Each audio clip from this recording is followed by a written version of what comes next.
able to, cornering them inside.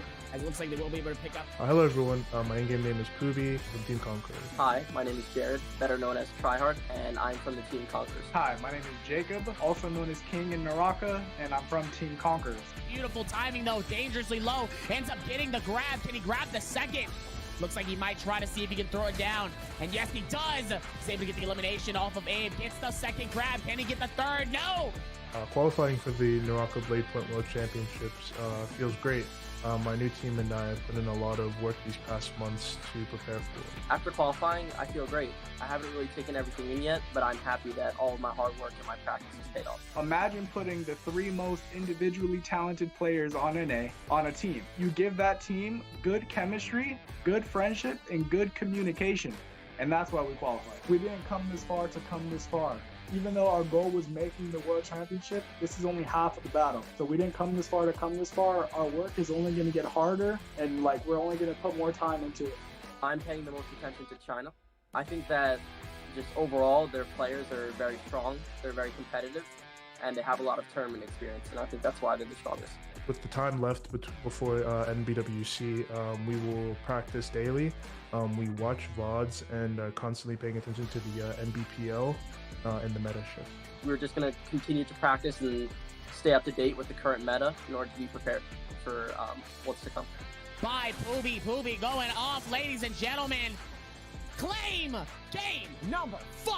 I would say that our region is much stronger this year, so I hope the other teams are prepared. Watch out for Conquerors at the Naraka Blade Point World Championship 2022. What's going on, everybody? My name is Creatives, and I usually cast all of the NA scrims and some of the tournaments. Let's introduce Team Conquerors. That consists of King, Poobie, and Tryhard, aka Jamal Johnson. Starting off with this team was newly formed a couple months ago with Tryhard and King being the duo. Now they brought in Poobie into the mix. Poobie being the monk that he is, he brings in a lot of support for his team. Every time Poobie monks up, he confirms 1 to 2 grabs. And we've seen it in the past scrims and past tournaments. King usually being a Yushan in his past roles, now swapped on over to being a Kurumi and filling in more of a support. Now moving on over with Tryhard. Everybody knows how much of a disgusting player Tryhard is. He is our only double qualified player as well, and Tryhard just provides that firepower. We've seen Tryhard win 1v3s before. He's just there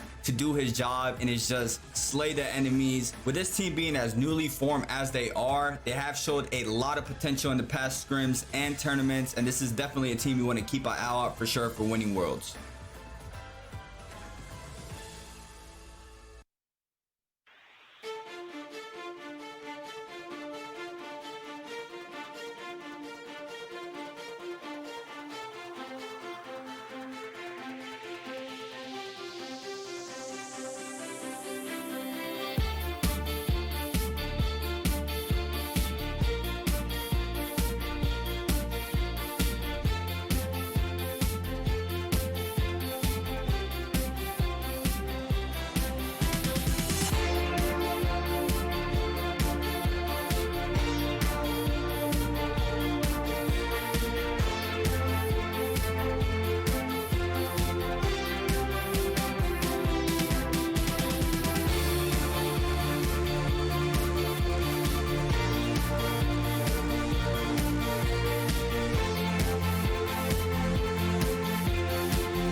我们不断接受各种挑战，不断解锁各种成就。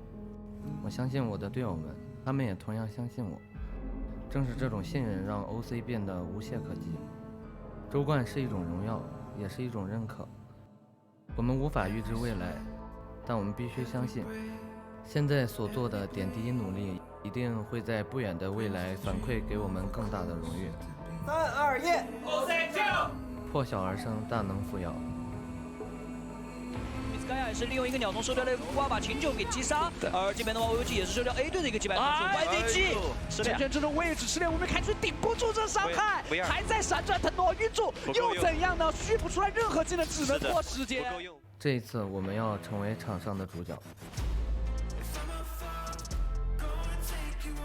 在关键时刻，压力和状态往往会产生完全不同的结果。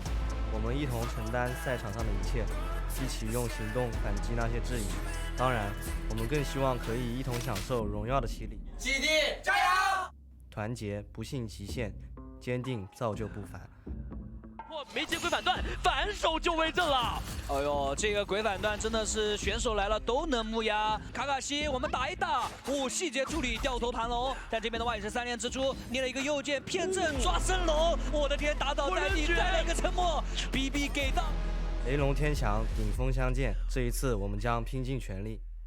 从 S2 开赛到现在，我们经历过低谷，也创造过辉煌，但就像没有不想登顶的攀登者一样。我们的目标从来没有变过，就是冠军。当我们同心合力，3、2、1，点点我们加油！必定所向披靡。替补的人能不能被晕住？反手的话，再给个失恋无名，来自接替的别离。别离里面反手出了这个风压，这个风压应该是来自积极的。OC 被淘汰了 ，OC 的人头是小伟拿到的。他是一个神将啊，现在真的不是很急。别离还在等什么？别离在等这个神将变小，马上要进入一生的时间来了。他卡住了这个最后至关关键的一个信息，能起火吗？能打击杀吗？剑指巅峰，无畏向前。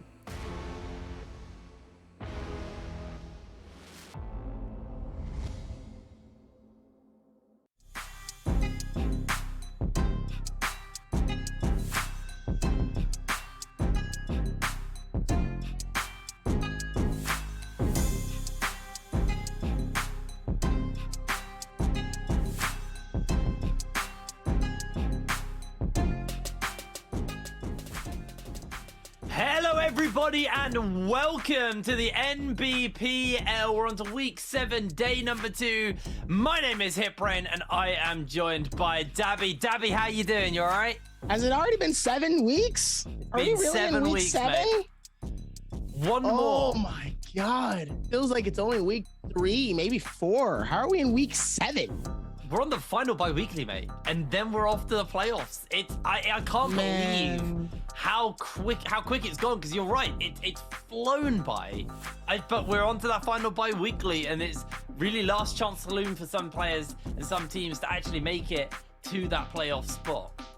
Man, time has gone by so fast. We've seen so many insane moments. We've seen a lot of changes to the system in terms of the hero picks, in terms of map placement. Obviously, we have the new map Holoroth for this season. So there's been a lot of changes in this season that's been absolutely insane. So to finally see it all kind of come together has been it's been insane. It's been a real pleasure to watch and just see, you know, certain things kind of happen one week, only to see those things change the next week, and it's a totally different game. Yeah, and I mean, you kind of hit the nail on the head with some of the changes that have gone on. We talk about, obviously, yesterday in solos, you and Foxy got to experience the new solos rule where you basically have to play 5 different heroes a day, which is crazy. It was fun. We haven't got anything like that in trios yet. Trios is still operating on the same system. We saw some Valdas. We saw some Tarkas. We saw a little bit. We saw some picks I don't think I never would have seen in some solos. Okay, the fact that we saw more Valdas than like an average game was just like, oh, this is such a treat for me. I'm so happy that people like actually chose a Valda. Like, I'm hoping next season coming in, or maybe even by Worlds, we have a rule set somewhat like that for trios. You know, it's very hard to impose that rule because there's just not enough heroes to make every player play a different hero between each game. So you can't do that, but I'm hoping we find some way to kind of, you know, get over that. I think, you know, increasing the point value of certain heroes will force them to change up, because at the moment heroes have a certain amount of point value, and the more you pick them, the more their point value increases. I also when you think hit a total score, you actually just don't earn points. So that's the current rule set for how we run trios. But trios hasn't changed that much on that front. The only thing that has changed is we are playing on the current patch. So Yoto has had her nerf. We are on the Zipping now has F3. Although I did do EU last week. Yeah, it was last week. Wow. Actually, it was this week, technically. And and no one was running Zeeping at all, other than in solos on Holoroth. But it did feel like actually the EU players were a little bit more reluctant to pick Zeeping. So I'm curious whether or not the players over here in the Nbpl, they're actually going to be looking to pick up that Zeeping in trios. The F3 is strong. It's not as oppressive as she is in solos with her current kind of abilities. So the F3 adds something and makes her viable in trios, but whether or not she's actually viable and will be getting played, that's up in the air. It's insane with like how certain things have gone in trios. I feel like maybe if they added a couple of more heroes to the roster, I think we have a decent list. I think once we get maybe 2 or 3 more, I think then it'll kind of make sense, because at least then there's trio comp variety. I feel like the trio comp variety is still low in the sense of the meta. Yeah. Like there's not a lot of metas for trios yet. It's just monks, vipers, and then in reality, like Yorihime, yes, technically, but in reality, the monk is really the most powerful one, right? I think the Wushin is important, but that's more so of a kind of a getaway rather than more of an attack, more of a, an attack defense type of play style for trios. So I feel like if they added a couple of more attack oriented players that really has that type of impact, like a monk does, like a Yorihime does, like a lot of those players, I think that's when we'll start to like actually see those start to get limited for trios, and I think that's when it'll be fun. Yeah, and actually we're just looking at the graphics right now of like different hero picks and like who are some of the top players on that. On the previous slide, we had a QGG as the best Yoto in trios at the moment. I'm curious, but what if YZG are going to be continuing to pick up the Yoto going forward now that it has been nerfed, and the nerf isn't small, it's fairly significant.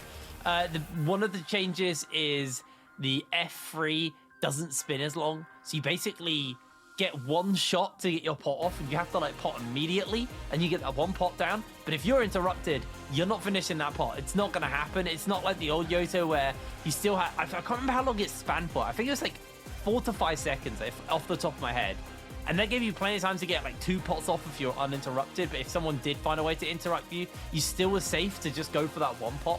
But now it's like you get that pot off or you don't get that pot off, and then you're in trouble.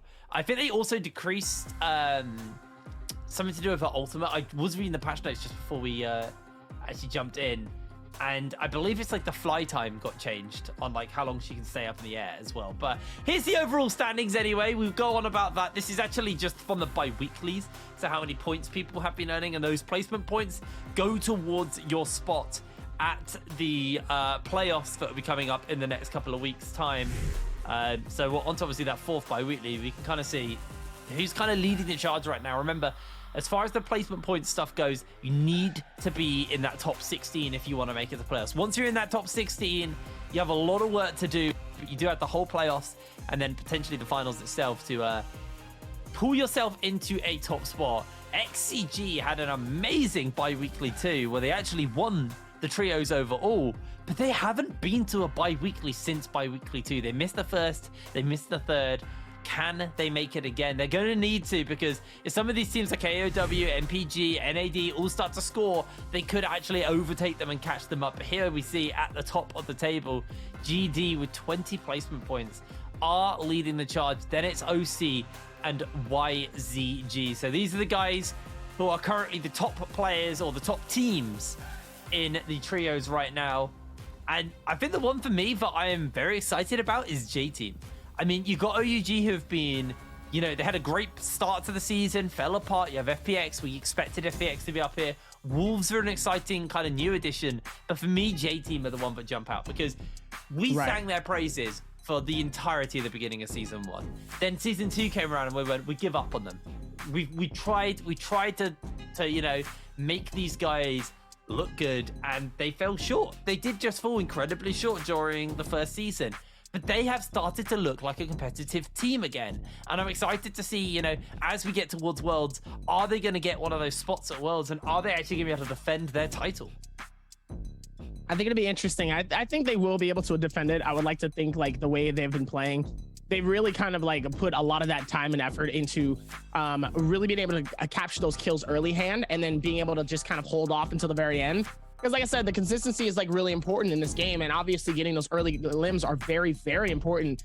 Much like towards the end of the game, you'd rather have a couple kills under your belt rather than no kills, and praying that you guys pop off and get a massive amount of kills at the end of that game. So even in those situations, it's more so let's play smart and let's make it all the way to end game. But those kills are so important, especially now with the final split. It's like, yo, this is important. We need to get those kills. We need to lock it in, because trios, you can capture a lot of eliminations, and we've seen 20 bombs. We've seen almost 30 bombs. Like, getting those kills early are so important. Way more important now than it was at the beginning of when we started the season. Way more important. Absolutely.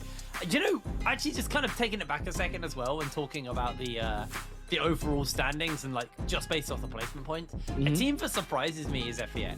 They're in the top 8, yes, but they're at the bottom end of that top 8. Like, this is a team who were absolutely slamming the competition last season, and they just literally haven't been. Yeah, massive monk ult, literally.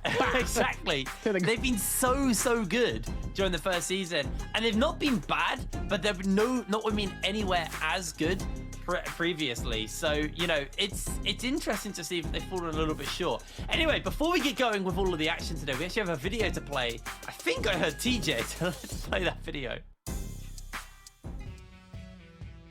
我小学就很高，然后初中也很高，就一直都是坐最后一排的嘛。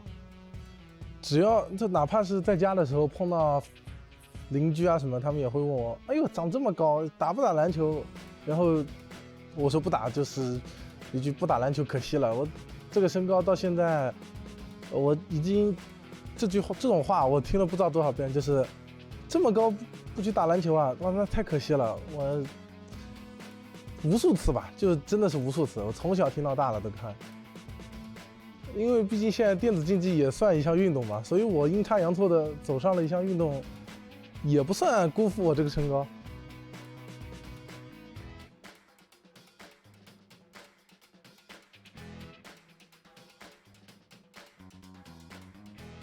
我家里人对我打职业来说，就是还是肯定我打职业的，因为主要是因为那次捷杯，我家里人看了，然后他们觉得我确实可以在这一行发展一下，我也比较感谢他们吧。就因为毕竟我从小到大也都是喜欢玩，我成绩也很差，然后我特别喜欢玩游戏，主要是可能他们也就想我就是平安就好吧，应该是吧。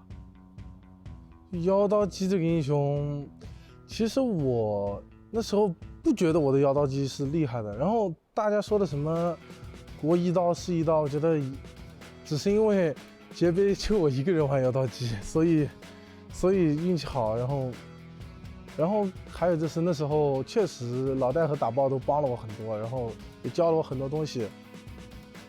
老戴就算是我老大哥吧，然后打爆跟我关系也很好。就基本上感觉永久不见第一个家吧，应该可以这么说。我单方面我是这么认为的哈。老戴和打爆都是很好的人，然后也比较照顾我什么的。我按现在的情况来说，应该是高开低走吧。就毕竟捷杯，确实打出了点名气，但是联赛第一届联赛的时候一点声音没有。但是那个事情我觉得吧，就是我自己也有很大的问题，因为我们组建第一届联赛 OC 的时候是比较急的，然后还有就是那时候我的队友，虎杖他也是没办法，因为我们缺一个位置，然后他只能就是补位，然后加上陈真鸭他也是从不说话到一直指挥，然后一直讲话，就是我们第一届联赛的路挺坎坷的。那时候我肯定打联赛前我是希望这个比赛怎么样也能拿个前8吧，但是到最后连决赛都没进，后8出局，还是多多少少是有点没那么开心吧，就真的是一个高开低走。我们到现在所有，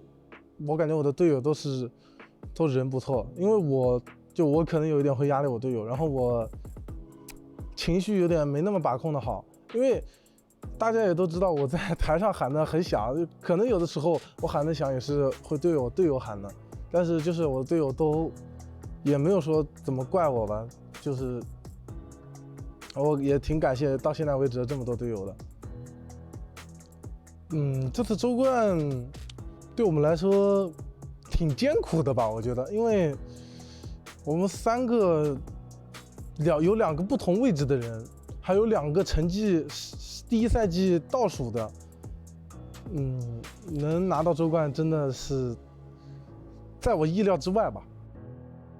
不知道能不能满足我的想法吧，就我还是，那肯定是希望，谁不希望拿个冠军嘛？肯定是希望拿个冠军又保送到捷杯，这样子一路没有任何坎坷的去到捷杯嘛。但是事在人为吧，我们联赛 S2 总决赛前8吧，我觉得目标。然后这是个小目标吧，大目标是希望我们3个人一起打捷杯的总决赛。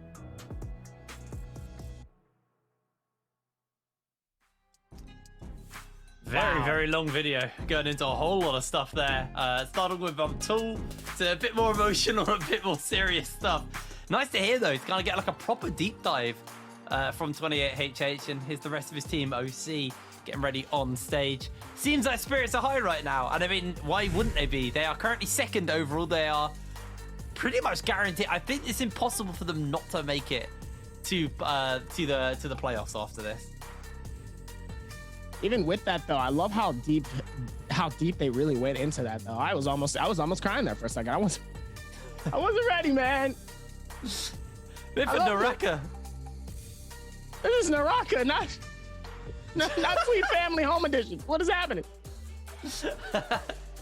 Bit for Naraka, not tears.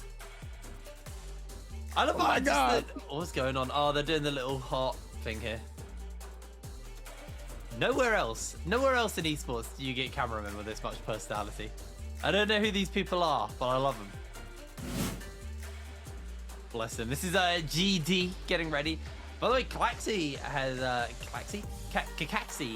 is on the verge of breaking 500 assists. So keep your eyes peeled in this game or the next couple of games. This guy is set up to potentially be the first player to get 500 assists in the league. So we'll see, tracking that. Yeah, he has been playing real good. When that shows up, don't worry, we'll make sure to celebrate it. Obviously, GG as well. A team who've been a bit interesting to me because, again, they're in that top 8, but they're not where I expected them to be.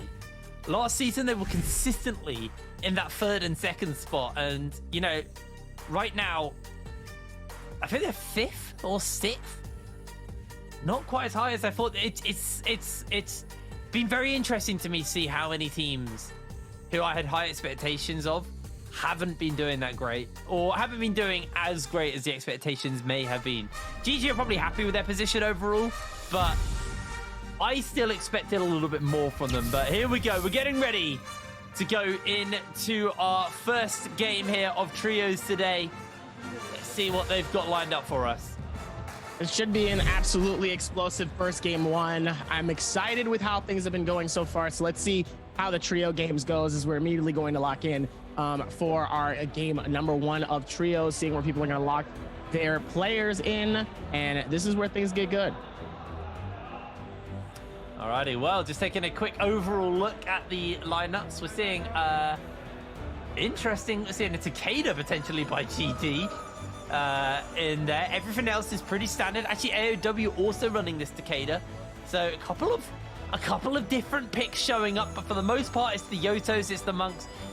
Still surprised to see quite as many Yotos, but I guess when you got the Lucian and the Viper, a lot of the changes that kind of affected Yoto, I think affected her more in solos than trios. Yeah, she's not as powerful, but she's still a pretty decent pickup here. And looks like we're heading into nighttime Morosile for our first game of the day. A fairly spread out group, but as you can see, up towards the north is quite a cluster of players. So expect to see a fair amount of action here. Looks like it's gonna be one player heading towards Celestra, one team entirely. GBL is gonna be a little bit towards like where all the huts are, right at the bottom right here. Is There's so many people right to the right of Stillside Temple, but nobody is in Sunwing. Nobody is in Shadow. Nobody is, maybe one team is in Wreckage, but after that, they're all kind of in the center top left section here. In all of like those little areas here where it actually doesn't even have any names, like any huts, all the little abandoned spaces, and there's one in Zest Winery. After that, it's pretty much open. And so all of the big spaces here really have a lot of stuff here. I mean, looking at 28 over at OC, they don't even have anything right now. Immediately coming into it, GD and Bauda. Bauda's caught in the middle of a fight here. Apple, is it just straight fists? Are they just fighting? Oh no, actually, never mind. No, never mind. GD definitely has some weapons here, as they're definitely going to be using it. Meanwhile, Bauda, Apple is immediately going to get eliminated here. Zaxio's in the same boat here. K trying to hold on as much as possible here, as Rizu is gonna sadly get eliminated. I mean, what was their thought here? I don't understand. I don't know, man. GD cheated. There. GD cheated. They brought nunchucks to a fist fight. That was not fair. They got they just got a freebie for that one. But we're cutting over to JDG, who've actually brought a cannon to a bar brawl, and they are looking to tidy up here. Absolutely beautiful from GDG, able to get himself 3 kills to kick it off. Now GBL find themselves in a fight with JJ. Hands gone for the lockdown on the Viper, able to catch out onto Godly, and Godly can take a whole bunch of damage, but Han is going to find himself knocked back momentarily here as the charge click comes in from Han. Godly very, very low as Han once again gets countered and popped into the wall. It's going to be easy pickings here for JJ HRD as they run down the final standing member of DAY2, but in comes GD to try and mop this one up. Water with the purple armor though, very heavily set up, and he's good looking for a big old Viper stun, but the Matari invisibility is going to completely counter them out here. So JJ quickly jump out with the Wu Chair knock to safety and look to get away from all of this action as Klaxi finds himself now continuing this fight versus JJ. They've hunted them down to the ends of the earth as water has just been liquefied by GD. After that, even with all of this though, BIWEEKLY4 and AOW still trying to keep the same aggression with JDG here, really trying to hold on here as it looks like the Takeda is going to come through with a nice little bit of some eliminations here. As immediately going to see the first smoke come in, and the grab immediately happen as Luor is going to be able to get it, but literally throws him off of it. And sadly, they will get the elimination though, but it's not going to be from the grab, as Cuckoo is going to get out of Dodge's way just in the nick of time here. That Bane's Breath being very, very helpful to him, making sure that Monk does not push in. Oh, but he still gets hit though. Massive damage is coming in, and he has to be careful here because Tijing does end up getting eliminated. Pingta ends up getting dropped by a Reza of the spear. Beautiful parry coming into this.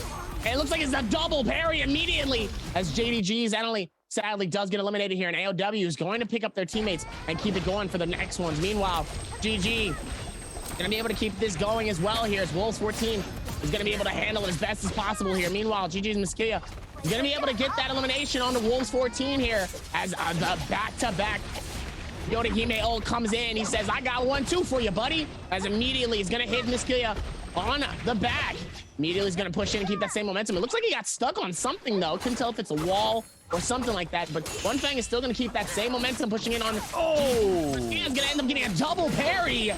Beautiful timing though, absolutely insane coming in as 330 is gonna sadly, looks like he will get eliminated here into this space here. One Fang really doing what he can here and absolutely annihilating the competition here as Miskia is going to be able to get the elimination. They really turned that around. What a way to turn that around. It looks like GG was definitely going to lose it. But it looks like they were able to switch it up and fix it and get it going though, and they did a fantastic job for it. That was so sick by 330. Got the re-armor from the wind walls, from the air shields or fart swords, let's call them. And we was able to get enough health up to turn that around and win that fight for his team. Very, very clutch for him. As we're cutting over now to Team Ace, who are going up versus DAY2 and GBL here. But DAY2 very low on health, forced to kind of panic ultimate here, as he is going to get hit a couple of times up as he's trying to finish up these last couple of shots on to Hasley, but unable to quite hit him, and that is going to probably just be the end of DAY2. Don't think he's going to be able to make that hero play happen as Ace able to walk away with a win on this fight. And a very, very bloodthirsty start to the day, Dabby. We've had a lot of teams who are, you know, their backs are to the wall. It's the final bi-weekly, and they need to get some good points on the board. They need to have a good showing if they want to make it further on into this tournament. As we can see, at the moment, AOW are leading the charge with 6 kills, but GD also tied up with them. So 2 teams leading the charge who, you know, are 2 teams who realistically need to actually make it work in their favor. They, you know, they've not had as great a tournament as possible. AOW, I believe they are within the runnings, but I think they're very low down, like 16th kind of area. So if they want to get into that even higher spot, they need to have a good week here. And starting off with 6 kills is a pretty good start for themselves. But Ace, they aren't done. They've actually found these GBL members. They are going to make easy work of them and just cash in on a few more kills. 4 kills now for Team Ace, who are currently tied in 3rd and 4th with JDG. As we're actually going to cut over to JDG, who are looking to pick up even more kills. Good Wu Shen ult out though to make sure they're going to get away safely. As Anali trying to go for the pick, but it's not going to happen. Dongqing has got himself grabbed here by Ting Shu, but the Bane's breath is actually going to be coming down, and GD actually may just be losing out on this. They've lost their monk already.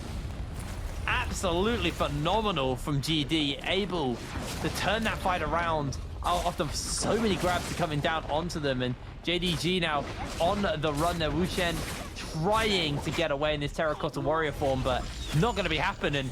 JDG, they might have been tied for 3rd, but now they are eliminated, taken out of the runnings overall, and GD are looking to pick up a kill onto EWG here, as Kakaxi has already lost quite a lot of health, but he's not done chasing up for these kills. It's just going to grapple forward onto Sansi, as Sansi's going to get their back foot against the wall. The F ability comes down just to get themselves a little bit more space to work with, but Kakaxi waiting for Sansi to come out of that F ability, and then they can jump in, and Sansi uses the ultimate. It's going to take up into the skies. The Sandstorm has been used as well. Kakaxi going very low. One more slash should do it. It's not even needed. It's Sansi now trying to line up this last couple of shots, but unable to make them hit, as K is trying to make some kind of a hero play happen. EWG now have the upper hand in this fight onto these members of GD, as Uran does get knocked back onto his bum, but it's not going to matter. It's not going to do too much here, as EWG just making easy work of the final members of GD, sweeping them up. Dongqing able to blink away for a brief moment, but Sansi does get caught up in the Zephyr Wisp, and he's actually being turned around onto K. He's a whole lot of damage. The counter comes forward, and GD eliminate EWG and somehow turn that fight around. Somehow was able to really make that happen, though. GD really holding it on as best they can, but teamwork really does become the deciding factor when it comes to most of these games here. And I mean, obviously they did it well to the best of their ability, and man, they were able to make it happen though, as K will be able to push in here. And he needs to pop his shield though very soon. Definitely doesn't want to get caught by another player here. He did it. That was his 500th assist, ladies and gentlemen. Kakaxi finally hitting 500 assists. Really, really big there stuff for Kakaxi. As you can see, this is a Mystic Might inside that particular Mora's Blessing. I think this is also a Mystic Might here. Or is that a Draco Storm? I can't make out. There's too many things on the minimap. But we'll find out when someone picks it up. But teams are currently all fighting for this Mora's Blessing. The Sandstorm has been thrown down. Transformation, MPG are going to be able to pick this up nice and easy. Pretty much a freebie for them on that front. They are going to de-transform here, which makes you think it might actually just be a Mystic Might, because it fully fills up your rage when you pick it up. So we'll just allow them to re-go for it. It is a Mystic Might. Okay, cool, cool. So that refills their rage. So they cancel out the Monk ult, and now he should be able to instantly ult again. Bowder, on the other hand, looking to pick themselves up the Draco Storm. So, oh, that's Vermilion's Bird Might. So they are going to be looking to run down anybody who's forward, and this looks like a pretty easy fight for them. Remember, they got that Vermilion's Bird Might. They're going to be able to heal. They've even seen some ultimates get used here as GBL, Deval getting jumped onto. JJHRD coming in as well, as GBL have been eliminated. We are seeing teams drop out at a phenomenal pace. Bowder want to chase even further forward, as Godly going to be forced to throw that ultimate down on the Yoto, trying to catch out some members, but unable to do so thanks to the Sandstorm, as the Wu Shen ult takes them out to safety. JJHRD having to invest a lot of abilities, and they will be able to get away thanks to that, but they used a lot there. used a lot there within that space, but it looks like AOW by themselves will be able to do what they can, is able to get a free chest. I mean, look at this. That means the wide open. Don't have to really do nothing. Ain't got to worry about it. They're completely free to do what they need to.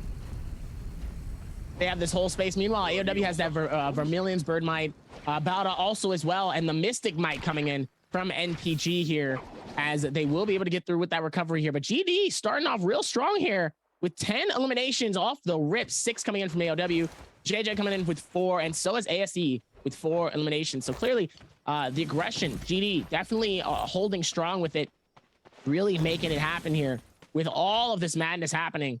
So let's see if they can keep that streak going here, as Wolves only has 1 elimination here. So let's hope Wolves can really be with the Wolf Pack here and really try to make something happen. They have to keep our eyes on Wolves because, like you said, low down right now in the standing.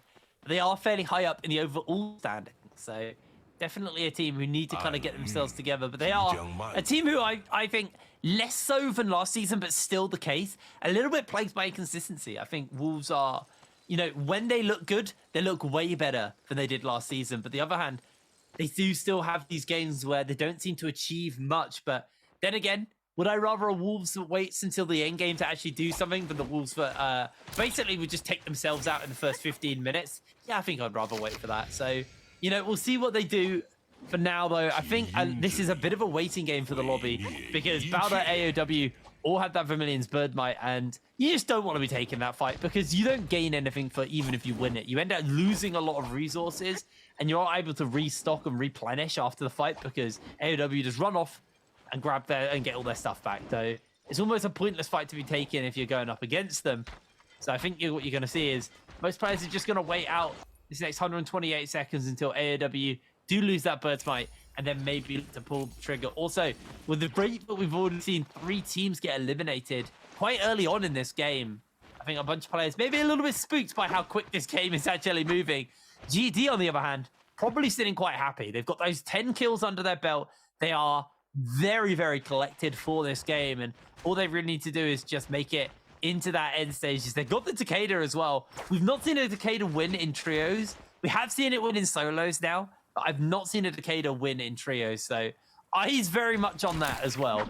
As it looks like AOW using this Bird's Might, or the last moments of this Bird's Might, to get themselves up onto that Ballista. No, they're actually just chasing onto Wolves. Wolves actually had a bit of trouble here as One Fang going to get caught by the double grapple. The F ability comes out into the Sandstorm immediately to try and play interrupt here, as AOW's Takeda on Luro getting the massive Dragon's Rush off. They Wushen out to safety.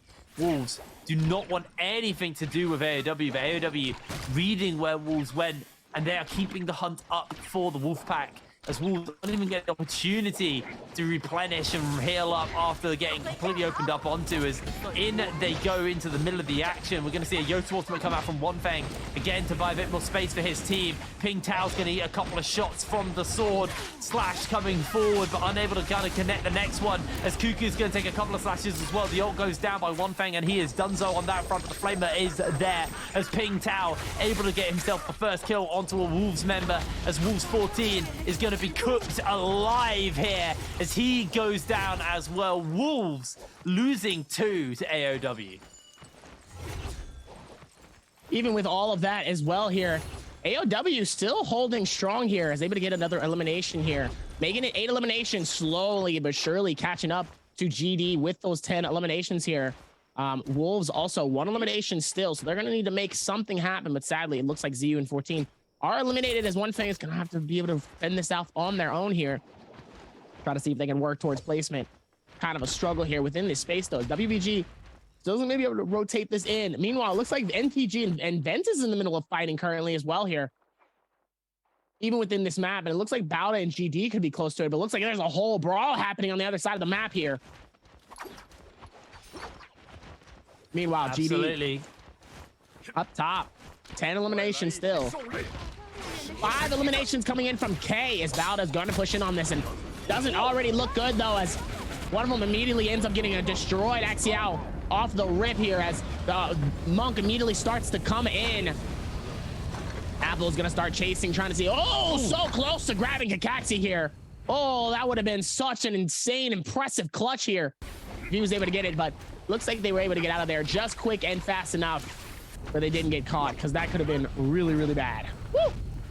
Yeah, GD maybe biting off a little bit more than they can chew on that front. And they are going to have to give up this Draco Storm that was in that Mora's Blessing. Ventus are able to secure themselves their own Mora's Blessing as well. They've also got a Draco Storm in their one.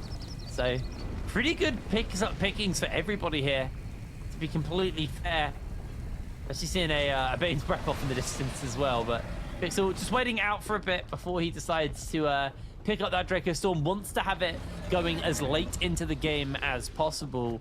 But GD not going to be happy with the fact that they just got very heavily chunked out and denied the opportunity to go further. And did I also just see 28HH go down to the Shadow Corruption? I'm pretty sure my kill feed just had him go down to the Shadow Corruption. That would be tough here. Meanwhile, NPG, and it looks like WBG is right next to each other. Doesn't even realize how close they are. All they have to do is walk outside and look to their left and say, hey, just like that. Meanwhile, LXY and AS are in a different situation here as they're on the rocks and they're fighting it out. F3 comes out, trying to help with the defensive. Also, AS is going to be using those cannons, trying to see if maybe they can hit some stuff as well here. Meanwhile, just nice shots, trying to see if they can hit some ricochets here as Q9 is going to be getting away from that space here. Oh, no. They could actually walk up and just meet them right on the outside here, as it looks like WBG will escape that space and immediately find Q9. And a nice surprise is seeing two teams come out, and all of a sudden they start fighting it out. Wait a minute. I think this was more than what Q9 actually wanted here, as they decide to back out of this.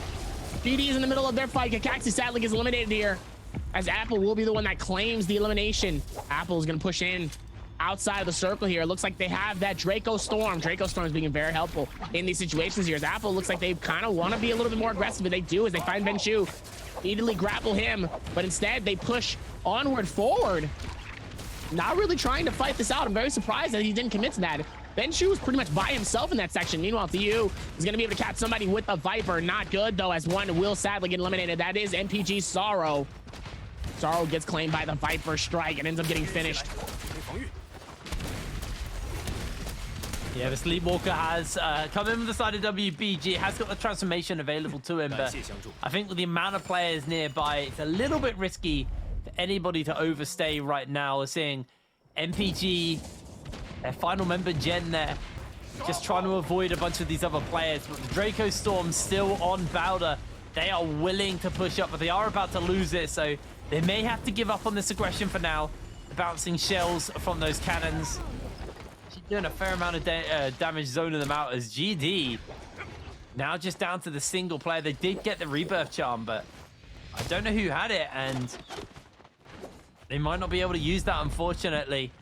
The ending here around the mines, and it looks like all of the players now getting themselves situated and set up, and this to me looks like a very monk circle. Gonna have a whole bunch of players who are gonna really excel in this, as AOW trying to keep the members of GD out, as Dongqing comes forward. So they did get the rebirth off, but unfortunately it may come at a price. But no, the Bane's Breath saves the life of Dongqing and keeps GD's chances in this game alive. Remember, they've already got 10 kills. If he can just make it into the end of this game and get a good multiplier, he's gonna be able to get a whole bunch of points for his team. So eyes very much on him to be able to do that, as JJHRD trying to contest here on the Mora's Blessing, as Ace trying to get their hands onto it. Godly doing a pretty good job of picking it up, and Mora's Blessing will go down, so the golden armor is there. Lovely little pickup. There was a golden repeater crossbow, but I don't think they hung around long enough to pick it up. I think they're okay with their purple musket. Purple musket still helpful as well, because you can still hit massive amounts of damage though with the purple. To be honest with you, you get the same with the gray. It's just that the damage won't be like as insane, but if you're hitting headshots, you're still gonna get a massive amount of damage here. You're gonna be able to see the wraparound here as JJHRD. Water will be flowing like water all throughout this rotating section here. WBG, so it's gonna be all around here. It looks like the Morris the blessing will be found here. Because it looks like WBG will get it on their own. They don't really have to worry about too many. You see some bow shots immediately happening right towards WBG. But it looks like they're too far away as Alex. Oh! Alex comes through with some massive damage coming in. And decides they still are going to get it. Sleepwalker is going to get the gold shield here. Alex really putting up massive damage, though, trying to get them to not get it. But sadly, they are a little too late. Very unfortunate coming in, but that's okay, though. Still will be able to go through. It's GD, sadly, is eliminated. AOW has officially tied up 10 eliminations with GD. Now we'll be going back towards the top of the order here. ASE with 7 eliminations, JJ with 4. JJ's gonna have to put in a little bit more work here if they want to get within that top 3. But here we go, ladies and gentlemen.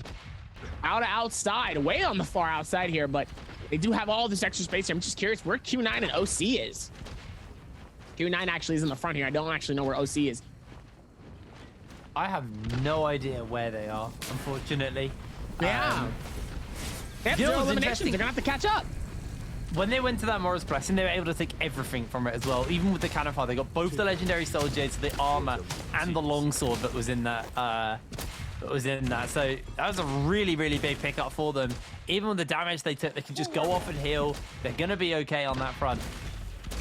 They are just gonna be sitting back for the moment.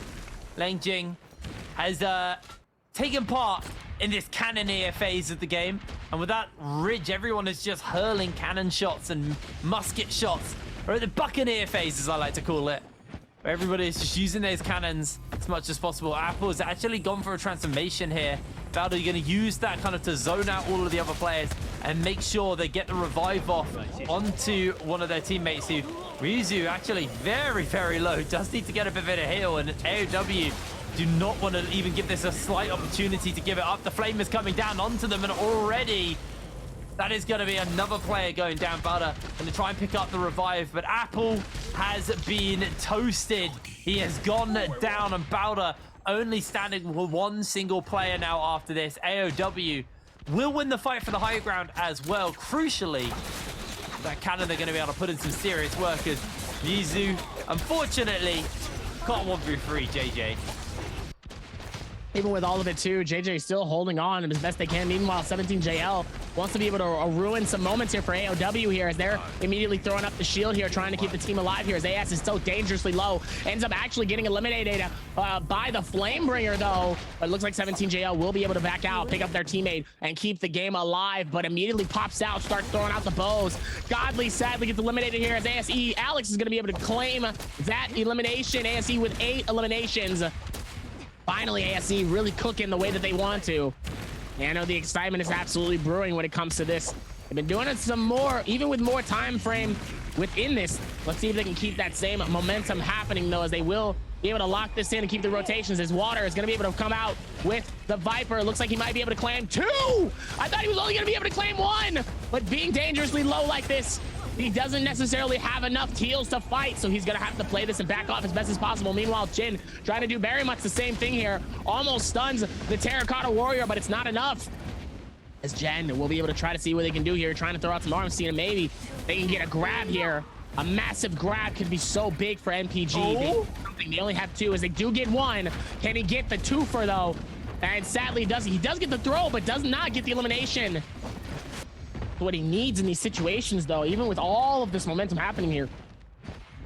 I told you this looked like a monkey circle. Look how open it is. These monks are having the time of their life. The problem is, it's still a little wide, and there are a bunch of players really jumping around trying to avoid away, but it's probably quite anxiety-inducing playing in this circle as Pingtao does not get slammed, but he needs to try and find a way to get out, and it looks like he was able to just about sliver away. The Sandstorm goes down on the edge of the circle, as well as Ventus finding themselves in a skirmish with OC.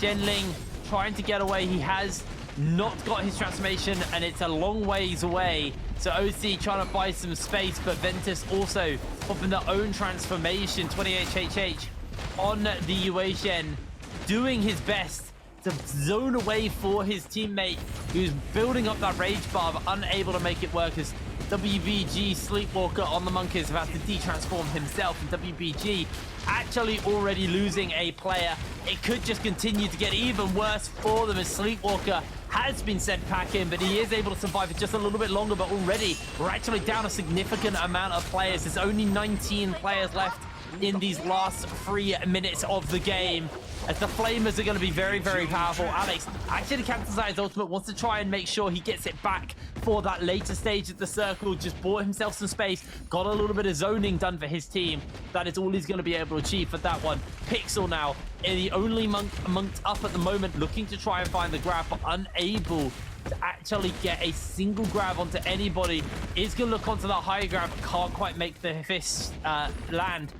And it looks like they are just going to have to give this one up for now. No, Sleepwalker's been grabbed. The repeating crossbow into the slam transformation. Sleepwalker just got away with murder, but he's going to get murdered for it. Ventus will finish up WBG, taking them down. As Gua now looking for his own grabs. He's going to move into this position where he can maybe try and find people with the grabs on the monk, unable to land them, but he does finally catch up to 28 HH, and he is going down with a slam. Gua able to grab it.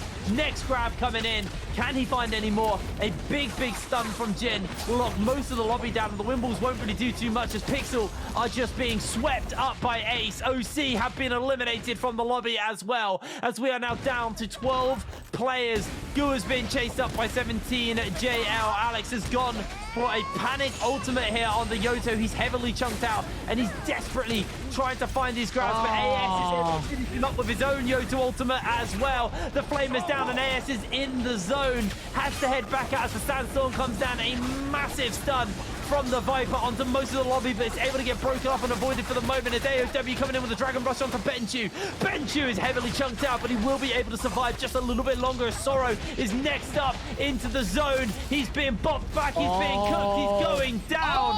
He is finished up. Low is now going very, very low. Gets a quick armor swap off. Gets a little bit of a heal out for the moment as he is holding fast here for AOW. Their hopes. He's got 21 kills and a dream, but he has been grabbed by a monk. The final member for AOW will be getting slammed, but he's able to survive just a little bit longer. The name of the game for AOW now, for their final man standing, is to make it to the end of this game, as Ace will lose a player. That's Ace unfortunate. are still in this game though. No, they're eliminated. I am so wrong. Q9's Gua going very, very low. Benchu's taken out. AOW have somehow held on to the final of this game. Gua goes into the zone. AOW's law has to 1 versus 2, but he's been counted. He's been bopped. He has no weapon. Switches to the legendary longsword.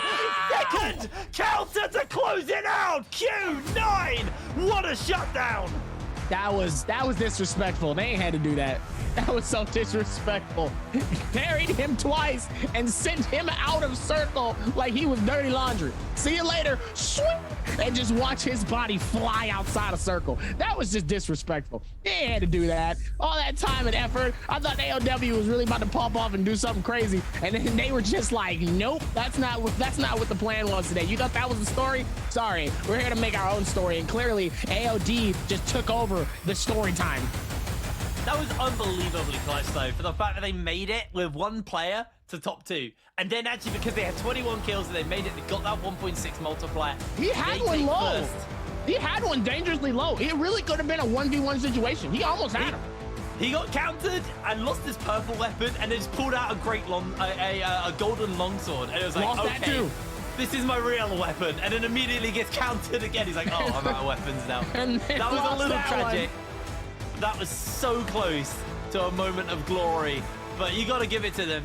They were able to survive an incredibly long time, make it into that top 2 with just a single player, the 21 kills, get that multiplier. It's going to be a killer start to the day here for AOW off the back of that game. They have a lot of points already. A lot of points within the first start is already fantastic, but that was just funny though. Like I said, he ain't had to do it to him like that. He pulled out the purple, and then he lost that. I love your terminology when you said that. Pulled out the purple, lost it. He said, now here comes my real weapon. That's like such an anime protagonist. Oh, this is actually gonna be fun. Cling, loses that one. It's like, oh, well.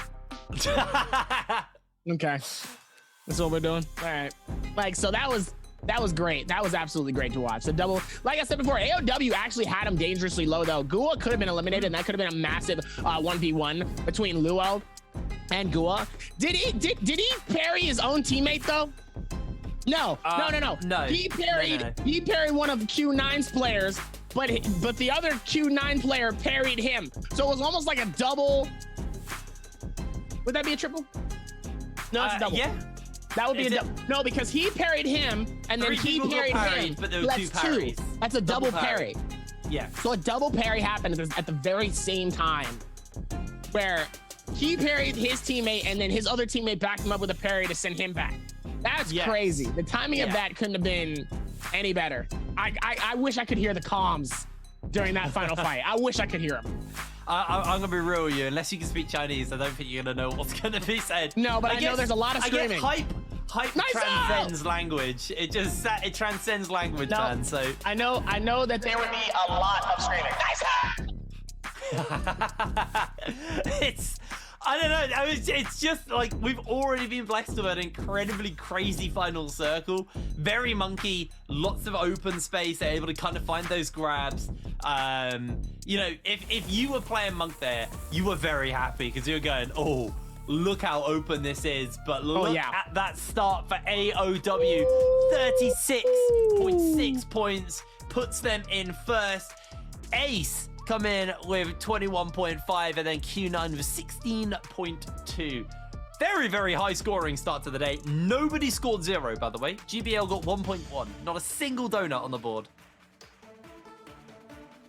I mean, NBL's on a diet. That's just ASE with 13 eliminations, though. They really did try with what they could here in these situations. Meanwhile, Q9 with the 7 eliminations coming through. GD with 10, though, as they, you know, obviously they got eliminated kind of early, but 5th place, 10 eliminations.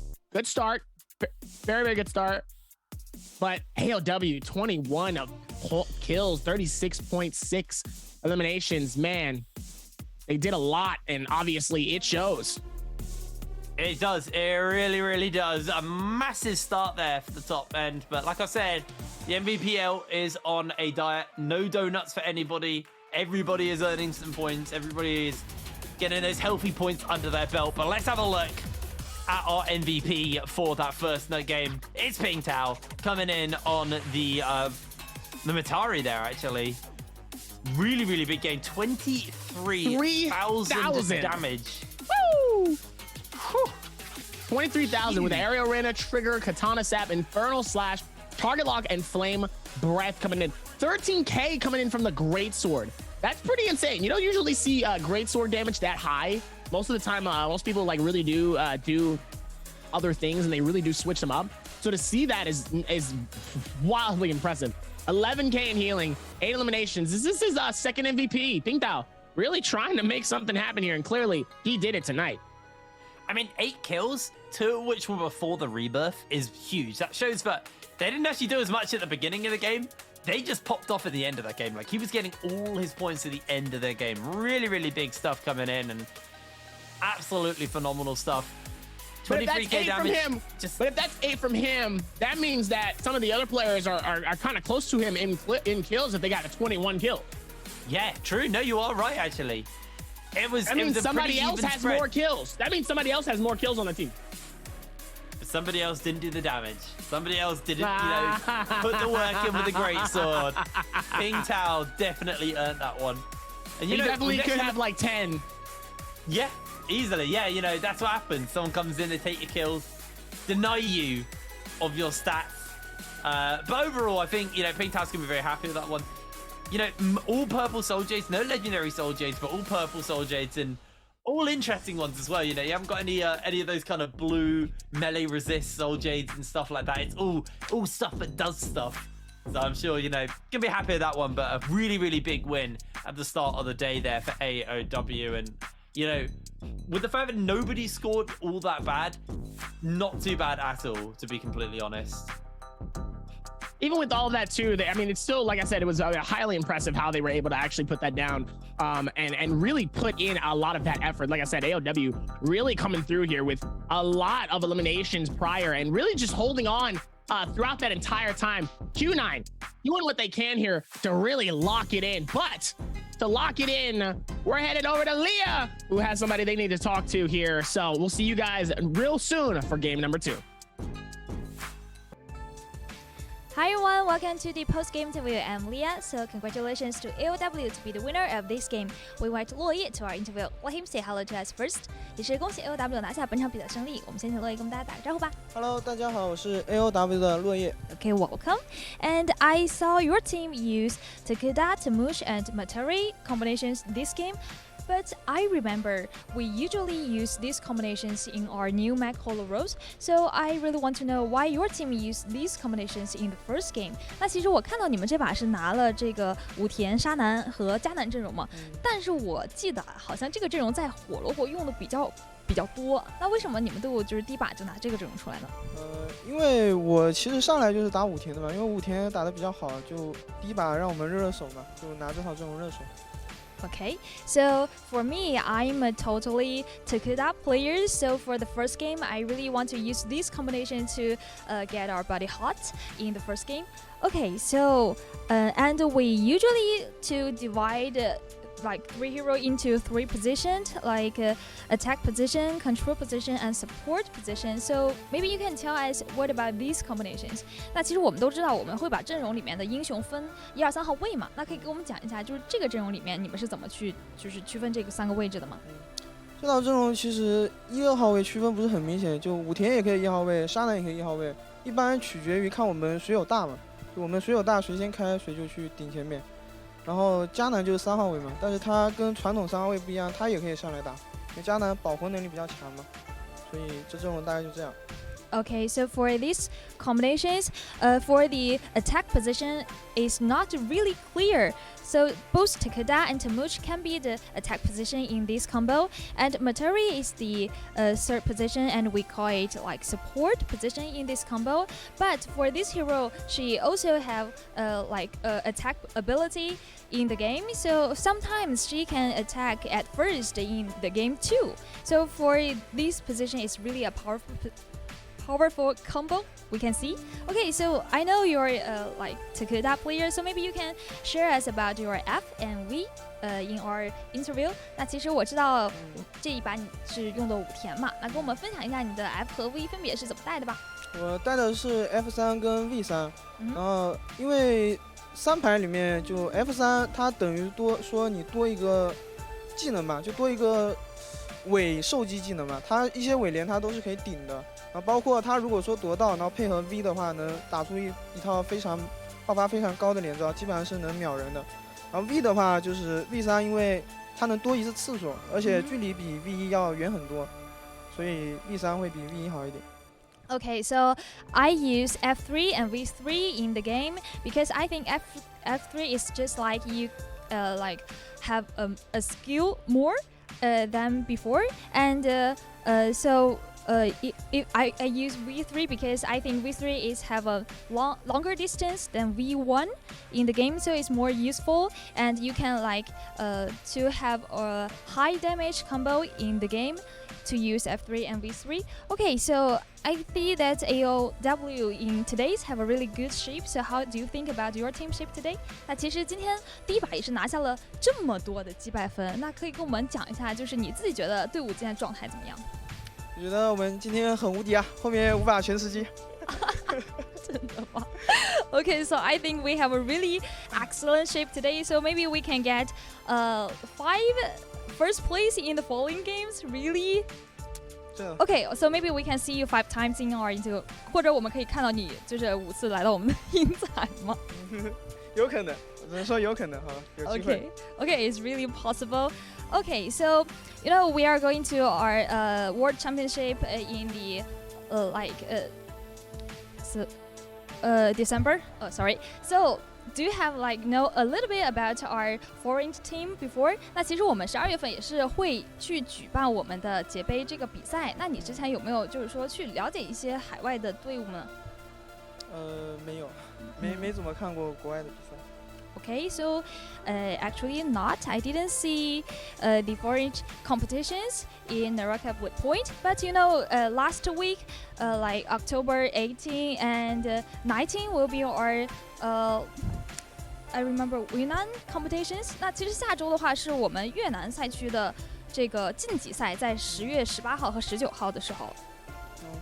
Maybe you can have a look at the time？ 那你可以我有时间一定会看的。Okay, so if I have times, I will to go and see the competition at that time. Okay, so maybe you can say something to your teammate in the interview, because I see in the first game your team have such great performance this time, and you got like 20 kills in the first game. 那其实可以在这里跟你的队友们讲一些嘛，毕竟第一把有这么好的发挥。队友兄弟们继续加油，后面5把金我们包圆了。Okay, so just keep going, and we will have more better performance in the following games, and I hope we can get 5 times first place in today's game. OK， 好的，谢谢落叶来到我们的采访，那也是希望如你所说，看看能不能5次来到赢彩哈。OK, then Loye comes to our interview. Let's have a rest, and highlights will continue later. Bye bye. Bye.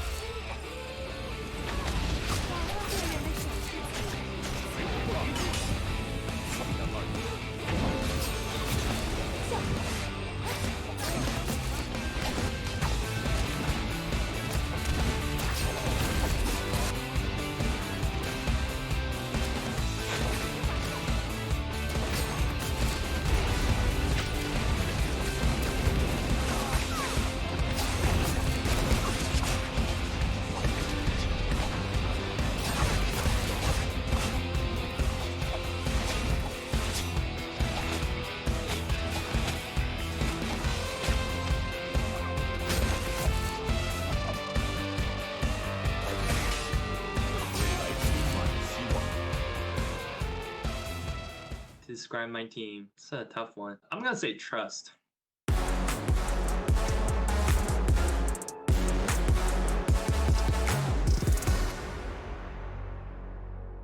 It looks like Shadow 2 will be spreading in a minute and quarter. Coming into this is, oh man, the triple coming in, slashing 3 people at the same time. Putting in so much magic, and Yix is going to be able to go through with that. It looks like they're going to wait for the charge on both sides here, and sadly just is unable to do it. Oh, the right click! Going to be able to connect at least for one. I'm Dumpling from Team Same Mind. I'm the captain for the team. My name is Yixiao. My name is Kanji Xu, and my gaming name is Sweet XKD.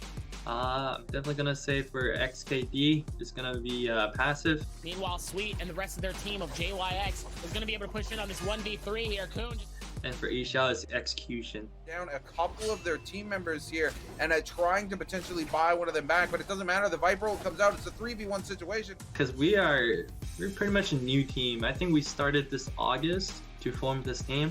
So our main objective is to know how each other play and how to bring everyone together as a team. So that's our first objective before everything else. The reason why we qualified, I'm gonna say maturity, just because some games we might not have our best game, but we kept the mentality and we push each other to their limit. I'm very excited I can go to the NBWC. I watched the NBWC before that. It's like a half of dream. We would practice more and watch more video. We will find some new style for the game and some secret trick for it. We will just do my best. We will just do our best, yeah. Get ready to get killed. Yep, get ready to get killed by us. Here's North America. Are you guys ready for the new game style? See you guys. What's going on, everybody? My name is Creatives, and I usually cast all of the NA scrims and some of the tournaments. Let's introduce Team Same Mind. That consists of Dumpling, Sweet, and Yisao. Team Same Mind is very consistent placing hyper placements and is major when these pop-offs games come into play as well. Yisao usually playing Justina or Wuchen. He is very smart with that Wuchen ultimate, and he is not afraid to burn it whenever he feels like his team is in trouble. And that goes for everybody in this team. Sweet, not afraid to pop that ultimate, even if it's a 3v1 situation on the Viper. He wants to secure the kill for his team. They are not afraid to pop their ultimates. Dumpling as well. This team was under the radar for a lot of people going into Season 2 finals, but they came in having an outstanding performance throughout the whole finals, and they came in hot into play, and it showed with their performance, and they're definitely a strong powerhouse team to keep an eye out for Worlds.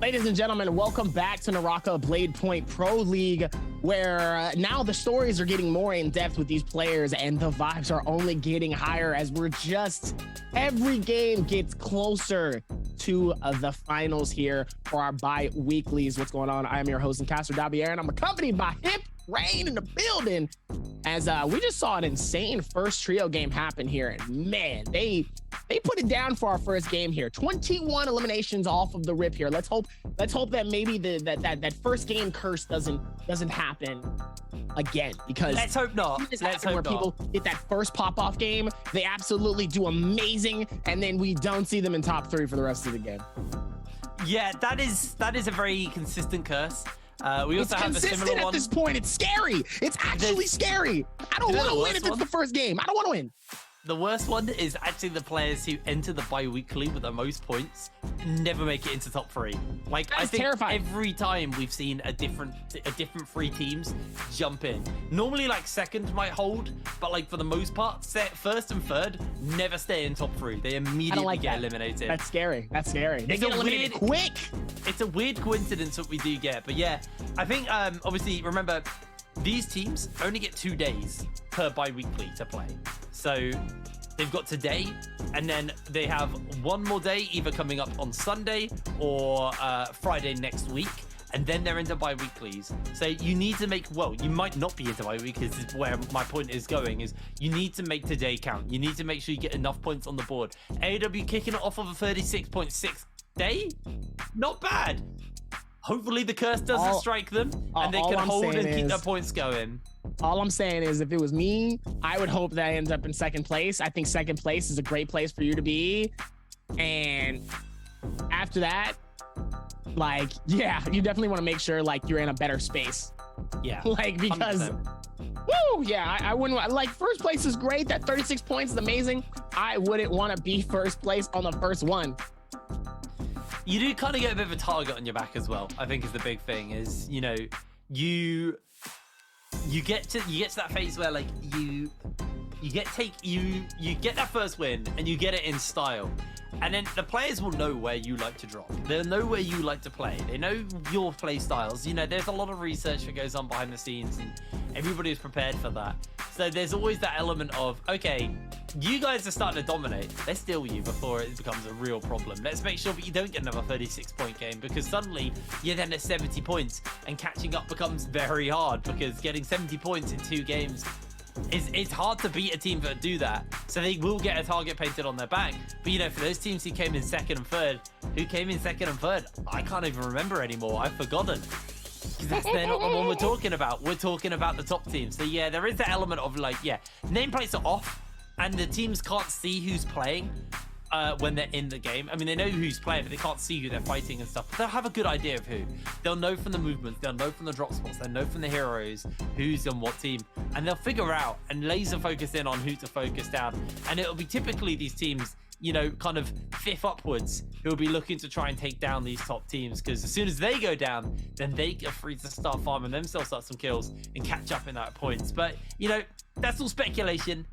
Maybe the curse doesn't strike. Maybe AOW take every W today and we get our whole 6 back-to-back. But on the other hand, you know, that is a tall ask. Odds are that's probably not going to happen. And we need to talk about some of these other teams in the lobby, because there were teams that were doing pretty good.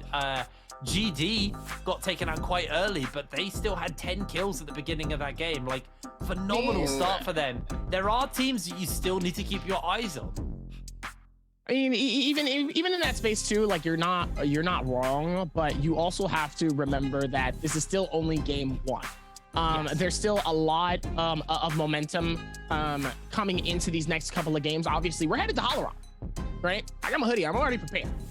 Okay, hold on. Wait, is this Hollow Rock? Did we change the map order? I came prepared. We should be in Hollow Rock. No. Oh God, I need to check. No. Well, we're getting ready to go into game 2. There goes those pounds. You love to see it. Oh, even the coach gets a little bit of some pound and love. You love to see it. Coming in as we're going to lock in with Ventus, Zuyu, WX98, and Pixel. Another team that's been putting in a lot of time and effort with everything happening, though. You love to see it. As now we still got more things happening here. Let's see if they're going to be able to figure this out. But 5.9 average kills, 25,000 damage percentage, top 5 or 35% is pretty good for our teams right now. So let's see if they can keep that same momentum coming in to these next few games after that. I mean, Ventus have been a fun team to watch because they were such a nobody team throughout all of Split 1. And then in like after the Ricochet, they just suddenly started to look like an actually really solid team, like a team that were very strong and a team you really don't want to mess with. And they've been pretty consistently high up for most of this season as well. They've been, you know, they've had some pretty good growth, but on the other hand, it does feel like that growth has somewhat been stunted recently. I haven't seen much from them in the last couple of weeks. I feel like, you know, when I say not much from them, I think they're still placing around the same kind of places they used to place at. There hasn't been any improvement. I haven't really seen a Ventus win yet. I haven't seen, you know, them be a team who are serious to take the top end, because there always has to be a team that is in, you know, 6th, 5th, something like that.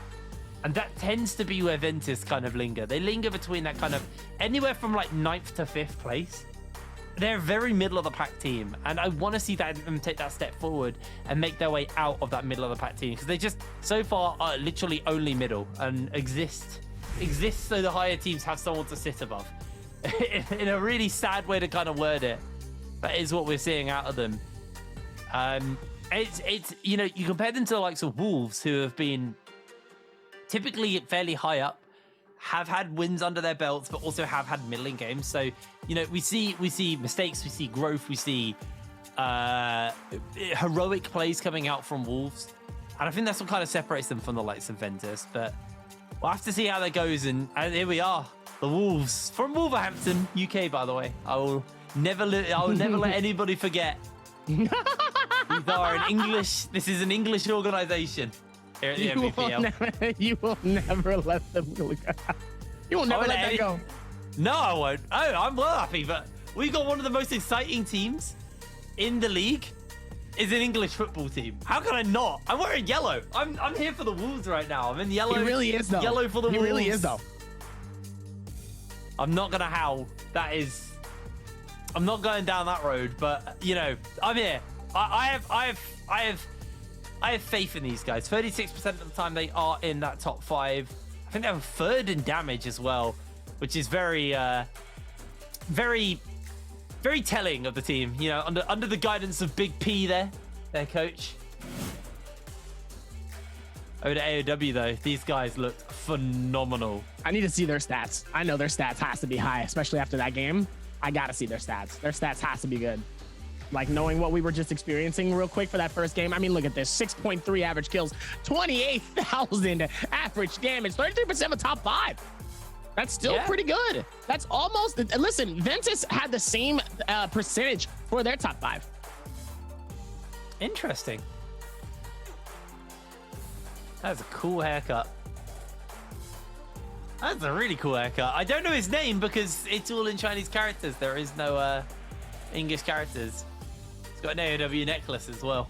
I want an AOW necklace. Hey, if AOW are listening, send me a necklace. They're kind of cool. Where they all got them. The camera's a little bit too low. It needs to go up over the monitor so I can see if he's got a necklace on. Yeah, he does. He has the AOW necklace. There it is. Need to see the drip. Oh yeah, he does have a necklace. Is that an AOW necklace? Yeah. I need that. Yo, yeah, AOW, guys, hit us up. Wait, I want an AOW necklace. So That's insane. We are just waiting a little bit longer before we get going into this second game, though. And, you know, attention's going to really be on AOW coming off that game, because that was, as far as I've been casting them, their first win. I think they've probably had wins previously, but that was my first AOW win I've casted of them here in Trios this season. And what a win. An absolutely huge one. But here we go. We are getting ready to go into game number 2. Let's see what the teams are going to be picking up, what they're going to be playing here, as we'll be dropping on Holoroff for our second game of the day. Even with that, still, let's see if they can keep the same momentum coming in. As now we're going to see the players here lock in. See if they can keep that same momentum coming into it. You love to see it. I'm excited to see how they're going to be able to lock this in, especially with how players have been landing here. And also, do you know, Holleroth, we have a new 3D augmented map. We do? Yes, you're gonna see it in a second. Go. I haven't a brand new 3D augmented map. Absolutely created here for Naraka Blade Point, so that way you know exactly where people are landing. Recently, since it's a new map, obviously we haven't had all the new stuff yet, but check this out, ladies and gentlemen. We got a whole new map for Holleroth. Isn't it? That is so. It goes through the clouds. Oh, I'm a big fan of that. Look at that. It's so cool. I love it. Even with that, I mean, look at that. I mean, look at it. Look at the very center space. There's still going to be main teams that's going to be landing here. This top right space, though, has been very popular for a lot of the solo games here. But look at, I mean, this is just so cool to see the whole space come out like this. I am a mega fan of that. That is super cool. I'm a Holleroth fan now. I'm a big Holleroth fan after this. I've always been a Holleroth fan. This is a massive this is so cool. It really shows you all the elevation. It shows you all the spaces. Like this is a massive uphill climb if you really look at it. I did not realize. I thought it was like way flatter. All the time I played it, I've not really noticed how much you went up and down. It's a very elevated map. That is super cool. Guess it makes sense as LWH finds himself on the train tracks, almost getting run over by the Thorny Roller. Is going to be able to avoid that for now as Q9's LXY on the run. Cuckoo refuses to let him get away, and LXY being absolutely hounded on by AOW here. As they should wait out the 40 roller before they step even further forward, as we're going to cut over now to Wolves, who are in the middle of actually getting themselves in a fight versus EWG and able to pick themselves a kill up already. Already able to get an elimination here. You love to see it. Is now going to be able to see all of it come in. Wolves One Fang immediately keeping the same aggression on Xiaolu. Caught in a very tough situation here as the Terracotta Warrior right next to him here. EWG trying to run away as best as possible, trying to create as much difference and as much distance as he can in between the teams here. Xiaolu is just barely being able to get away here. Ooh, gets hit massively by that gun, and sadly, it looks like they're still going to be able to keep chasing here. Dangerously low here. They really could get it. It looks like he does. Oh, got him. As the Wolves 14 is going to be able to claim the elimination on Xiao Ziyu. Absolutely insane. You love to see it though, but EWG's Yeron and Sanzi also looks like they're running too. Both of them dangerously low already here. Did they run back? I'm curious where they're running from. OC trying to fight for their lives here. 28. Trying to hold off here, creating a little bit of that distance here. He's gonna wait for the skill rush here, trying to see if he can get the nice little bits of impact. Oh, goes for the parry! No way! Win! Oh! That would have been a different game if he had more heals. That would have been a different game. Wow. That third party from MPG just denied them so hard. Unbelievable. We did see a few teams actually dropping towards Imperial Village up in the north as well, so there's some really good loot over there. You've got the beast ends, you've got the top of the big, the main kind of tower. There's a whole bunch of areas that actually have some really, really good loot. So I'm curious to see who's up there because they could be set up very, very well coming out of Imperial Village. And we did also see two teams dropping near the big old puzzle. So curious to see, you know, what they're going to be able to get off that very early Mora's Blessing you get from there. But even better because, you know, it comes with that, I think it's 7% chance to have a red armor in it. And, you know, there's quite a few monk teams. So if a monk gets red armor, that is an immortal monk. Because remember, monk's ultimate health is based on his armor level. And getting above legendary armor means he is going to be super hard to cut down. But GBL already running with this golden katana, so I wonder if they were the ones who got the puzzle. I actually don't know, but they are geared. They are very, very geared. And that is a scary concept to go to even attempt to fight the guys running around with golden katanas.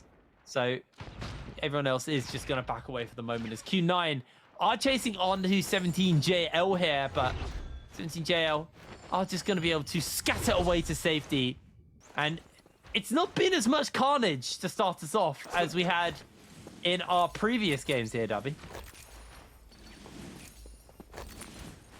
even with this one, still, AS still's gonna be able to go through with the rotations though. Very low start for a lot of these teams here. 4 eliminations, 3 surrounding at least 4 different teams here. AOW, JDG, OC, and Wolves. 3 eliminations sharing a piece here. Oh, cutting over to Imperial Village though, as Bowder and Ventus finding themselves in a bit of a scrap. Apple has got that purple armor, so he's pretty tanky right now, getting jumped onto, but is able to break away for the moment as he gets the clang on. Pixel gets the counter. Apple's able to grab his... no, he's not going to grab his weapon. So that's actually just completely as weak as it gets on the fists, but still going to find himself Pixel.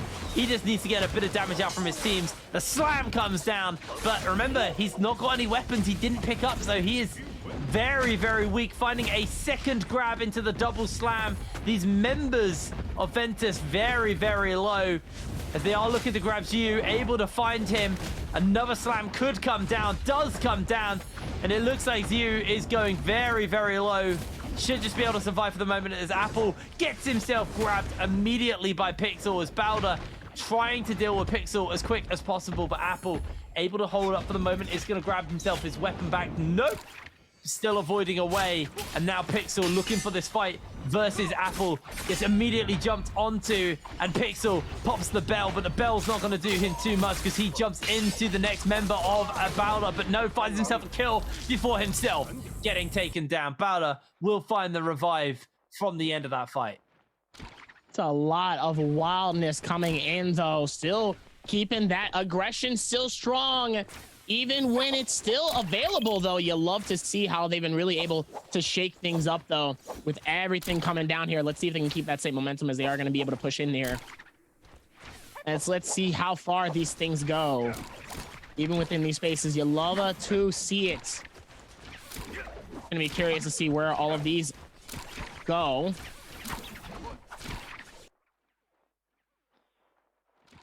As now things are going to start pushing in, though, as best as possible here. Let's see if they can figure this out towards the end. Well, for now we have JDG are leading the charge with those 6 kills under their belt, 17 jail with 4. AOW, again, starting up pretty strong here. Got those 3 kills to kick it off, but still plenty of time for them to keep the score going as GG are just being absolutely minced by AOW. Beautiful pickup by Leng Jing.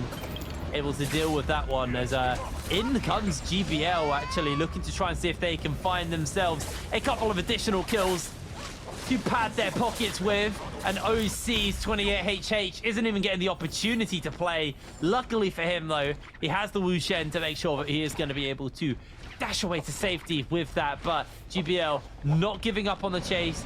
They started this fight up and they want to pick these kills up, but it's going to be a little bit harder. You have to kind of account for the traps when chasing on this map, because you could just be blindly grappling on the chase and then suddenly this happens. Oh, I said that because Han just about got the double jump off, but he was right above a trap as he jumped down there. He knew where he was, so he's going to be A-okay. But there are so many traps and you just have to kind of account for that on every time you go for a chase. 0-1 also has to just account for the fact that there is GBL nearby and they're able to pick him up. Looks like they will be able to do it, though, even with the amount of madness that has been going on, though. Let's see if they can keep that same momentum, though. All of the traps, though, are very interesting. The traps in this game are, it's not enough that's so detrimental, but it is funny to see all of them really come through as much as possible, as they are going to be able to, you know, push this out and keep the same momentum going here. But I do find it funny when all of this stuff happens, though, and they are able to push it as much as possible and just keep the same momentum going, though. I think it's really funny with Apple coming in as that massive, oh, am I going to see a fight? Fight, fight, fight, fight. Oh, Apple doesn't want that fight. Sadly, he is a little bit low here, so it's probably smarter for him to back out of this fight, but I really wanted to see a monk-on-monk fight.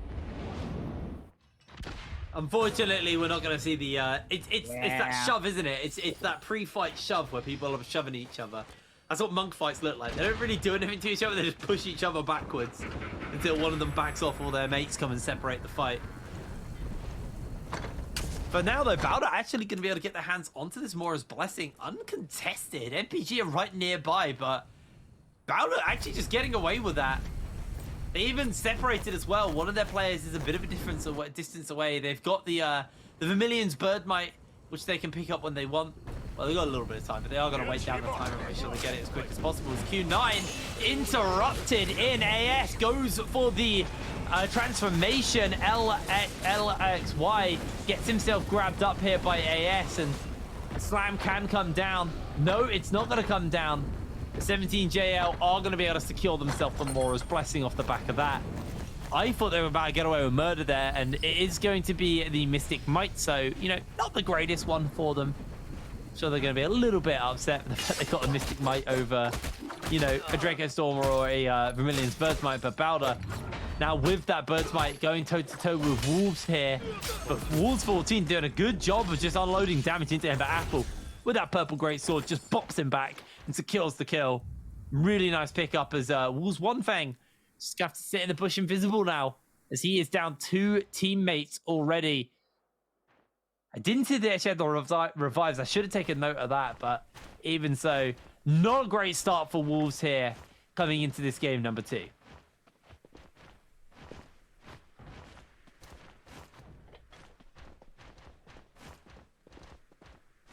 Even with that, though, JDG up top. Look, I mean, like I said, look at the elevation. Look at the hillside. Look how it goes up. There's a lot of elevation on this map here, which makes having these advantages really different. You know, even just scale rushing, even putting the amount of space between one team to another. The cannon damage can be massive because you can really shoot from far away, especially bows. Just this space in terms of where, I mean, look at this. Look at this. Look how high you can go. You're going way higher than any tower in Morris Isle. Yeah, no, you're completely right.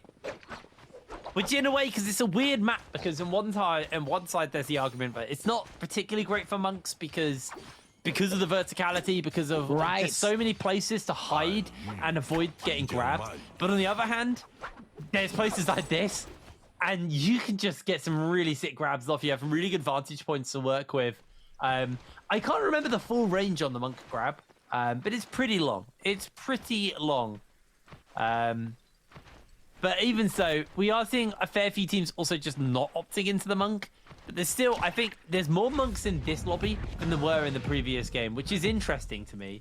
Just because I expected, you know, that monk would be the pick for Morris Isle. And then, you know, you'd have other picks that kind of show up here in Holoroth as the pickup. But I guess with the Yoto nerfs, teams are feeling, you know, a little lost on what their kind of like off comp is at the moment. I think even with the composition though, still being able to go through with these rotations have been really good. I mean, look at the Cicada. The monks still have been getting picked within these spaces, but just not as often, obviously, which, I mean, like I said, it was understandable how certain people are just kind of like, I don't necessarily know if he is the best one, but tips for a patch 029. Change the airborne effect of Tumult, Zephyr's Whisk, and all of his talents to the control effect. Can ban the skills that can be cast while under attack and can be broken by attacks with stagger effect and optimize the performance of the action. There's still a whole lot happening, though, and man, they did like a pretty interesting job, though. Even with all of the rotations, though. Look at that. Sansi just getting caught, though, by the winds. Immediately starts throwing out the bows, though, as both Bowda ends up getting eliminated, though. EWG really doing a lot here within this space.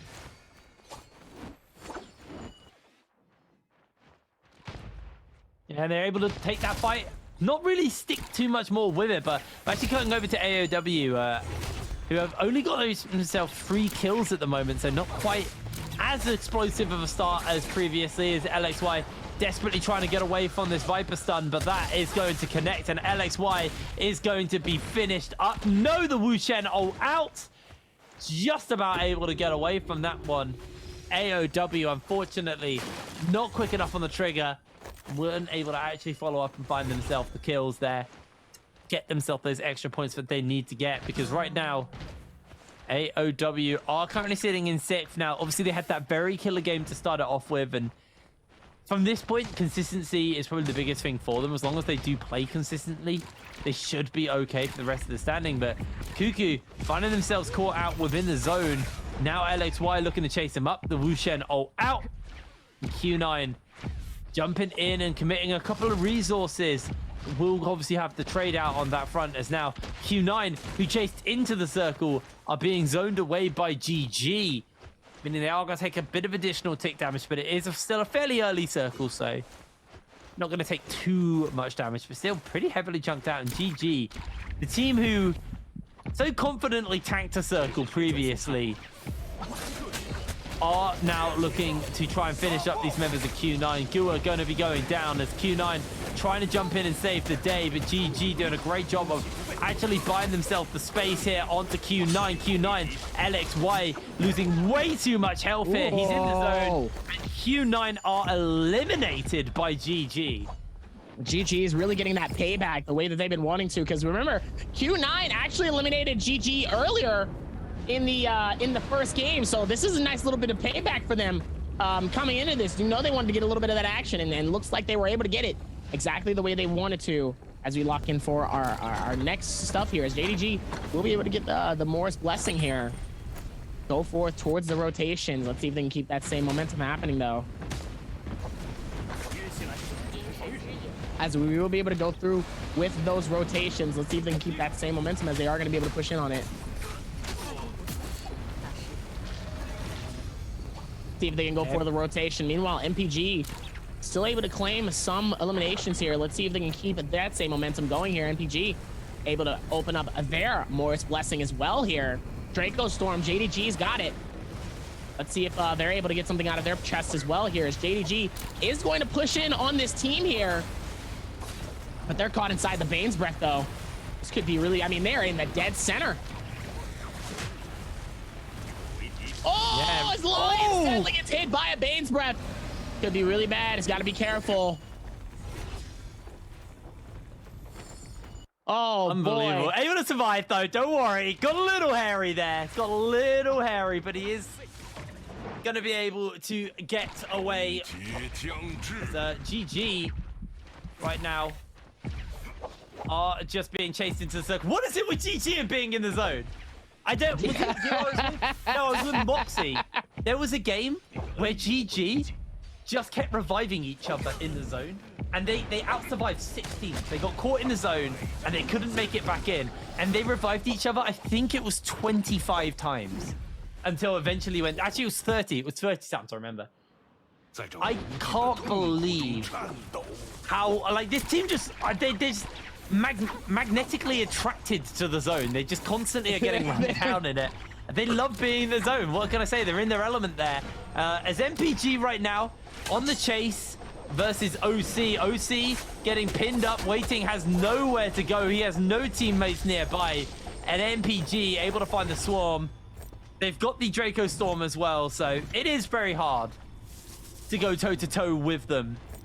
But MPG able to make this work in their favor and are gonna pin away, as GBL actually in the area as well may look for them. They've got the little fart vents to send them flying. There they are. Up they go. And they now have the high ground to work with. Are they gonna find MPG here though? Don't think so.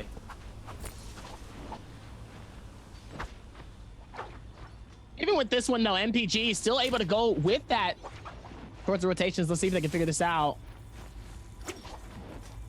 See if they can keep that same momentum coming in. Sorrow looks like he's able to go through with the repairs.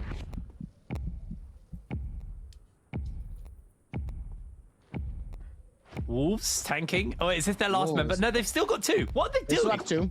What are they doing? They're just in the zone. Just like, yeah, let's just chill in the zone. Just nice chill, just relax. Listen, we're just relaxing. You know, there's no reason to just, you know, we're okay. You know, we're good. It's all good. We are good. Everything's great. Been vibing. Things have been fantastic. Meanwhile, going through with these rotations here, let's see if they can still keep pushing it over, though. As now, Ziadu will be able to find somebody, and that's Apple, though, from Bowda.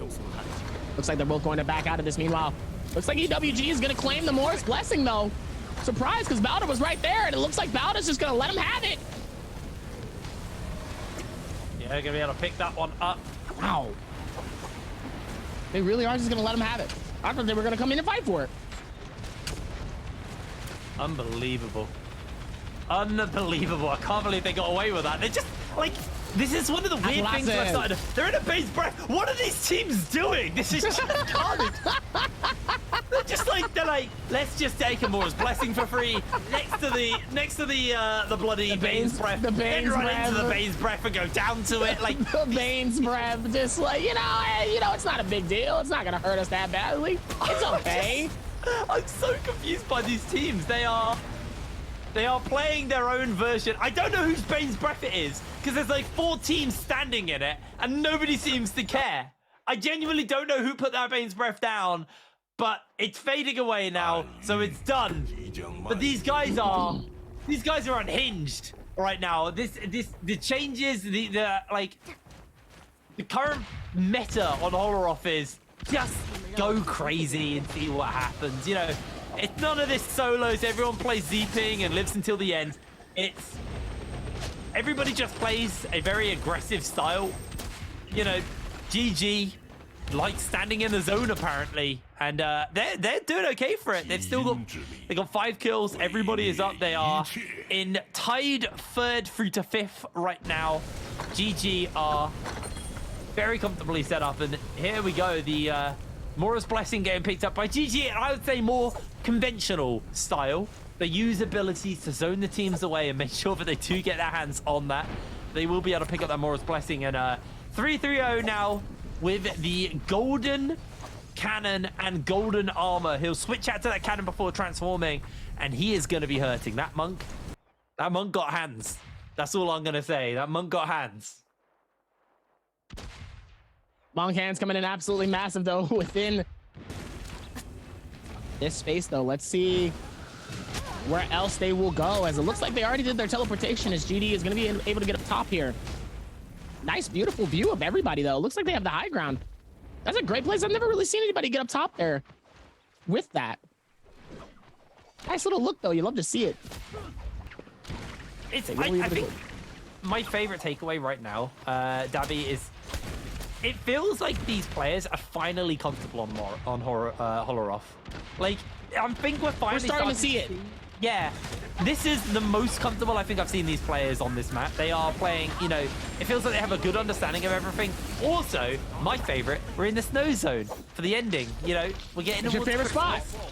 I love it. We're getting towards Christmas.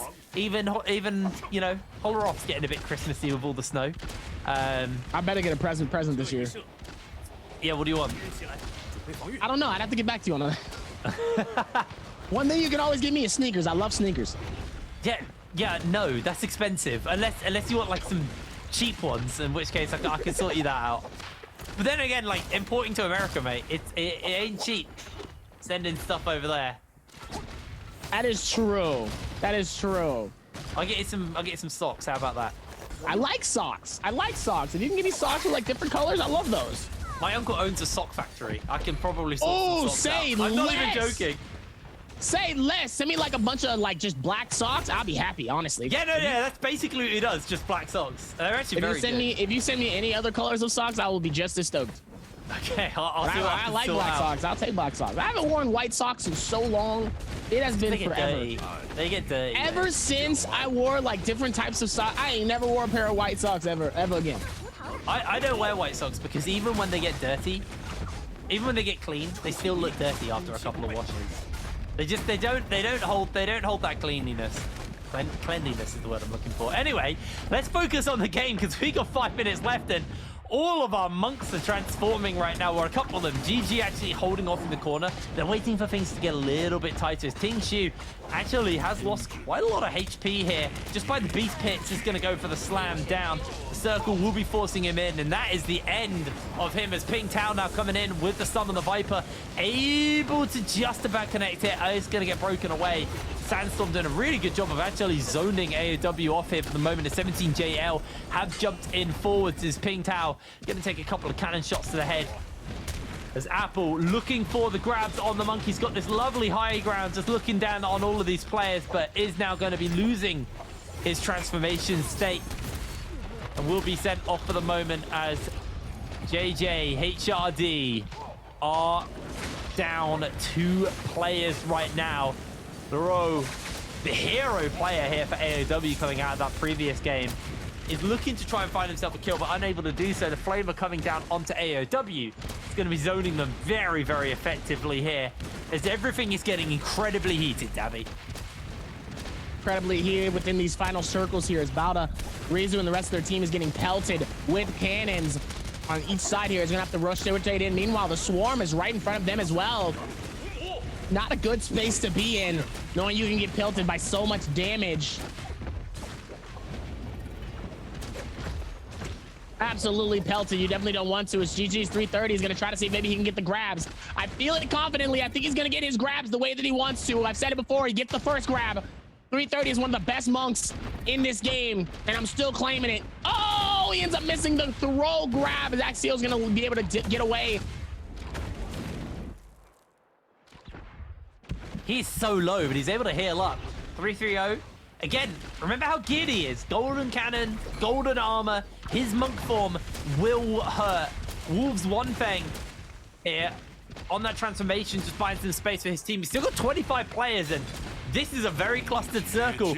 There's a lot of transformer comps, but this realistically isn't that transformer of a circle. There's way too much terrain for these monks to actually consistently find those grabs, and we're seeing a lot of abilities coming out. The transformation to try and zone out these members of GG is actually himself a little bit stuck. Sleepwalker desperately trying to find those grabs. It hasn't been the season for WBG at all. They are the defending champions of the Nbpl, and they have not been able to find their footing at all. But right now, they've got GG in their sights. They're getting the slams, and they're finally trying to find themselves an opening, as Miss Kia can't be grabbed in that transformation state, as Bauda now Apple on this high ground has Sleepwalker in the toaster. Sleepwalker is going down. He pops the bell to try and survive, and somehow Sleepwalker is able to survive a little bit longer, but will get finished up by 17JL, instead denying AOW the opportunity. Oh, sorry, Bauda the opportunity to get that kill. AOW are also within Apple's grabs,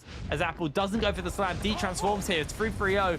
Still chasing up. Got his own transformation, but it's just not a monk circle here, Dabby. They can't survive this. A great grab comes in from 3-3-0, but now he's going to D-transform. Means he can actually get out of the bloody zone, because he is not in the right position here. Gonna jump back into the zone again. I mean, they're caught all the way on this backside here, where literally the circle is closing in here. They're gonna have to keep rushing in, because now the circle is hurting. This circle is a little painful, so they're gonna need to step out of this. Meanwhile, Wolves is at the very bottom, finds immediately 330, lands right in front of him, gets hit with that longsword here. Immediately going for the repair here. EWG all the way up top is able to get the massive amounts of hits, but this Viper comes in. Pingtao with a massive stun. It could be big for the team, and it does. Stops the entire 17JL team, and immediately gets massive eliminations. Pingtao gets one on ZU. It looks like another one also gets claimed as well. 17JL's Ben Chu gets elimination off of Han. Love the claim around this one as well, as Pingtao is going to be able to find it, as ZL immediately claims 330. Oh, poison splash. Still going to be able to hold through here, as Ron gets a kill. Elimination off of Apple. They start to push in and keep that same momentum. Wolves with 4 eliminations here. 17JL leading with 11 eliminations. Sadly, only has 1 player left alive, and Benshu, and finally gets eliminated here. The top team with top eliminations does get fully eliminated. Question is, can GG's pop off and get the kills the way that they want to? Otherwise, this will be 17JL winning this game possibly here. So let's see what happens, as Wolves is going to be still on this inside here. The Viper comes through. The Terracotta Warrior forced to come out here. Pingtao going to try to see if he can claim one. It looks like he isn't able to claim anybody here, as Wolves is going to be right behind the wall just in time, as Pingtao gets shoved right out of the circle and gets absolutely dusted and finished. EWG Sunsi immediately coming through with that massive Flamebringer. Flamebringer coming through with a beautiful finish and elimination here. EWG trying to put it down as best as possible here. EWG whole team still alive here within this space. They can still do massive damage, as Wolves is going to be able to close the gap off. The Terracotta Warrior still doing massive damage and does get the elimination from Niskuya and Lulio. EWG trying to hold it together here, Sensi, and it looks like it really could be anybody's game here. They got those eliminations, but is it enough to take out 17JL for the top spot? And it does! EWG wins it! Really, really big win there. That Flamer just doing so much work in that final circle. I mean, you can see they were totally uncontested, just standing there torching everybody. You jump out the zone, you take tick damage. You jump in the zone, you take the flamer tick damage. You jump into the zone, you take flamer tick damage at the same time. It was so oppressive at controlling that final zone. And, you know, hats off to AOW, who were able to survive pretty late into that game as well. The curse doesn't seem to be in full effect here. They had a good game, they still got good points, they made it in for a great multiplier. But EWG do end out taking the overall win there in that game. And again, nobody scored 0 in this lobby, by the way. Everybody got at least 1 point. So the teams are good. It's been a very competitive day. You know, we've had teams dominating, but everyone is scoring. We're not having, you know, 4 or 5 teams at the bottom of the ladder with 0 points. Everybody is at least getting something. And that has led to this being it's led to it being just a very different day from what we've seen previously, because I feel like typically we have at least 4 teams getting 0 points every lobby all season long. But so far, everyone's getting at least something. But the top end of the table are still scoring high as well. It's not like all the points are being vacuumed and taken up to the top. It's just there's a spread, but the top end, there is still a pretty significant lead coming in for some of these teams. And the EWG, they were that team this time. Did they get that 36.6 points? I don't know. I guess we'll have to see as we move a little bit. No, they definitely didn't get the 36.6 for sure. Not even close. Not even shot. That's a long shot. But I could feel them definitely getting at least 20 points. At least. It'll be interesting to see where the placement is for that game for them and what's probably the best placement for them within this game here. But knowing how close they were, though, it could be interesting. I'm more interested to see where 17JL's plays, because they placed before top 5 and they got eliminated with 11 eliminations. So if they have 11 eliminations or more, I think EWG might have had 12. But if not, that's going to be interesting to see where 17JL places in this. I mean, that circle was carnage, and even we're a little bit lost on how many kills people got by the end of that game. And I'm sure some of those Monk teams, well, most of the teams, because most of the teams were playing Monk in that lobby, I'm sure a bunch of them are actually really frustrated by that final circle. Yeah. Man, that was not a Monk circle. There was way too much terrain. There were walls everywhere. There was a lot of hills. And I mean, we even saw it with GG.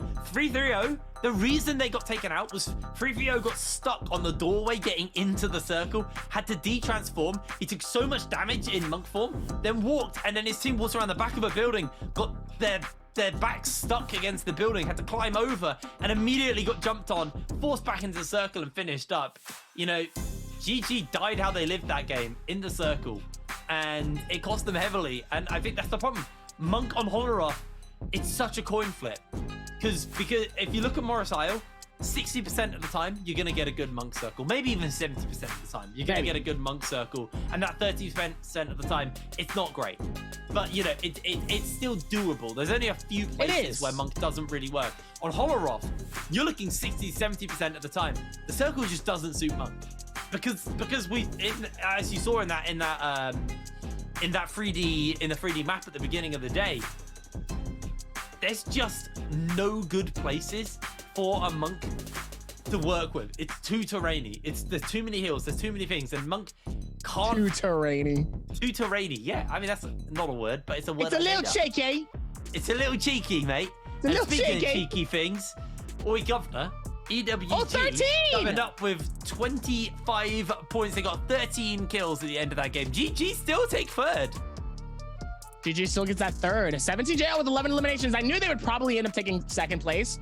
So it was interesting that was right on. And I'm surprised that the EWG ends up getting 13 eliminations, because I said it would be 12, so I was close.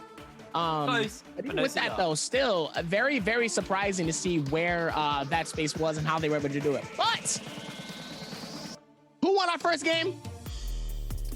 AOW. And Fourth place. Not bad.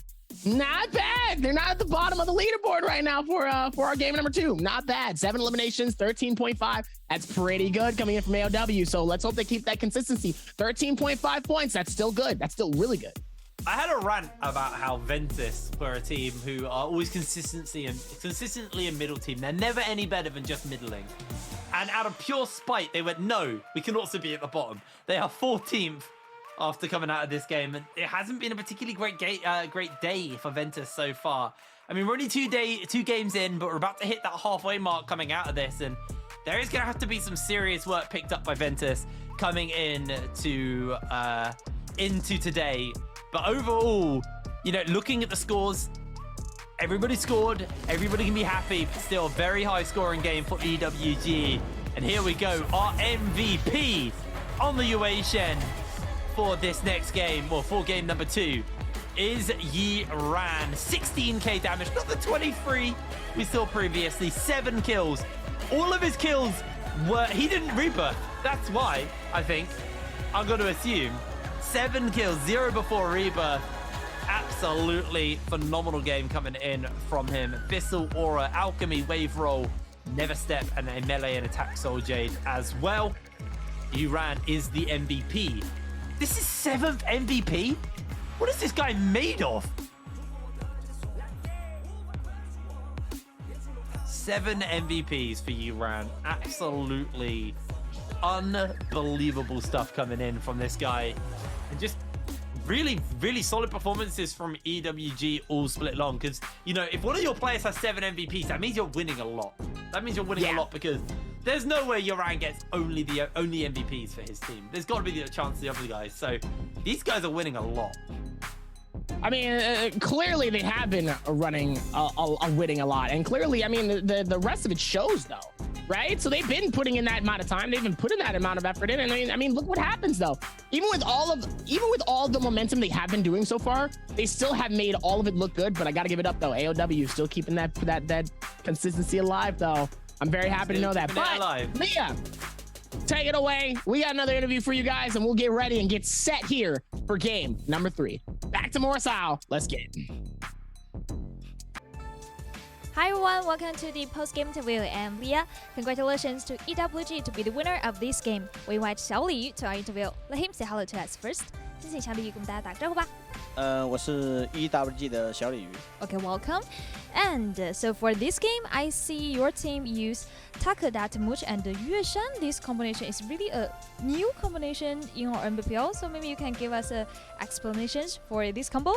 那其实这一把的5杀月阵容是让我们眼前一亮，跟我们讲讲吧。就是保武田打法，然后用沙暴去解对面沙暴，用月山去解对面红叶，让武田处于一个很厉害的阶段。Okay, so I think these combinations, so our Takeda is the center of this combo, and our Temuch can solve our opponent's Temuch, and our Yueshan can solve our opponent Viper. So, okay, I see. So, which V your Temuch use in this combo? 那这个阵容里面，你的沙男是带的 V 几呢？V3。Okay, V3. So why you use V3? 那为什么带 V3 呢？因为风可以共享，我的还是我的，别人的也是我的。Okay, so because I can share or like win with other Temuch, so I call it mine is mine and yours is mine. Okay, so do you think after Temuch was buffed, and is there any change about this hero in your team? 那其实，在我们这个沙男这个英雄，他在增强之后，对于你们队伍上面打法有没有一些改变呢？打法还是跟原来一样，但是沙暴加强就可以多了一个选项，就吹到人就可以秒了。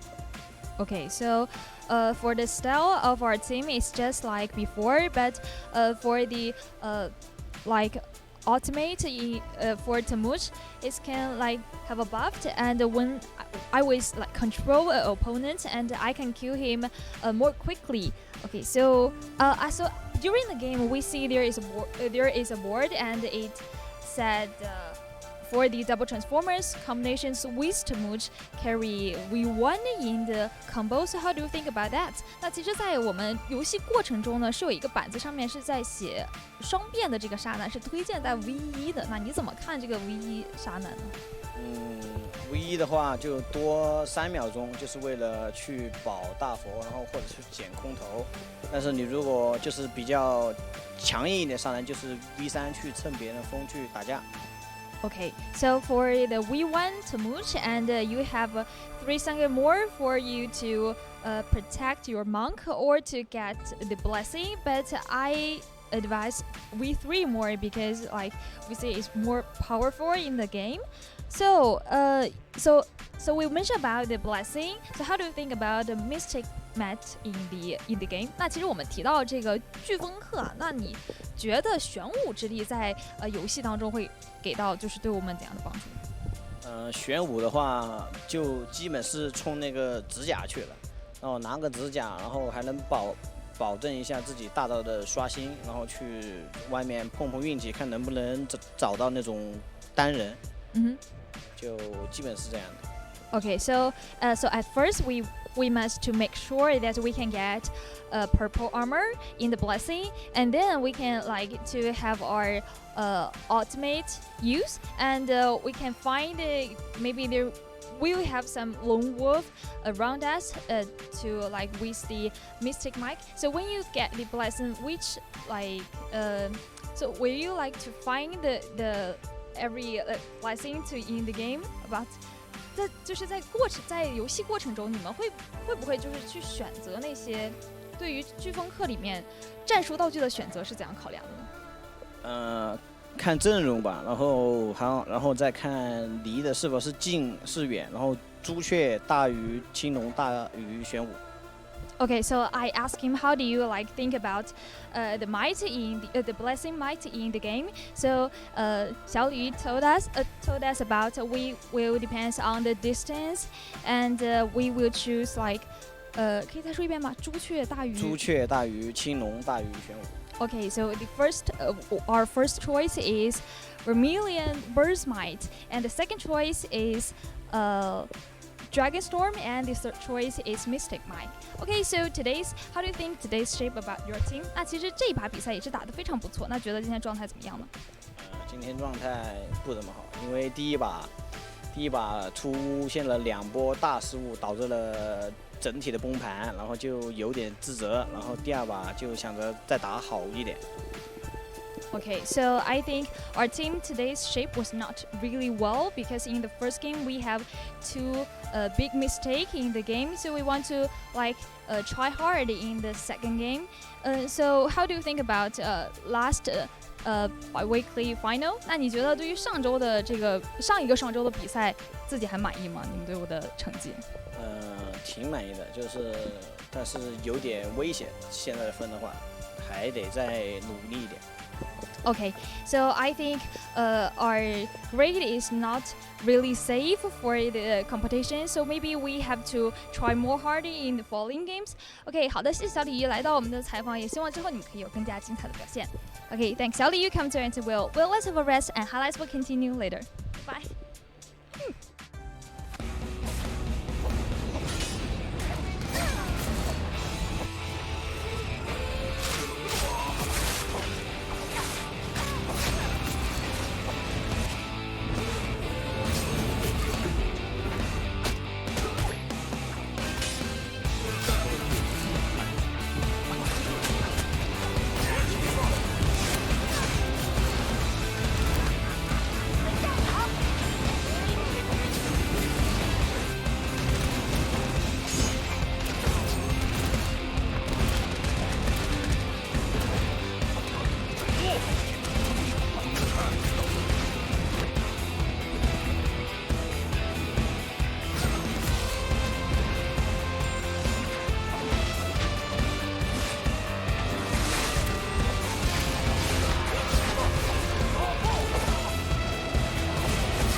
去草路可以吗？能来吗？可以。这样别球。没事。不行，我得走了，我打他不行。走，哎，我躲不过，还是逃不过这个。我就把钱花2千。他也被炸一下，他被炸2下，我把钱花了，我搞不了，我现在炸死他！差一点，炸不死。好杀！吃花自己吃花走。我吃了。吃花走，自己玩，自己玩，不用管我。我没事。我杀一个。好炸，你自己玩，别管我。自己该吃花。好吃。好吃。了。哎，好喂。稳住，不用和他博弈，自己狗命就行。自己绕。哎，傻。哎呀，你谁呀？大妈！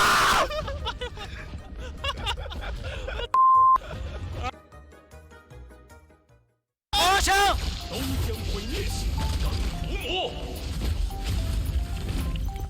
好踩！好推！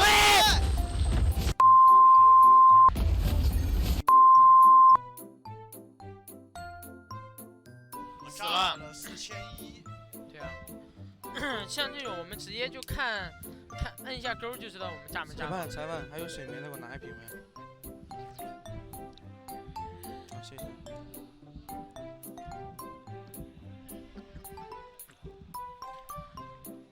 苍天笑，切了跑了。鸭子给我唱首歌，放松一下。我唱歌很会的，不是会的。哦，不然。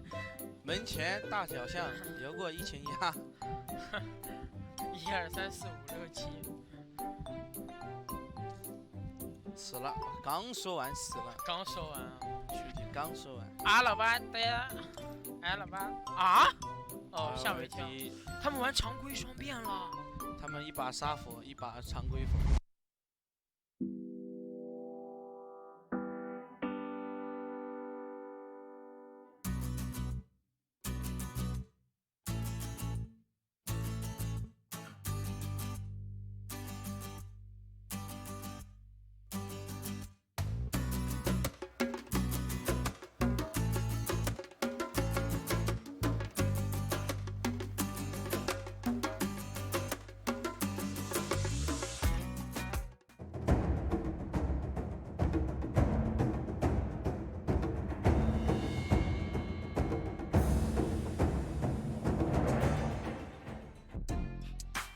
Hello everybody and welcome back to the NBPL. We're getting ready to go into our third game of the day as we're dropping onto Morris Isle.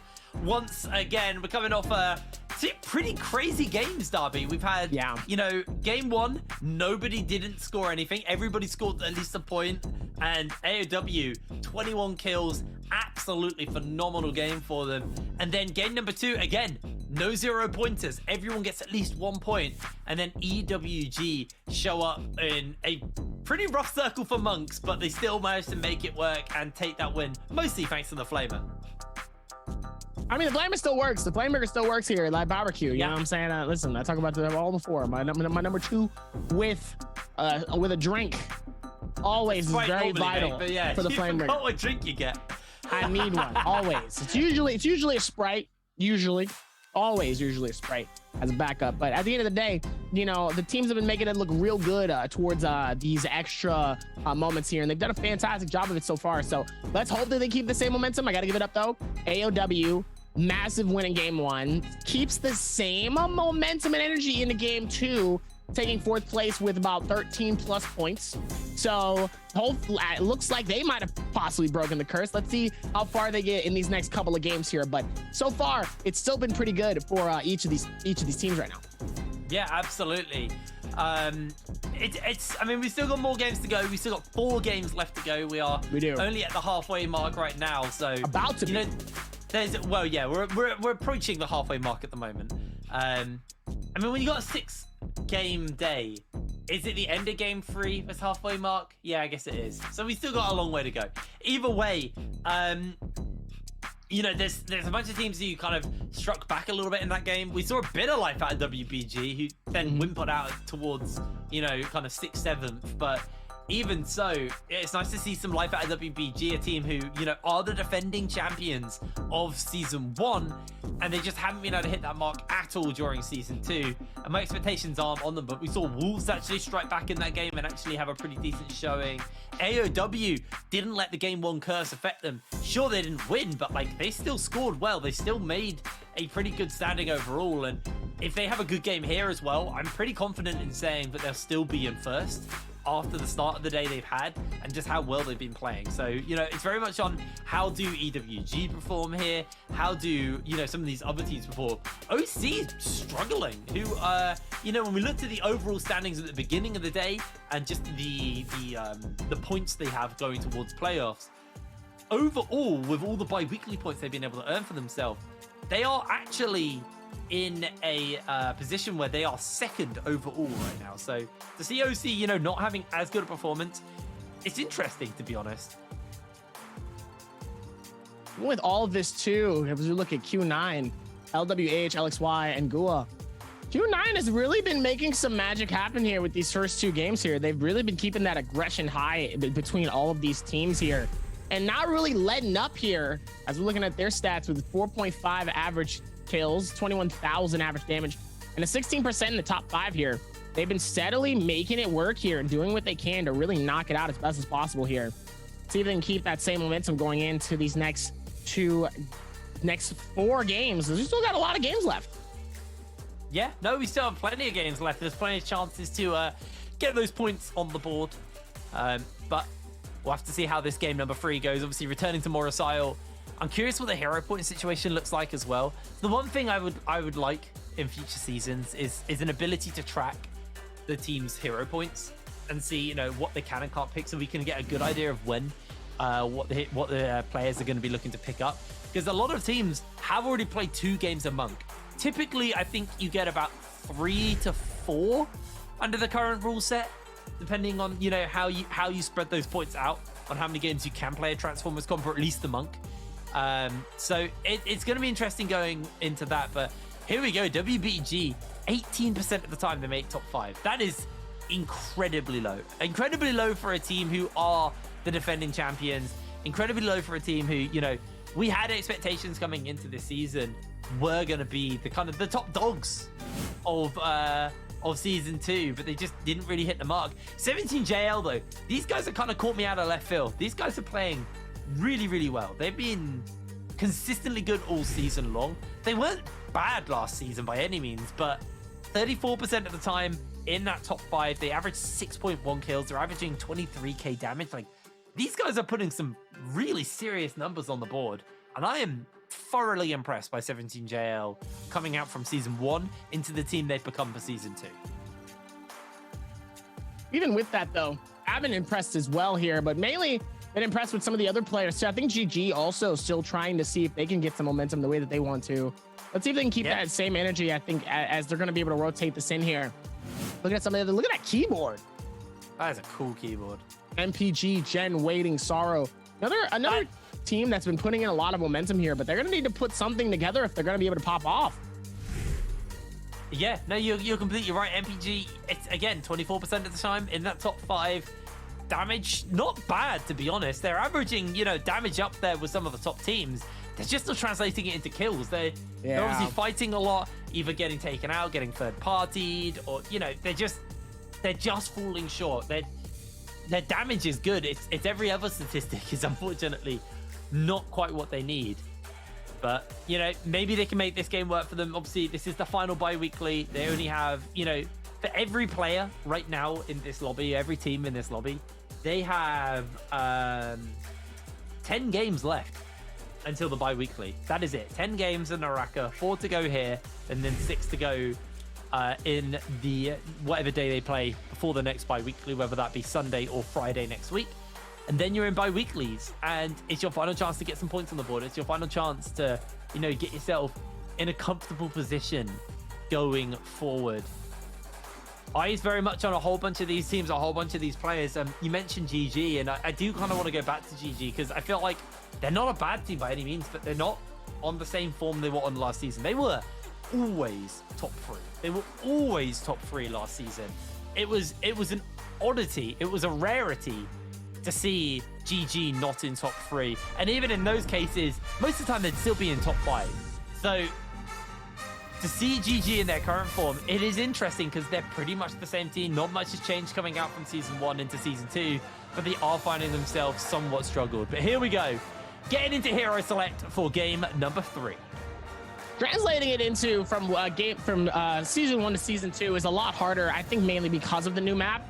So the new map has really kind of thrown a lot of these teams off in terms of how players have been really not only been cooperating, but also keeping that aggression high as well here, not knowing kind of where everybody is here, but knowing that it's a very open map too. I feel like it's way more traverse and way more open spaces than it would be in the on Morris Isle.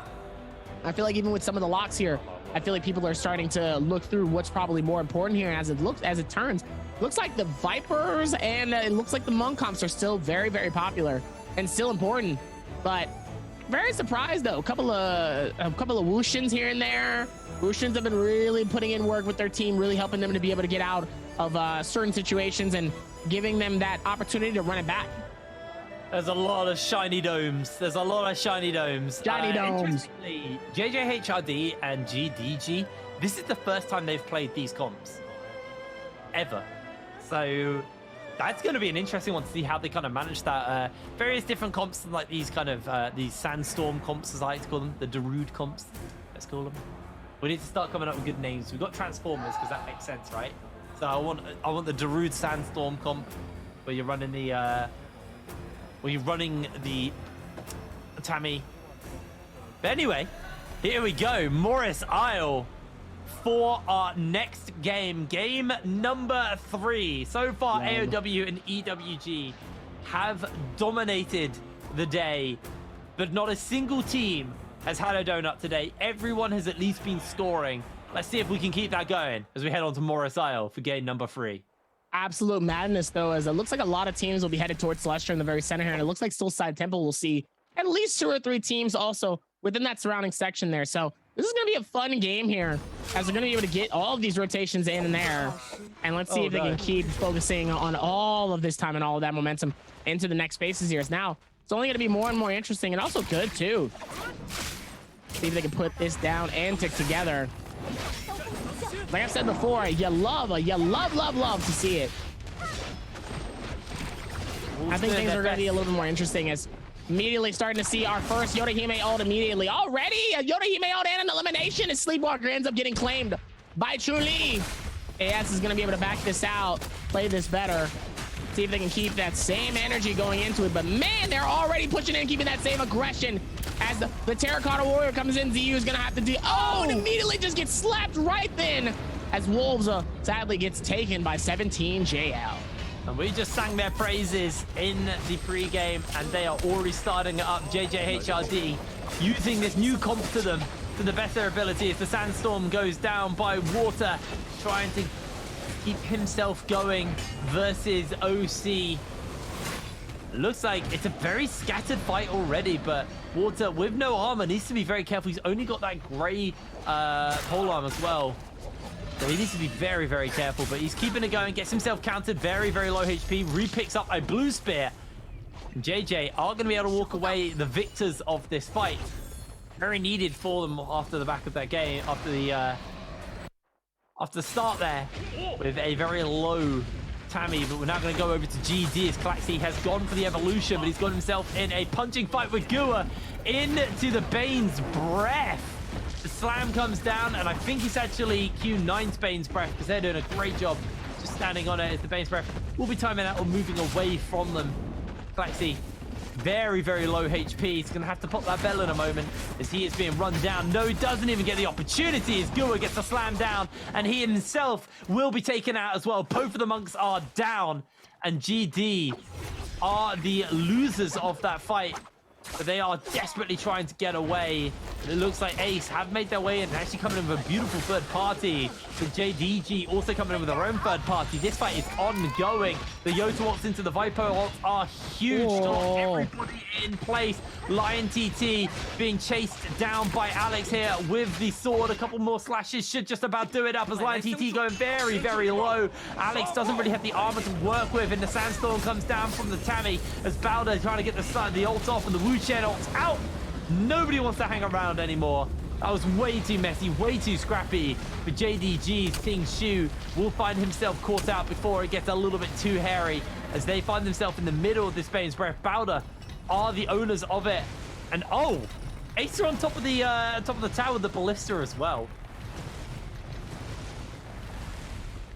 Looks like the Ballista might be able to get somebody, though. Looks like they were able to see the viewer of somebody, but Bowder gonna be able to go through with it. They might be ending up getting caught by that Ballista. Let's see.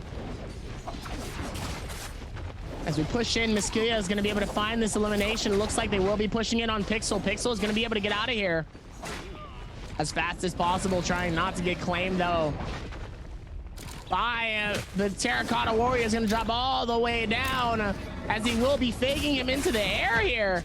Doing what he can to stay alive here. Immediately gets the heal from his teammates. Gonna be able to help him out a lot here as Miskia immediately gets turned and switched into another area as Miskia sadly does get claimed. Absolutely insane. What a turnaround. What a switch. Yeah, phenomenal turnaround there as Wolves finding themselves in a fight here versus EWG. Iran able to get the grab off. So many monks, so many slams coming down, and Wolves, remember, they've already used their revives up, so if one thing gets grabbed here, this might just be the end of the team. He's actually able to hold fast at the moment, trying to turn it around onto Uran. He's got no health and no teammates. Wolves are the first team eliminated, and with a big old donut. The diet is over. Unfortunate for Wolves coming in with 0 eliminations and sadly does get eliminated. Meanwhile, GG does also have to go through their pickup. Fight! I want to see more Monk on Mud fighting action. That's what I want to see. There you go. Fight! Love to see it as you're going to see both Monks go absolutely at it and flood it as Q9's Gua immediately is going to de-Monk. Staying inside of that healing circle, though. Han also in a different situation, using that Terracotta Warrior to hit massive damage onto Team Q9. Sleepwalker's gonna have to be careful, though. He's already been eliminated once here. Let's see if they can keep that same momentum coming into it, as still has that absolutely heavy sword. Now he will be able to go through all of the momentum and rotation here. Let's see if they can figure this out. LWH keeping his distance, but not for long, though, as the rest of the team is going to come in and just absolutely bully him as Q9 sadly also will be the second team that gets eliminated from these games. Unfortunate. Unfortunate indeed, as OC actually got themselves on a fight versus AOW. AOW kind of on the back foot, but also on the front foot. It's a very back and forth fight, but if they can find this kill onto Leng Jiang, then they have that man advantage, and they should just be able to do it, as here comes the ultimate from 28HH, the tallest man in the Pro League, coming in with a tall old ultimate, and Ping Tao not going to be able to survive this one. He is run down, taken out, and Leng Jiang will get picked up, but they need to head into that zone ASAP. AOW actually popped the Wu Shen ult, so they don't get themselves taken out. They are able to just get away to safety. But they do have to be careful, because OC may look to hunt them down, to gatekeep them within the zone. With GBL's hand now getting himself into a fight with Ace. Alex gonna have to use the ultimate, is able to find the slash. That's one slash, that's two slashes. He is doing some phenomenal work here as he de-transforms immediately. The grab comes down to Bao, looking for a second grab, gets the slam out on to one, looking for the re-grab, but the Wu Shen ult out to safety, as now Waiting's coming forward, and Bao finds himself on his lonesome, taken down. NPG with the third party, as EWG also coming in with that repeater crossbow, just being a thorn in the side to NPG. With all of this, though, NPG still able to keep it alive, though, with 8 eliminations so far. Great start for NPG. knowing the last 2 games haven't been absolutely significant for them at all here. So starting off with a strong number like 8 is very, very good for them. Let's see if they can keep figuring that out. As also, looks like ASE with 5 eliminations, tying it up with JJ as well here. JJ trying to figure it out as Balda, Rizu, and the rest of his team, one's up top, 17JL, is very close by. Could fight this out if they see them. So let's see if they do. Looks like one's going to be around this tree. Axio might end up getting found here. I think 17JL knows someone's nearby. As they do see both of them immediately here. As Apple definitely gets double grappled immediately as the monk comes out. Doesn't even hesitate. Immediately waiting to try to find the next person to get a grab from. Gonna try to time it. Gilly's throwing out the arm, seeing if maybe he can get a grab from somebody here. Really could have been anybody's game here, but doesn't look like he's able to find anything though. No, not gonna be the case, but you ran. He's gone for the transformation, maybe. He can find these grabs. There's one. And Ziyu, oh no. Oh no, Ziyu, one more grab. The re-grab could do it. Note the Wushen, out to safety. They are gonna be okay as he de-transforms. Sora jumps in. Wow, it's a massive stun off. That is huge. Uran's going low. He has to pop the bell. They get the counter back. They get the turnaround. This is scrappy. This is chaos. EWG just getting run down by MPG, and now we're seeing why they're a team with such high damage. They just wipe EWG. That was insane. The timing of a Viper could be very dangerous, especially for the entire team if you're not paying attention. And the fact that all of them got hit with that stun, they were able to get massive damages. I mean, they were able to still try to clean it up as best as possible, but obviously it just was not enough because they too end up getting finished. Full team EWG is done. Absolutely. And they got the bird insane, man. mite. They got the bird mite though, just before going down. They got the bird's mite. Wow. Yeah, so they got the revive off. That was so clutch. Salty run back. Salty run back. I'm excited. Maybe it's gonna happen, but right now GG finding themselves in a fight with JJ as 3-3-0, still very healthy, and JJ not so healthy, unfortunately. 2 members have gone down, and Chewy on the run as GG will look just to chase up, but Chewy probably not going to be able to pick their teammates up, unfortunately. No way they're going to be able to do that. They try and see if there's a rebirth charm in the Morris Blessing on the way out. They got it. Oh, he just needs to get away and maybe get his teammate up. He actually got the rebirth charm. That is huge. It's now on Chewy to make sure that he does make the grand escape, as GG are doing their best to chase him down, but there is a lot of trees, there are a lot of terrain for him to use the grapples on, and he's actually doing pretty good at giving them the slip. It looks like Chewy may just have done this. He might have got away. A couple of members chasing. He has no a lot way. of, he got a lot of height. He got a lot of height on that one. He got the rebirth charm as well, so he's gonna be able to pick his team up.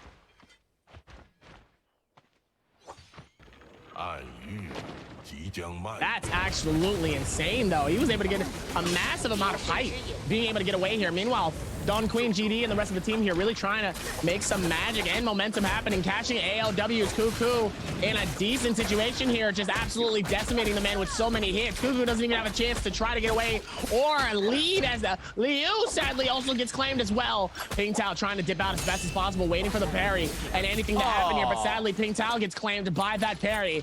ALW, full squad, 5 points deep, 5 eliminations, and fully eliminated here from our game number 3. Unfortunate, that is a rough one.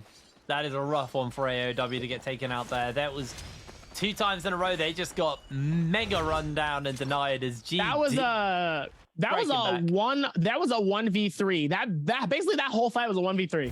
3v1, they fought one, went to the next body, 3v1, went to the next person, 3v1. That's tough. It was a whirling ball of blades, basically just running. A death ball. Trying to find everybody they can get. Is MPG right now leading the charge with 11 kills. They have been phenomenal in this game. And, you know, we were talking about them before the game. We kind of hit on there, you know, high damage, low everything else. Maybe this is the game. Maybe this is the game where they do start to bring those stats up elsewhere and keeping that damage high. 11 kills, an absolutely stupendous start, but we already have 2 teams down, so there's only, you know, there's still plenty of teams that could go out. There's plenty of multipliers to be earned. More points for them to be able to gain as OC taking a couple of shots here from GD, but GD not going to be able to find themselves the kill onto OC, and OC also just want nothing to do with it. They're just going to step away. We cut over to WBG and Sleepwalker. He's got himself the transformation off. He's trying to find the grabs, but he's got himself one. He's going to get the slam down, but Jing has already been eliminated, and that means EWG immediately on the back foot. Sansi has gone for a transformation, and it looks like Sleepwalker may struggle to find this slam. He may struggle to find himself alive for much longer. He's about to de-transform. Can he pass the bell in time? Looks for one more grab, unable to get it. And EWG just easily running down the members of WBG. Jing actually comes in with the transformation, and was that the salty run back or the revive? I'm not sure. EWG though being run down. Sleepwalker refuses to let Yuran get away. He pops the bell, but it's not going to save him for long, as now they look for Alois, and EWG Yuran able to pick up the kill. He's getting himself juggled though. He's low HP, and Sleepwalker is trying to finish him up with Jing in the pocket as well. The bell's going to get popped, and the D-transformation comes forward. Yuran's low HP as Jing now has to 1 versus 2. EWG are taken out. Sorry, take out WBG. So much happening though, and even with all of this madness though, it's been absolutely insane to come in and see all of this happen. NPG 11 eliminations, a massive lead for them, and a massive pop-off game for them, as they have been struggling a lot throughout these first couple of games here. So to see them come in with 11 eliminations, great start for them here, as circle is starting to close in here to this circle. Let's see if they're going to be able to angle it and keep this momentum going here, as Apple immediately is going to pop that ulti, trying to see if maybe he can throw out a grab here. I'm assuming there was a Bane's Breath nearby. Not a Bane's Breath, but a Morris Blessing. Oh, they're waiting for the Morris Blessing. Here we go. Waiting for it to pop off at any time, and it looks like they're able to find it. Bauda thinking ahead of the game here, already waiting for what's next here, and looks like they might have found it. Yeah, it looks like they're going to be able to get themselves some... I swear I can talk. They're going to get themselves the Draco Storm there. Let's see what GBL are going to be able to get in this Morris Blessing as we take a quick look. Another Draco Storm. Purple dual swords if they want it. Purple armor. Obviously, someone needs to get that purple armor. There's 2 members who are currently rocking just the blue. Or was actually, am I wrong? Did they already take the purple armor and give it to DeBow? I might be wrong. Anyway, let's have a look at the overall scores. MPG right now are leading the charge, still those 11 kills, but EWG now got the 7, so slowly but surely starting to bring in the points somewhat. Only 2 teams have been taken out, and only 1 team got a donut this game, so the diet not going quite so good for Wolves, but everybody else doing pretty good, keeping themselves at least somewhat relevant in this game. As once these Draco Storms get activated, expect these teams to hunt for blood. Even with it though, still able to go through with these rotations though and make it look good has been pretty stellar. It looks like JG is godly hiding up inside of the bushes here, relaxing.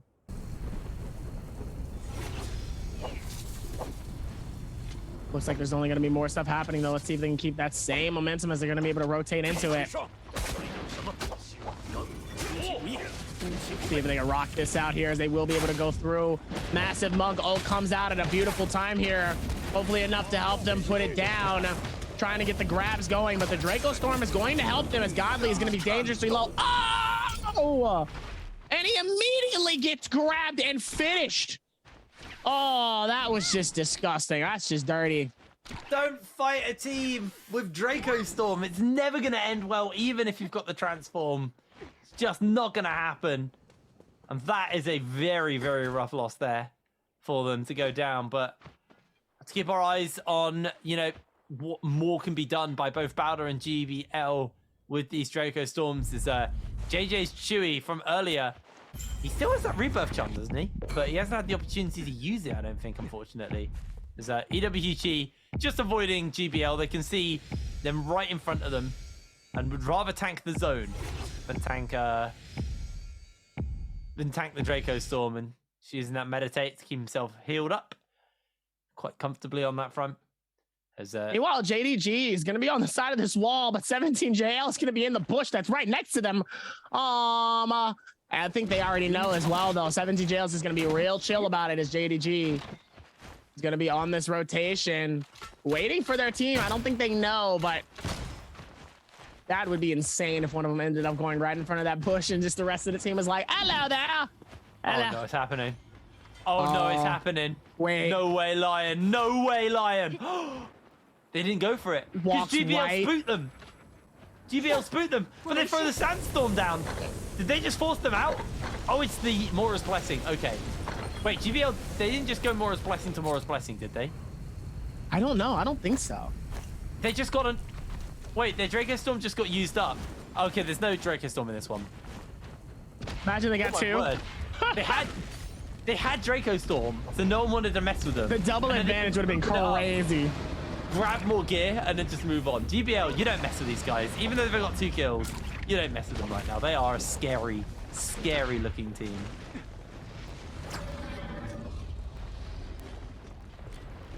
Even with all of that, still able to do what they can, though, and made it look good all within this next step, sir. Let's see if they can keep that same momentum coming into it. See if they can hold. They will be able to rotate this in, though. Let's see if they can figure this out. Bane's Breath, though, is going to be zoning a whole bunch of people away from that Mora's Blessing as well, but still 33 players left in this lobby. 9 minutes until the circle fully closes out. And you know, just waiting on the edge of that Bane's Breath. Nobody wants to jump into that one. And again, you know, it's a very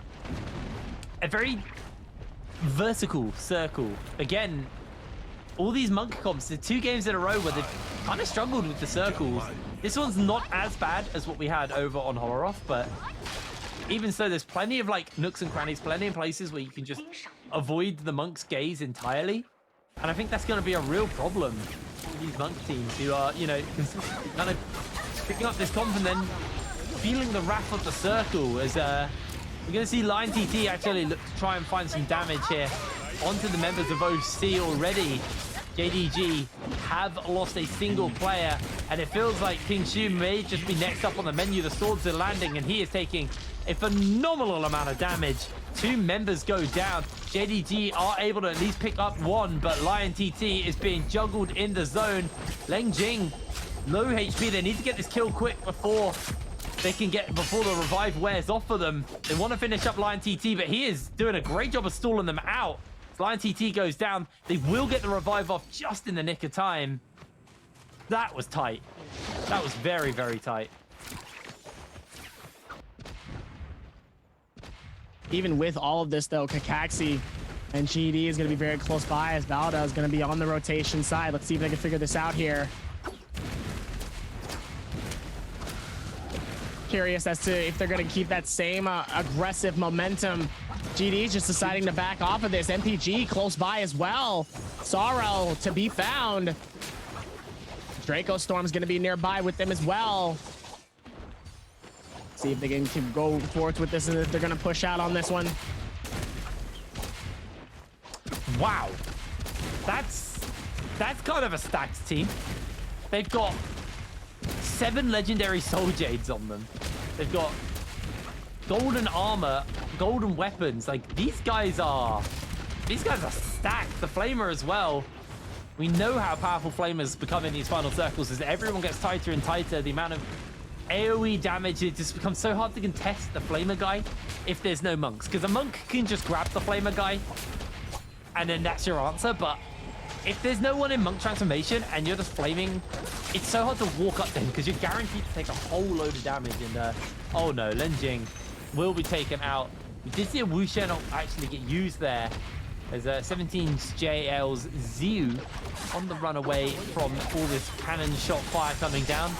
Very much in the Buccaneer phase of the game where everybody switches to muskets and cannons and just lets the long range harass each other's utilities and consumables down. MPG still leading the charge of 11 kills, but they haven't been able to actually gain too many kills since we last talked about it. We haven't gained any kills since we last talked about it. There's still 27 players left in the lobby, so plenty of kills for MPG to cash in on. Plenty more where that came from, as we always say before. Let's see if they can figure that out as well here. Now we're going to be able to lock this in for the next couple here. GD trying to do what they can here. Let's see if they can figure this out. Still more stuff going on, and more stuff really to be had here in these moments here. It's a whole lot going in, and let's see if maybe they can figure this out here. Saw OC and Ace get eliminated as well. Really? Yeah, 2 teams just went down in very quick succession to one another, but GD still holding the top of this building. They've still got that transformation available to them, and are, remember, very, very geared up as GBL just trying to zone away Han, but that's that Han will find himself caught out by the stun, by the lockdown, and he is absolutely toasted. Benchu able to pick the killer. Even with all of this coming into it, you'll love to see it. Let's see if they can keep the same momentum going.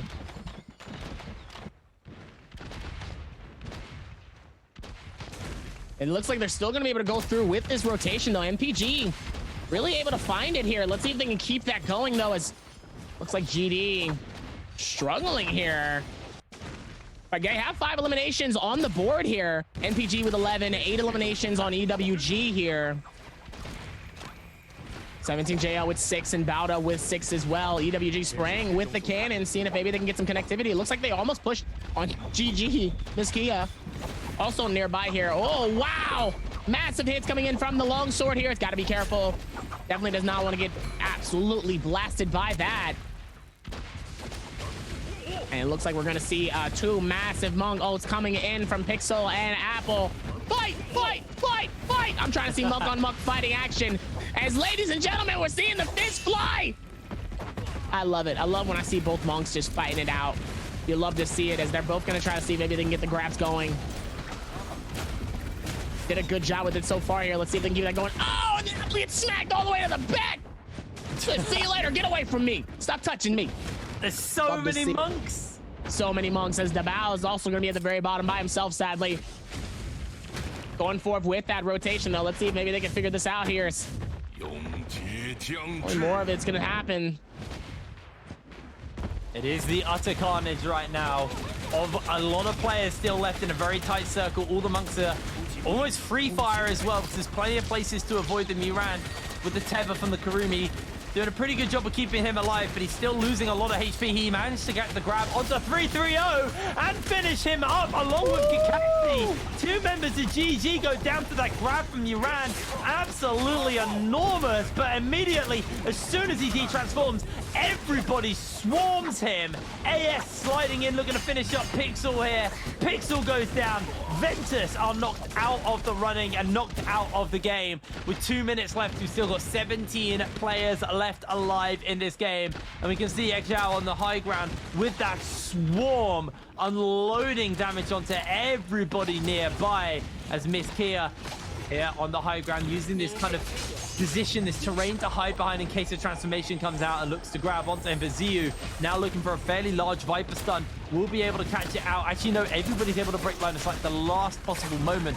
So Ziyu unable to make that damage stick. MPG have been tied up here by EWG on that 11 kill mark, and it feels like MPG struggling in this later half of the game to find themselves some kills, as GD are eliminated, taken down by Bauda, who get their 7th kill of the game. Look at the last 6 teams in this lobby. Look how many kills. Everyone but GBL has actually got a serious amount of kills already, and it's gonna get bigger as we see the Wushen ult come out for a bit of safety, but 17JL going down, going low here to the zone as we see Benchu go down. The grab comes out from Uran onto LXM. He gets slammed down. The re-grab's not going to be quite enough, but LXM bleeding out, going low. Apple transforms himself as now the circle is forcing everybody tighter and tighter. Apple's going to shove Uran back. He's looking to push him into the zone. The D-transformation comes out as EWG are eliminated from the lobby. MPG still doing a good job of holding themselves in this game. We see the grab coming out as Apple finds himself a slam onto 17JL. Ziyu finish him up as Miss Kia is going to get slammed and forced into the zone. Not going to get re-grabbed yet, though, by Apple. Apple's going to de-transform. There's now 7 players are left standing as GG are eliminated. It's between Bowder and MPG. All 6 players are alive. No, I say that, and we lose a player immediately waiting, holding out fast here as we're seeing Sorrow using the ultimate on the Yoto to finish up these last couple of members. He repositions, but within the circle, Apple is bleeding out outside the zone. He doesn't want to give the points over, so he's just going to sacrifice his own life and die to the Shadow Corruption. There it is. MPG are going to take the win. MPG are really coming through and clutching up game 3 here. This is a massive game for them. Like I said, they were struggling earlier in the first 2 games here, so coming through with not only like a massive amount of eliminations, but also probably the damage is very, very high here for this team, especially because they have been in the very bottom of the leaderboard of these last 2 games here. So they needed a dub, and they showed that they deserved one. And clearly their names up top aren't going to be the last time that we see them, because man, oh man, did they put on a show. They put on a really good show. It was a bit, to be honest, it felt like they lost their wind in their sails until the end of that game. But I also respect, you know, like, they got good kills, and they're like, let's just survive. And then when it came down to, like, the squad versus squad, and they just peace out. They're like, actually, we're not even going to give the kills to MPG. So MPG slightly denied more points, which was actually a really big brain move. Like, they just recognized they were going to lose that fight to MPG, run away from them and let MPG win the game, but not with as many points as they probably should have walked away with. But MPG, regardless, are the winners of game number 3 here today. Really, really good start for them. And, you know, we were talking about them at the beginning of the day. They were putting up some serious damage numbers. It was just low top percentages and low kills. And this game, they made all of those stats go up a little bit more. A phenomenal game there from MPG. Much more. I would say even more than the usual changes when it comes to our stats for most of our teams here. Because like we said, it usually only takes one good game for you to pop off, and all of a sudden, your stats are much higher than they originally were. Obviously, by the next time we come back after our break, them arrows are going to be going up for that whole team. They're definitely going to be going up. The average, average kills, average damage, and hopefully average in top 5, you know, because at the same time, the top 5 is usually a lot harder, but getting those eliminations are a lot harder, because we talk about how there's so many teams that have so much damage. They have so much, you know, high amounts of damage, but sadly just cannot connect to get those kills, because sadly, you know, they end up getting taken. They can't complete those kills. It's not easy. It's not easy to really get the finish of those eliminations, because someone else can easily come in, third party, take it, and then they dip out. So in these phases, MPG did what they can to get those eliminations. Not only that, but also claim first place too. Absolutely, absolutely. Really big stuff coming in from MPG. And again, I think AEW actually went out quite early in that game, I think.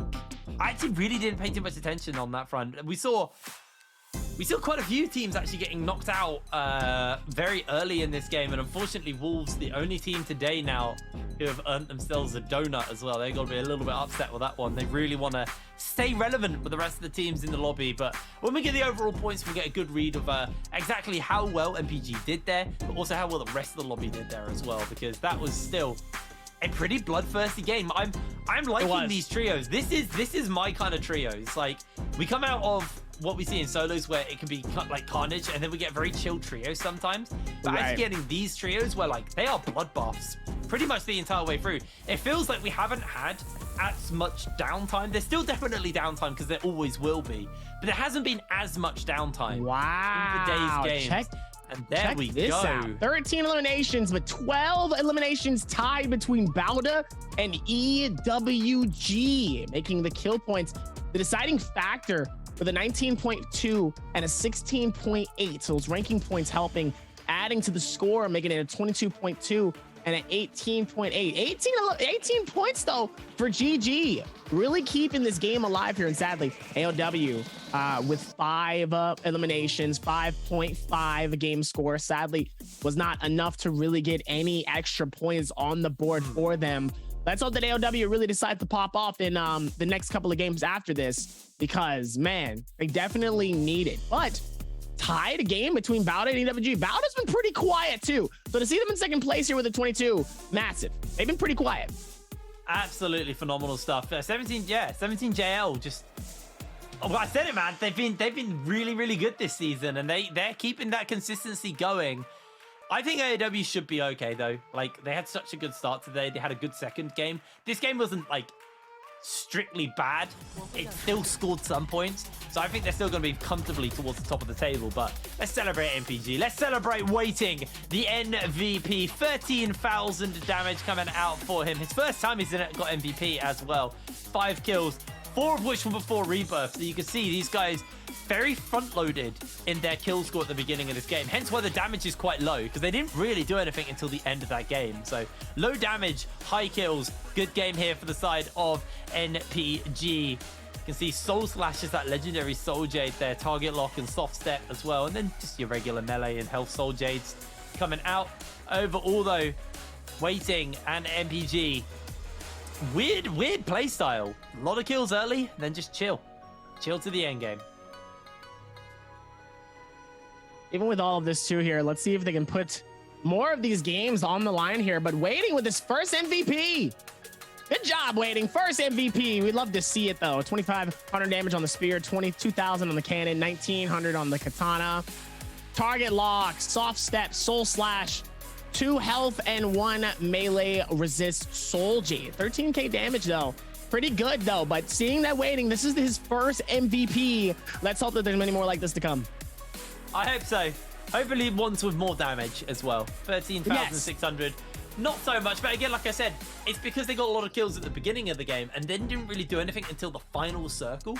So the damage was always going to be low because you're getting those kills with, you know, worse. You're fighting into less armor, so there's less damage you need to do to kill people. You're fighting with weapons, so you're doing less damage. So the damage was naturally going to be low. 4 kills before Rebirth out of his 5 kills really tells the story. Like, he was killing in those first 2 circles, and then they relaxed. And in a way, I think that was the smart way to play that game. You know, they maybe could have pushed more kills. They could have pushed better, but they didn't need to. They knew they were set up well, and they made it into that final circle, and they get their win. Anyway, we're going to pass it over to Leah, who is standing by for our interview coming out of game number 3. Hi everyone, welcome to the post-game interview. I'm Leah. So congratulations to NPG to be the winner of this game. We invite Sorrow to our interview. Let him say hello to us first. 也是恭喜 NPG 拿下本场比赛胜利。那我们 Sorrow 先跟大家打个招呼先吧。大家好，我是 NPG 战队的 Sorrow。 Okay, welcome. So in this final circle, why your team have such patience to wait until the last team and go and fight? 那其实最后一波的时候，为什么你们那么有耐心，有那么多击败分，一直等到最后一波才出去打的？因为我们当时想的就是打法比较稳健一点嘛，然后击败分过多了就蹲在房子里，因为那个房子位置也比较好，我们出去就能收个战场，所以选择了一直比较隐忍吧。Okay, because our team wants to be more stable in the game, and we think we have just enough kills in this game, so we choose a really safe position in the final circle. So I think this building is the best positioned. So we wait until the other team to fight, and then until the last time, last circle, and we go and fight with the last team. Okay, so I remember there is a fight with EWG, and it's a fight about a blessing, and your team's Viper have a really perfect jumping ultimate at the time. So how's your strategy for this fight?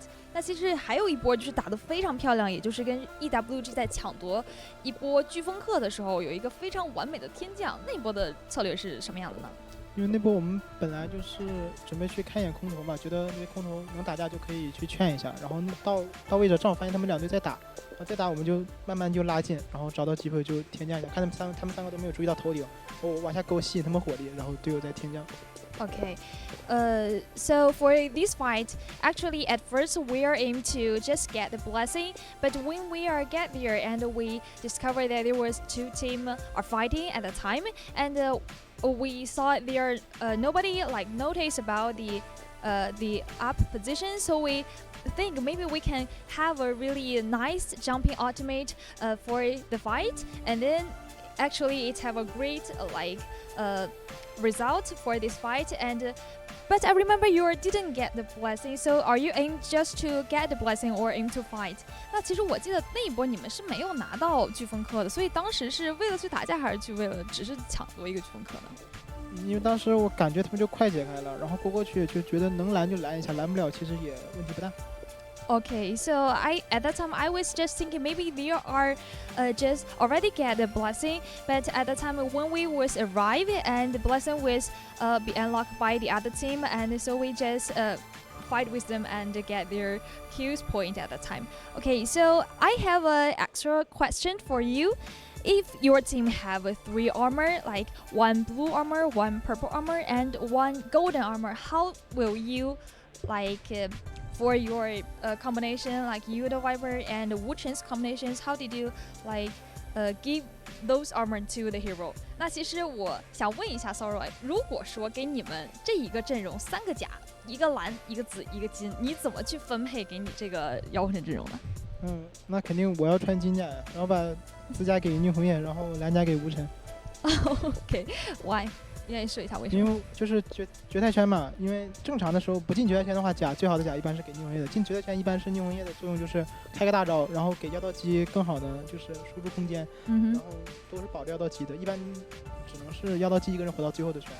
OK， 所以说我们会倾向于给妖道机。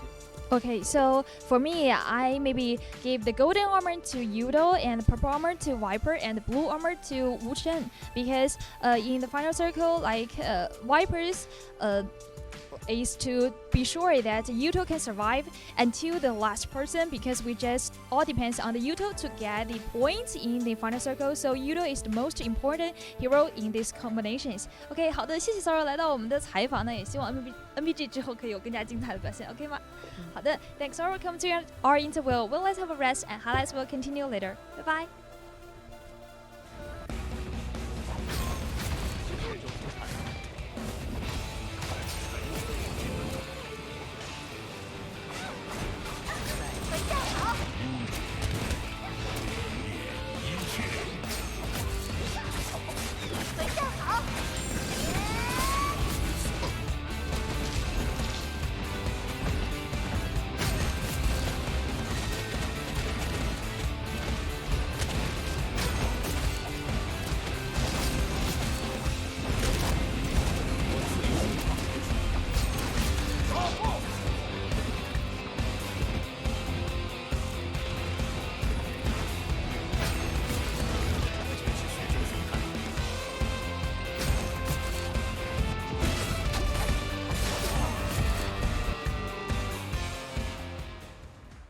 didn't get the dub, we still bounce back harder than hard. We ain't going down without an L. We coming back next year to kick some tail.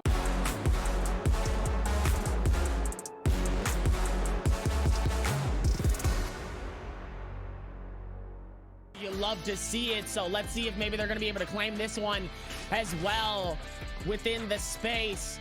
As it looks like King and them will be able to push in here. Booby, try hard, trying to see if they can do something. Is able to get a massive elimination here. Let's see if they can close this out and go for that finish elimination. It looks like they will be able to, cornering them inside. As it looks like they will be able to pick up. Hello everyone, my in-game name is Pooby from Team Conquerors. Hi, my name is Jared, better known as Tryhard, and I'm from the Team Conquerors. Hi, my name is Jacob, also known as King in Naraka, and I'm from Team Conquerors. Beautiful timing though, dangerously low. Ends up getting the grab. Can he grab the second? Looks like he might try to see if he can throw it down. And yes, he does. He's able to get the elimination off of Abe. Gets the second grab. Can he get the third? No! Qualifying for the Naraka Blade Point World Championships feels great. My new team and I have put in a lot of work these past months to prepare for it. After qualifying, I feel great. I haven't really taken everything in yet, but I'm happy that all of my hard work and my practice has paid off. Imagine putting the 3 most individually talented players on NA on a team. You give that team good chemistry, good friendship, and good communication. And that's why we qualified. We didn't come this far to come this far. Even though our goal was making the World Championship, this is only half of the battle. So we didn't come this far to come this far. Our work is only going to get harder, and we're only going to put more time into it. I'm paying the most attention to China. I think that just overall, their players are very strong, they're very competitive, and they have a lot of tournament experience, and I think that's why they're the strongest. With the time left before NBWC, we will practice daily. We watch VODs and constantly paying attention to the Nbpl and the meta shift. We're just going to continue to practice and stay up to date with the current meta in order to be prepared for what's to come. By Pooby going off, ladies and gentlemen. Claim game number 5 I would say that our region is much stronger this year, so I hope the other teams are prepared. Watch out for Conquerors at the Naraka Blade Point World Championship 2022. What's going on, everybody? My name is Creatives, and I usually cast all of the NA scrims and some of the tournaments. Let's introduce Team Conquerors. That consists of King, Hoobie, and Tryhard, aka Jamal Johnson. Starting off with this team was newly formed a couple months ago with Tryhard and King being the duo. Now they brought in Poobie into the mix. Poobie being the monk that he is, he brings in a lot of support for his team. Every time Poobie monks up, he confirms 1 to 2 grabs. And we've seen it in the past scrims and past tournaments. King usually being a Yushan in his past roles, now swapped on over to being a Kurumi and filling in more of a support. Now moving on over with Tryhard. Everybody knows how much of a disgusting player Tryhard is. He is our only double qualified player as well, and Tryhard just provides that firepower. We've seen Tryhard win 1v3s before. He's just there to do his job and it's just slay the enemies. With this team being as newly formed as they are, they have showed a lot of potential in the past scrims and tournaments, and this is definitely a team you want to keep an eye out for sure for winning worlds.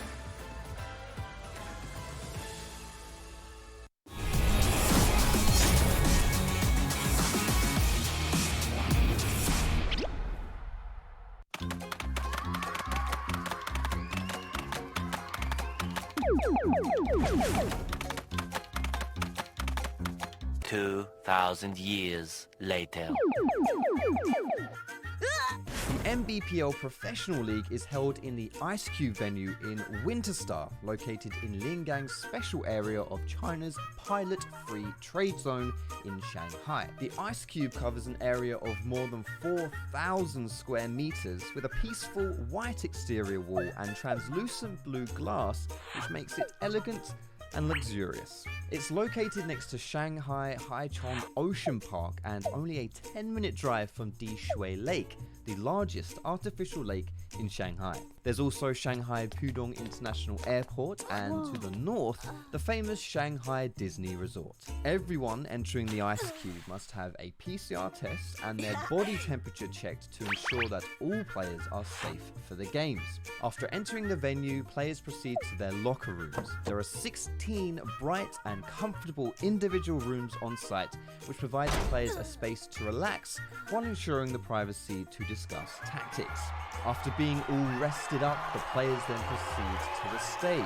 The stage competition area is divided into 3 levels from low to high, while the center of the stage is divided into left and right sides with one group on the same side. There's space for a total of 48 players from 16 different teams that can participate in the competition here at the same time. Well, all the Nbpl players have their fists bumping and are ready for some intense games. And although we're not with them, we can also cheer them on at home through the internet. The second season of the 2022 Nbpl is guaranteed to be exciting.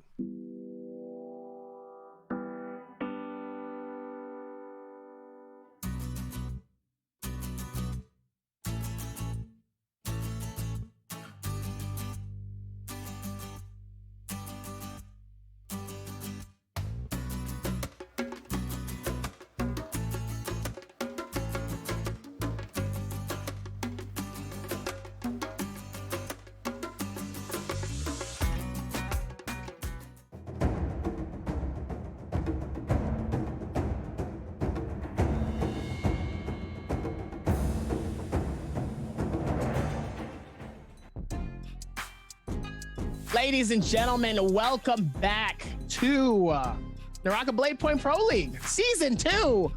As we went through our first 3 games, we were halfway done. Now we still have 3 more games left, which means the vibes are still high, which means that we're going back to the leaderboards to show you guys what's going on here.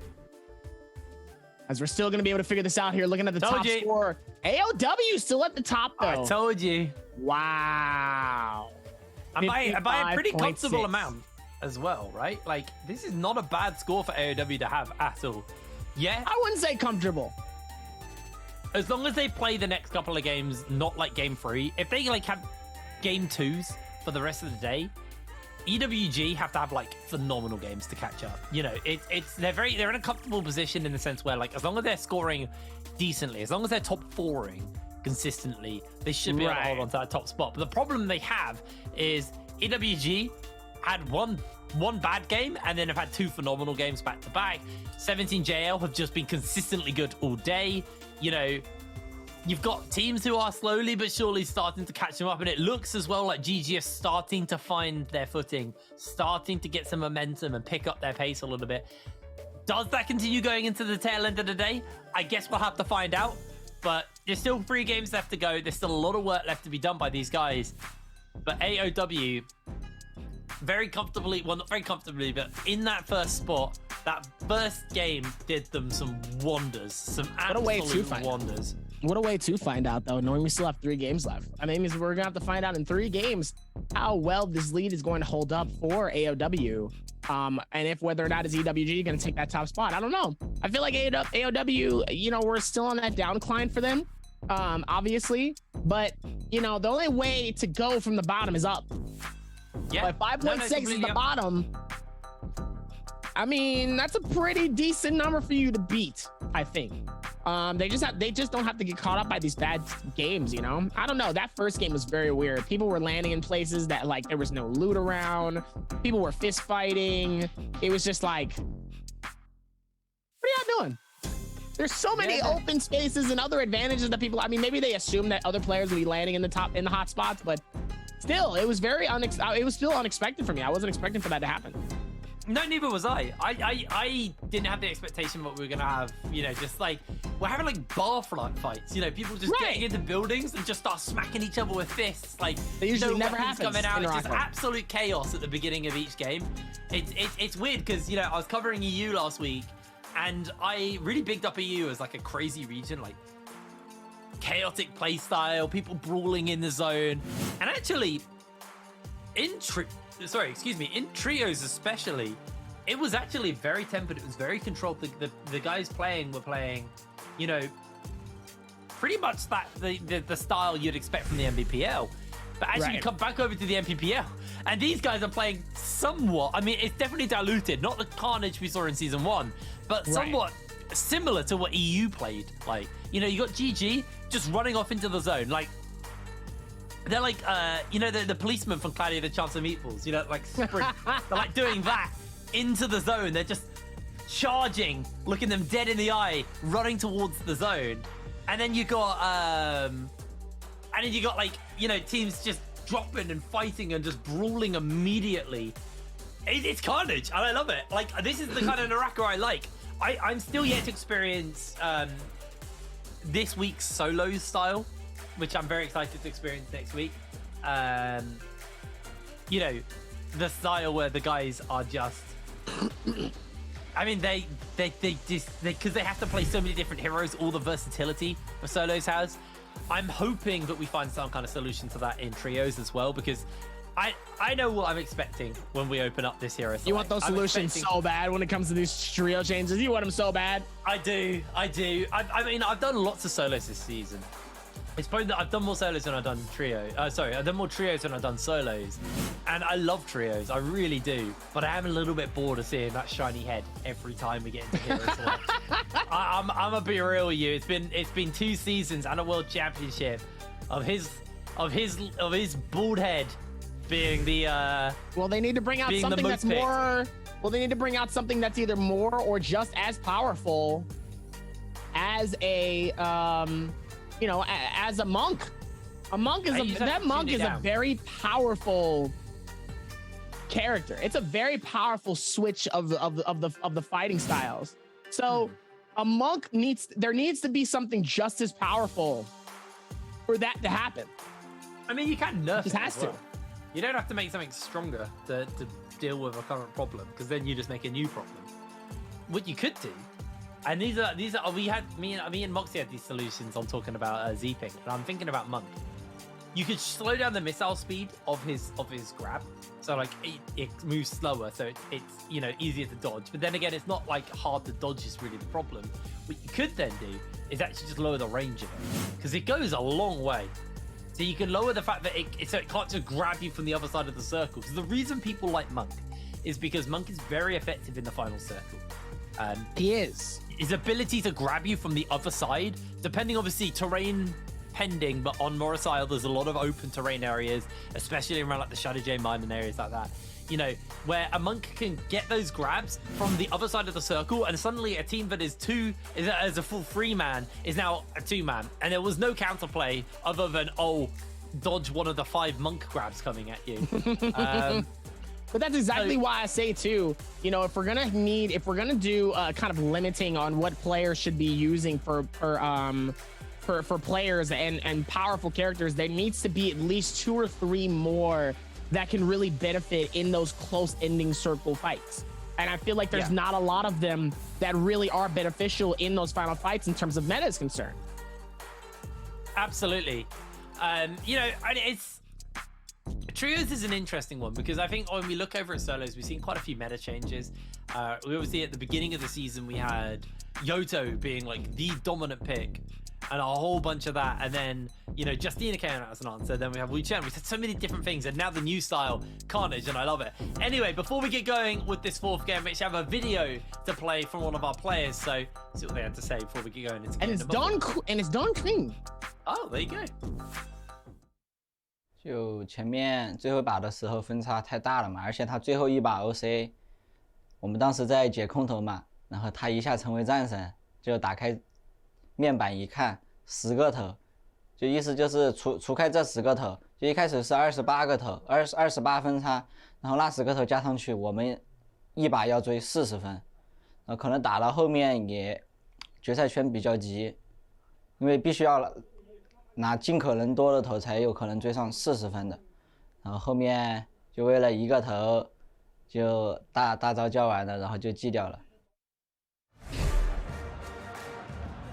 Interesting to hear there from Zhongcheng. And is, you know, an issue we see a few players have is they burn their abilities too quick, too eager to get into the action, and then once you've burnt those ultimates, once you've burnt those key abilities, you are easy pickings for other teams. But here we go, having a look, and oh my word, that might be the most Takeda I've ever seen in a trios game. There's 1, 2, 3, 4, 5, 6 Takedas. Oh, I like this. And Bowder, first time they're playing this comp as well, so a completely fresh start for them. See if maybe this is 17JL's first time playing this comp as well. It is. It is. We got Takeda, baby. We got a lot of Takeda. More Takedas to come. You love to see it. And now I'm excited, though. As now it's going to be a lot more interesting with everything going on here. Let's see if they can figure this out. Is going to start locking them in pretty good here. A lot of excitement happening here as we are going to be able to see the rotations as now looking at the circles, peeking in here. So much of it is going to be inside of, wait, it's not, no, it's going to be surrounding Celestra a little bit here. I was actually taken back. I actually thought they'd be going somewhere else. I was like, wait a minute, hold on. As now it looks like it's going to be on the rotation side. See, now people are landing in decent areas here. Now people are landing where there's actually going to be loot. 17JL is going to be very, very center here. GG is going to have all of this still side temple section to themselves. Yeah. I don't necessarily know where some of the other teams are going to be landing, as GG and Ventus are going to be in that Winfeld George and Zest Winery. It's going to be a very popular space. Looks like Victims Haven's also going to see some people as we see MPG and WBG immediately going at it. Right clicks landing on Aeolus as the shield comes in, trying to protect the teammates here. Beautiful timing though to help out, but looks like it's not enough as Aeolus immediately does get eliminated there. Right clicks being heavily hit on each side here. Sleepwalker dangerously low and ends up getting claimed and finishes. Full team of WBG gets wiped out in the first game of in the 4th game actually of our circle. Meanwhile, AOW and Bowda pushing in on this other team as they will be able to get the finish and the elimination. Love to see it as they're not going to keep this. They're going to keep it as well. Cuckoo trying to finish it off here, trying to survive it, but not enough as truly will claim AOW's Cuckoo. And AOW's full team already eliminated off of the bat here. Not a good start for them. Yeah, not at all. Really, really big pick up there as Ventus now finding themselves in a skirmish versus, I believe this is Q9. I can't fully make it out at the moment. Yes, it is Q9. As Gua trying to get on top of this building to get away to safety from Reki, but Reki immediately gets his health bar wrecked here. LWH doing a great job of just gatekeeping this rooftop, making sure that nobody can step forward, and now Ventus have to be very, very careful because it looks like Q9 may look to try and turn this fight back around. They've got that advantage to be able to shred through that armor and that health oh so effectively, as WX98 going to get himself a bit of a pot off actually and get a reset, but his teammates not going to be quite so lucky, as LXY actually is going to get taken down, and OC coming in. The Sandstorm goes down as Ventus desperately trying to buy some space and guard LXY from actually chasing any further, but looks like this is going to get very, very hard here because they've also got OC coming in, and 28HH is just a freebie. He slides in for no reason and goes down. That was a very bizarre mistake there. It looks like Ventus going to be happy with this one, just going to back away. So much of it though, but they also did a very good job up backing out. Sometimes it's not worth it to go through all of these momentums though and just realize that you got to be able to back out of situations that are a little bit better. Definitely don't want to get caught in more situations than in reality really need be. It really can throw you in the wrong spaces because you definitely don't need to be in them. As now we're gonna see the same momentum come through here. See if they can figure this out here as more and more of it's gonna come in. Ventus keeping the game alive as they're gonna go through the rotations. There were somebody nearby though, that's OC. That's gonna be on the rotation side here. Let's see if they also might be able to find something. It's Q9 and Ventus is gonna go at it here. Nice blades coming in on each side. The F3 from the Yodo helping out Rexy, trying to keep the split alive here as the teammates are just gonna come in and just 1v3. As, oh no, it looks like Ventus will be able to back out. Are able to get the pickup, but I don't think they realize that they're inside of the hut here. No, they don't. Oh, Ventus actually. Oh, they found him. Yeah, he gave it away. He didn't get on the roof, and he's just doomed his team to go down. The timing of the Viper coming in as they're going to desperately try to escape the flames, but it looks like they're going to get found anyway. As immediately, Ventus does get fully eliminated on the other side here. As OC28 is going to find him. That's so unfortunate. He wasn't able to get on the roof quick enough and gets found and finished. That is just tough. He just inted his team so hard. He threw. That's tough. I am tough. I can't believe he just didn't get on the roof. He just stayed on the ground the whole time. That's tough. Through the window. That is so tough. That was big greed. That was just greed, and unfortunately, it did cost their team there. But they're not fully eliminated. They just used their revives up off the back of that one. As a GD now looking to hunt down these members of Ace. Gonna jump down, try and catch them off as Scale Rush connects, and Alex loses a lot of HP. He's actually looking just to get away for the moment as Dongqing giving the chase up onto Jin here. Jin get himself away as well as Alex just about re-entering into the fight. Opens up onto Calaxy. Calaxy very, very low, and he's actually going to be going down here. The counter comes out with a little bit of a cling comes down, and Dongqing going low, but 17JL making their way in to try and get that beautiful third party off as Tay gets the bot back onto 2, gets himself countered, and 17JL just slide in with the easiest third party of their life. Really, really flawlessly played by 17JL there. And now that is actually their first kill on the board as well, as Dongqing clinging to the roof. He gets found out here. He is in trouble. His Ace desperately trying to get away. Because right now we got OC and JDG leading the charge with 6 kills on the scoreboard. Bowder and JJ in 3rd and 4th right now, and then MPG, GD, and Ventus all tied up for 3. Meanwhile, even with all of that happening, though, they're still able to do what they can here. As 28-8H, gonna see if they can find it. See if they can run through it, as now they're gonna be able to see it happen. All within the rotations. Let's see if they can play this the best that they can.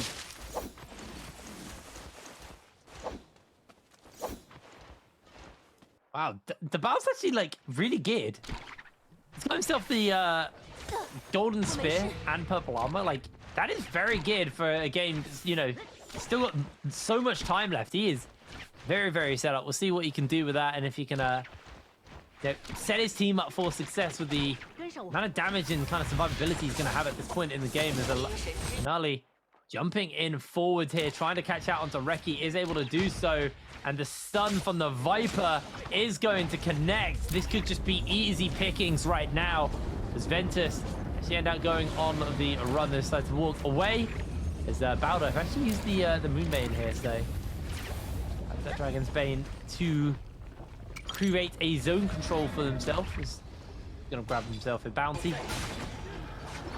On to gonna be able to go through with that one as well, though. But it looks like they're still gonna be able to push in though and keep that same momentum as they are going to basically get found here, as they are going to keep this going here. As the Liu waiting for the opportunity though, but he's still dangerously low. He's gonna have to play it carefully though, as he ends up getting sent so far. This might actually be the advantage for him though, as he does end up getting shielded. And it looks like Wolves is going to be able to pick up the madness, but no, the Wushin is going to take them out in beautiful fashion. You love to see it when the timing of all of that comes into place and helps them so much in these situations though. Could have been really bad if not paying attention here, but look at it, as now they're back at it again and they're able to keep it alive. That's why the Wushin is so important in some of these situations here. Good Lord, WX98 got sent so far. Outside of circle, you're not looking good, as they are outside of it. Obviously getting hit back though. The Wushin's gonna keep him alive for just a little while longer here. Really keeping it together though, and trying to hold off as best as possible. Meanwhile, Lion also trying to put it together. Rexy's putting up an insane amount of damage right now with these players, but he's outside of the circle here. He's gonna have to play it to his advantage and what if he has, and sadly he doesn't have much of it. JDG is gonna be able to knock him out and get that finish and make sure that he doesn't get any more advantages than he already had. Yeah, and Ventus just got eliminated as well. First team out, so those 3 points are all they're going to be gaining from this game, as GG find themselves in a fight here versus AOW. GG unable to find any kills. Good Wushen out to safety. So they are going to be able to get away. As actually GG did get a kill there, so put themselves on the board as Ping Tao now chasing forward, looking for these members of GG, see if he can pick them up. GG want nothing to do with this. They want to get the reset off, and they are just going to head away to safety with their grapples. Just get some distance between them and Ping Tao. But Ping Tao actually doing a good job of keeping some vision on where the GG guys are. He knows his team have got his back behind him, and he is just playing. He's just playing annoyance. He's not getting close enough that they can jump onto him, but he is keeping eyes for the sake of the team, as the rest of the team have now caught up. But we're going to cut over to JJ. They're going to get their hands on to this Draco Storm to kick us off, as they get their hands on the Mora's Blessing. And I've never seen this many Mystic Mites in a day. GBL got a Mystic Mite. This is like the 5th or 6th Mystic Mite of the day. There's been so many already. Meanwhile, even with all of this though, the Mystic Mite is still going to be very, very helpful for them.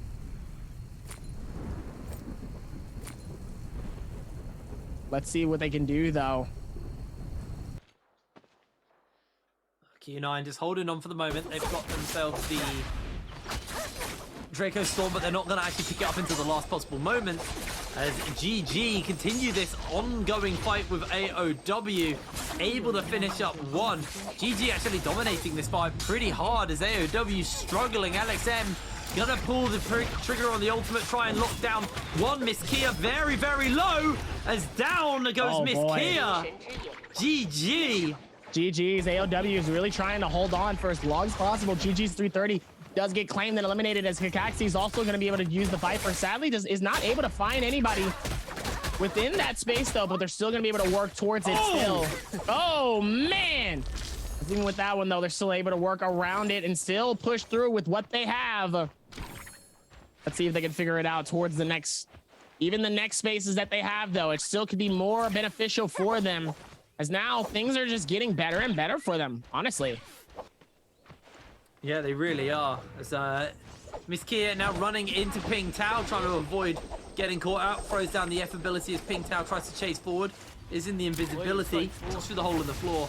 And actually, able to buy some space, but in comes JJ with a Draco Storm. And that's GG eliminated very, very early from this game. They're going to do what they can, though, by that one. But obviously, it just wasn't enough, though, which is unfortunate. But that's okay, though, as they will be able to go forth with that one, though, and continue with the rotations, though. Let's see if they can figure that out towards the rest of it, as JJ is going to be able to catch one. And Ping Tao, sadly, does get eliminated. Godly wasn't able to necessarily pop it, but so the two Draco Storms happening from JJ, Q9, and GBL with a Mystic. So a lot of power happening on a lot of these teams here. Let's see if they can keep that same momentum coming in, as now we're going to be able to see where those other ones go as well. Well, good news, Davi, is every team is earning points now. The placement points will be there enough, so nobody is going out with a 0-pointer in this game. We've only had one game where one team earned the donut, as Q9 just getting their loot off AS's remains there, as actually cutting back over to NPG, who find themselves in the fight with the final remaining members of 17JL, able to pick up ZU. And now that means there is only one player standing for 17JL right now, which is going to be very rough. As in comes Zhao Lui here with a big lockdown on the Viper to try and catch everybody out. Switches to the repeater crossbow, and Anali is toast. Easy work onto them. Massive ultimate out to safety though coming in from the Wu Chen, as Lion TT being hunted down. JDG are donezo. Unfortunate coming in. They really tried to make a lot of that momentum and action happening here, but sadly just was not enough to do what they needed to do here. They did a lot for where they were, but obviously still was not enough here, as now we're going back towards the top of the order with all of this stuff happening here, as we're now going to be able to go through with the rotations here. Let's see if they can keep that same rotation pushing in here, as now things are just getting better and better, as EWG is going to be able to find one of their players. Go for the shield immediately here with the Wushen, but Aeolus has different plans, but immediately getting shut down so hard that he's so dangerously low. And obviously, I don't think Aeolus is gonna think twice before he ends up pushing again, because he ends up getting eliminated, and so does Liziu. Immediately as Jing trying to figure it out here and push downwards, but Jing just being the MVP of their team currently here with 3 eliminations already. He's dangerously low here, but Yeron being dangerously low, having the massive advantage. Can he hit the 1v3? Oh my goodness! Jing does the 1v3! Jing does the 1v3 to eliminate an entire team by himself and claims the entire team for his own. Jing is the MVP. That is not okay. How did he do that? That was beautiful coming in from Jing. Absolutely stunning work, saving the day for his team, getting 3 kills as well, and they're going to be able to survive the circle now. GBL holding up here, trying to see if they can get their hands on to this Mora's Blessing when it spawns up. Using the cannons just to get some zoning here, so you can see where the circle will be moving. Once it does fully close in, WBG gonna head back in to the circle, and no one's gonna be contesting them where they are, so they're actually pretty well set up at this point.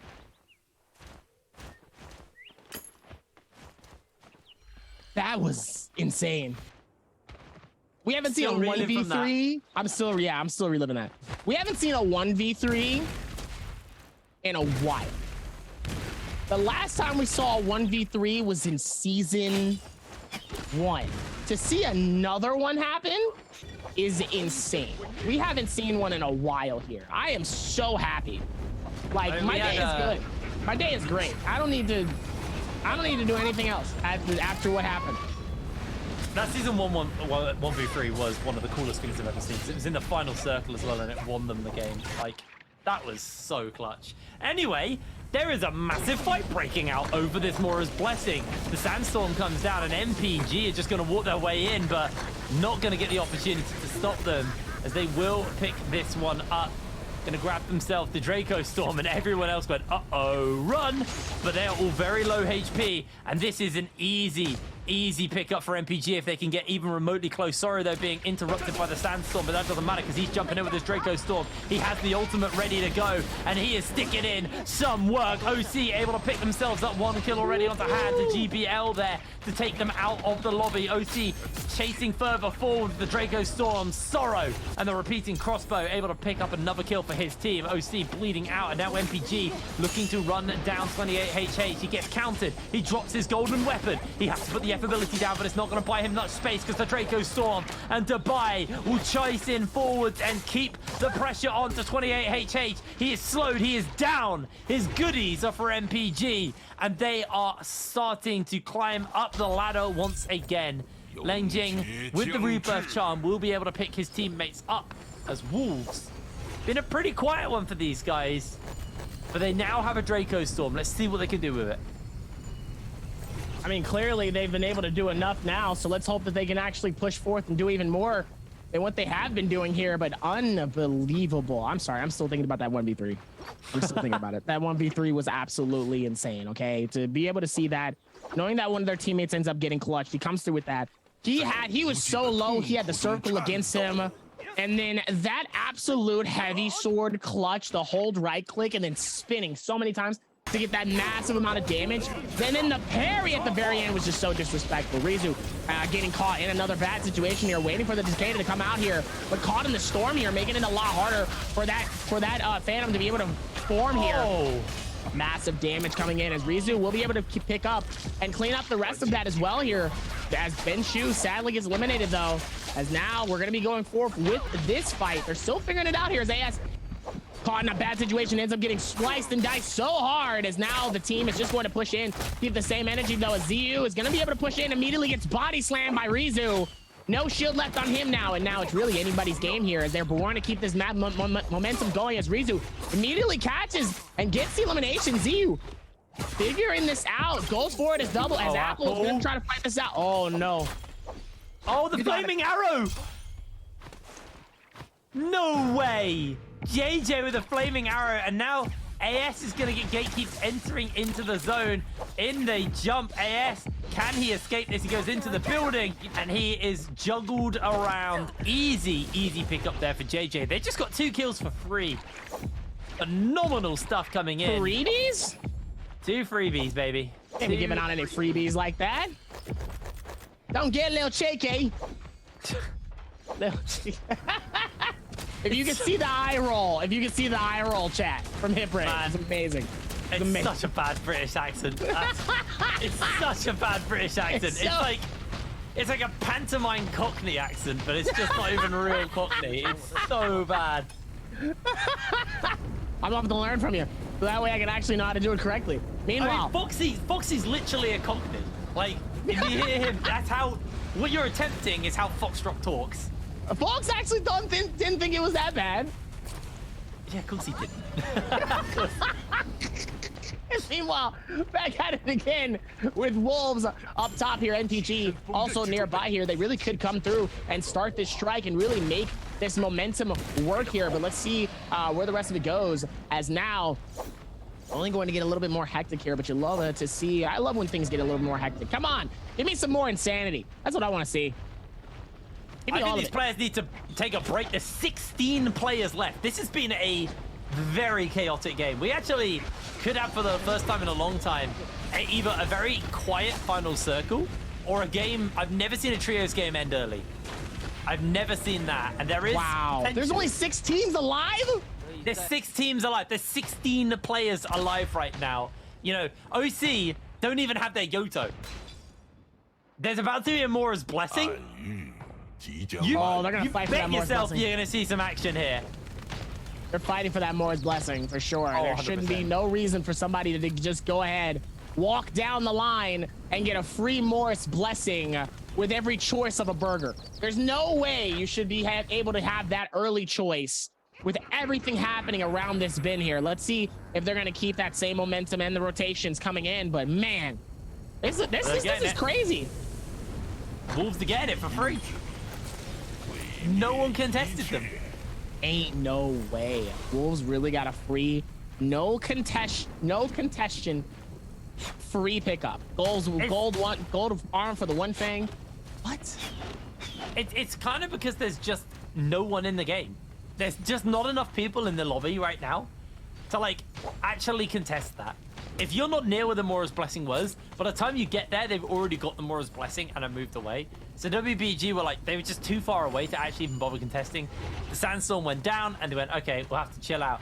And I think we might be in for a little bit of a slow 7 minutes now because of that. So I don't expect to see really too much more go down unless something ignites a fire under these teams. But MPG actually seeing themselves, a couple of members of GD maybe looking to pick up Dongqing. Dongqing already losing a lot of HP, interrupted again, even more damage coming in. MPG looking for him. The Yoto ultimate's going to come out from Dongqing as he's just going to use it to try and get away, but unable to do so as he's trying to find these slashes consistently as he is under some serious threat right now. Everybody wants Dongqing. He's going to try and get the heal up, but One Feng comes into the building and says it's free real estate, baby. Easy pick up for him. Actually, it was Sorrow who was able to pick the kill up, and now Kalaxi goes down. That's free real estate. Just walking into Wolves' home. I mean, that's the problem though with having that Viper. You're very, very vulnerable in those spaces. Like, yeah, you have your stun, you have your finish that could be absolutely massive, but if you're dangerously low, someone's gonna take that risk and try to get that finish. And sadly, he pays the price for it within that timing, because once he finishes and stops, he still has at least 1 to 2 seconds in order to quickly recover and go back. But since he's already dangerously low, it gives every other team an entirely new excuse to just push in and be aggressive on that Viper. Absolutely. Well, it looks like I said we were expecting a slower end, but actually Wolves, Wonfeng being run down by WBG Sleepwalker. They keep him grapple locked and unable to move. He has the Viper stun and everything, but he's caught out in the wisp as Sleepwalker's the one who's now losing a lot of HP. Meanwhile, NPG Sorrow going up for a fight versus Ziyu here. Has got his ultimate ready and charged to go, but Ziyu not giving him the opportunity as they are just going to step away. Absolutely not giving him any form of opportunity, though. To even try to clutch this up and just say, no, no, no. You thought you did, and now's not the time for that one, as now Wolves Ziyu gonna be able to go through this rotation. And it looks like the Viper is gonna try to hit the stun, though, and the stun sadly misses it as Li Jing gets caught by WBG's Jing. And the Wushin is gonna immediately take them out and says, see you later, bye-bye, and deuces. NPG keeping this game alive, though, but sadly, a good thing about WBG is that they were able to get away while using the Wushin. I'm telling you, the Wushin has been very, very, very helpful for their team here. As now they're going to be able to go through with the rotations here. Let's see if they can keep the same momentum happening, though. They've done a good job of it so far, though. Let's see if they're going to be able to figure this out for the rest of these games here. But man, they've done a pretty good job of it so far here. Let's see if they're going to be able to figure it out. If they can. We're still down to 8 players. I've never seen a trios game come down to this, where most of the teams, there's 1 full team, there's 2 full teams, and then 2 teams of 1. So it's basically just a squad versus squad here, with the potential for a third party. Ziyu holding up atop this tree and seeing how late into the game he can get. But MPG looking to chase down these members of JJ. Sandstorm's coming out with a flamer onto Godly, is slowly but surely toasting him. They have to Wu Shen ult out to safety. Did they just go into the zone? No, they didn't. MPG have found them, though, and Godly's being forced to use the ultimate. He's going to have to try and see if he can pick up some damage onto these MPG members, but he cancels it out early because he can't get the damage to stick. And immediately MPG take this as the opportunity to jump onto Godly. He's forced into the zone. He's going to go down to the dot damage. You're able to pick him up.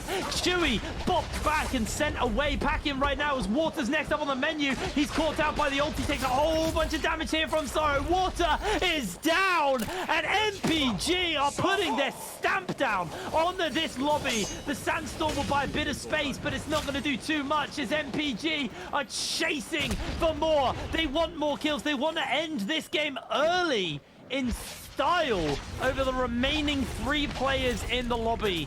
It is so tight. Can they do it? Chewy has been found in the tree. Chewy has been bopped around, and Chewy is being cooked alive by Sorrow as down goes JJ. Another team falls to the complete slaughter that is MPG as Alois is next to be hunted down. He tries to get up the tree, but there is nothing he can do.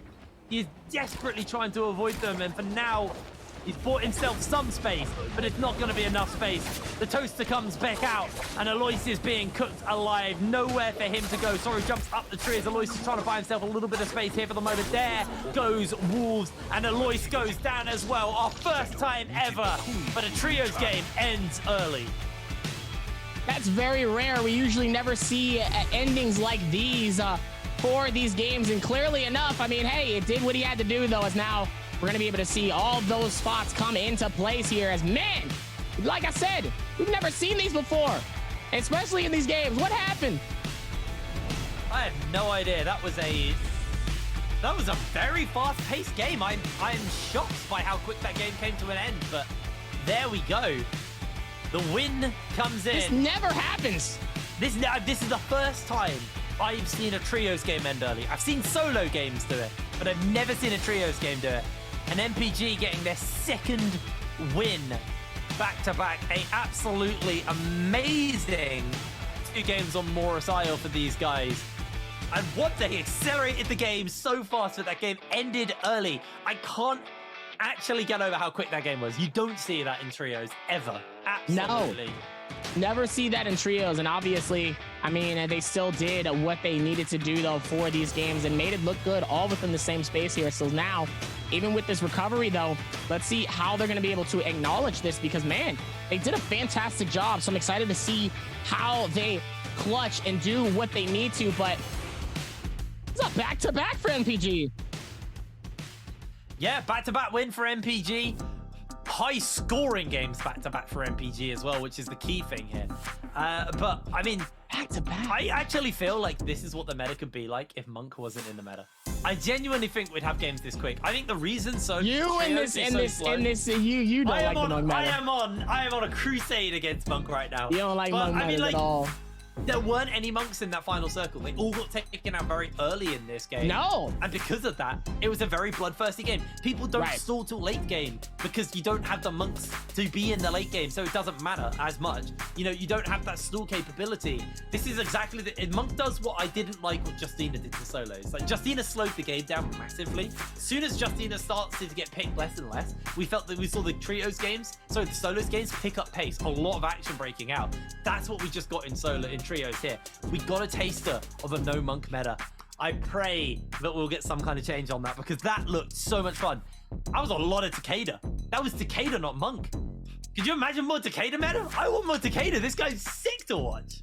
Takeda meta would actually be insane, though. If you really think about it, yes, I will give you that. Takeda meta would be absolutely insane because we don't see it as often. I want to see a Valda like main happen. That's what I want to see. I do think that there is space for that, and I've said this before over and over again. I have said this many times. So with that note in store, we still have 2 more games left, but MPG's got it back-to-back. They're looking very good. MPG are looking incredibly good. Like, and those were 2 high-scoring games as well. Might not be an AOW at the beginning of the day, but damn, 2 high-scoring games over 1 really good game. You would rather take the two good ones because those 2 good ones are scary as hell. Absolutely. AOW again knocked out quite early in this game. I can't wait to see the overall standings and see where we're sitting at coming out of this game number 4 because next game we're going to be going back over to Holoroth, and that was fairly fast-paced. That was an interesting game because it felt like the players were more comfortable on Holoroth. So I'm curious what Game 5 is going to look like on that front. The MPG, they have the wind well and truly in their sails right now. They have 2 wins back-to-back. Their score is going to be looking very, very solid. And I'm just excited to see what that's going to look like when we get into this scoreboard and actually see how many points they earned for themselves there. Because MPG... Again, where was this energy for a couple of weeks? Back to back, just like that. Where was this energy? I just want to know. I have no idea, mate. I have no idea, but here we go. 29 points for MPG. They had 15 kills. OC go out in second with 18.8. JJ leads with 18.5. Then WBG finally had an okay game, but it feels like it's a little bit too little too late with an 11-pointer there. But look at that. Once again, nobody scored nothing.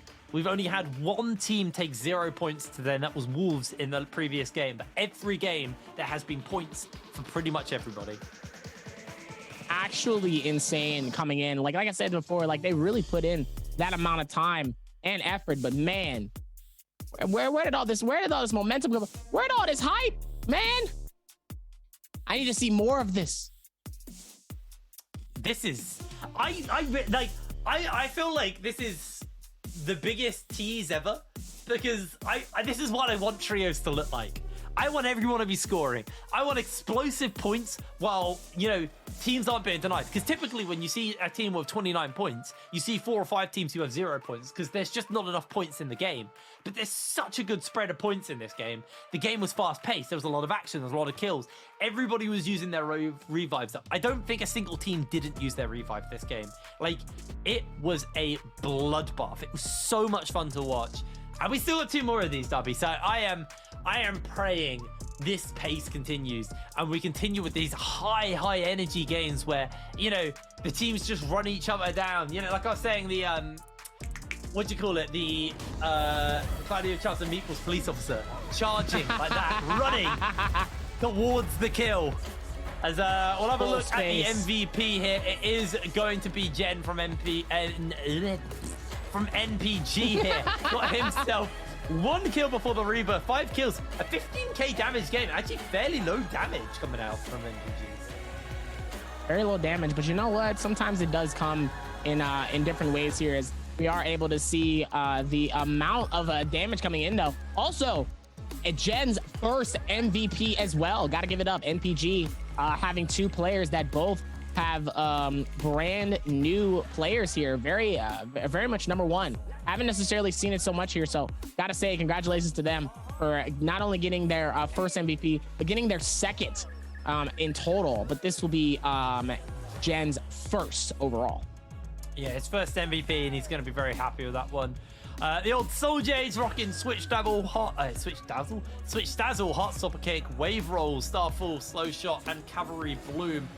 Gen is the MVP for that game. A phenomenal second win on the board for MPG. And with that, we have definitely seen AOW be dethroned from first. I think a bunch of the teams have been able to catch up to them. OC also having, you know, consistently good games today as well, which is the big thing for OC. Right. You know, they might not be winning, but they're still scoring pretty well. Other than I think like the first game, they didn't do amazing. But other than that, they scored very, very well. Anyway, it's time for the interview with Leah, so we're going to pass the stage over to her and she can take it away. See you in a second.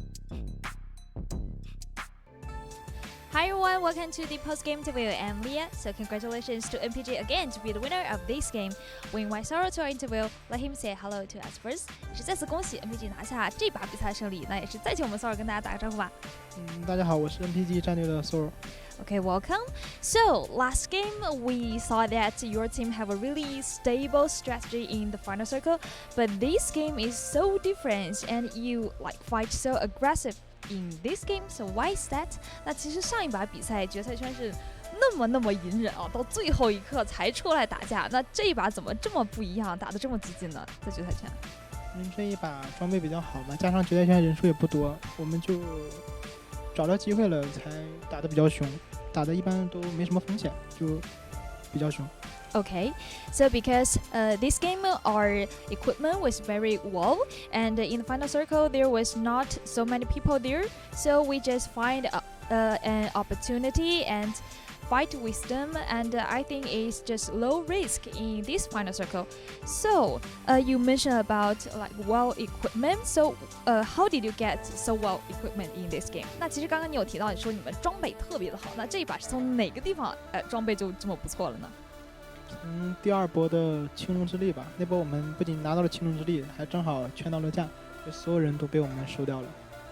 Okay, so because I remember it's the maybe second Draco Storm fight we have, and so in that fight we not only get the Draco Storm but also get a lot of kills at that time. So after this fight we have a really well equipment to get into the final circle.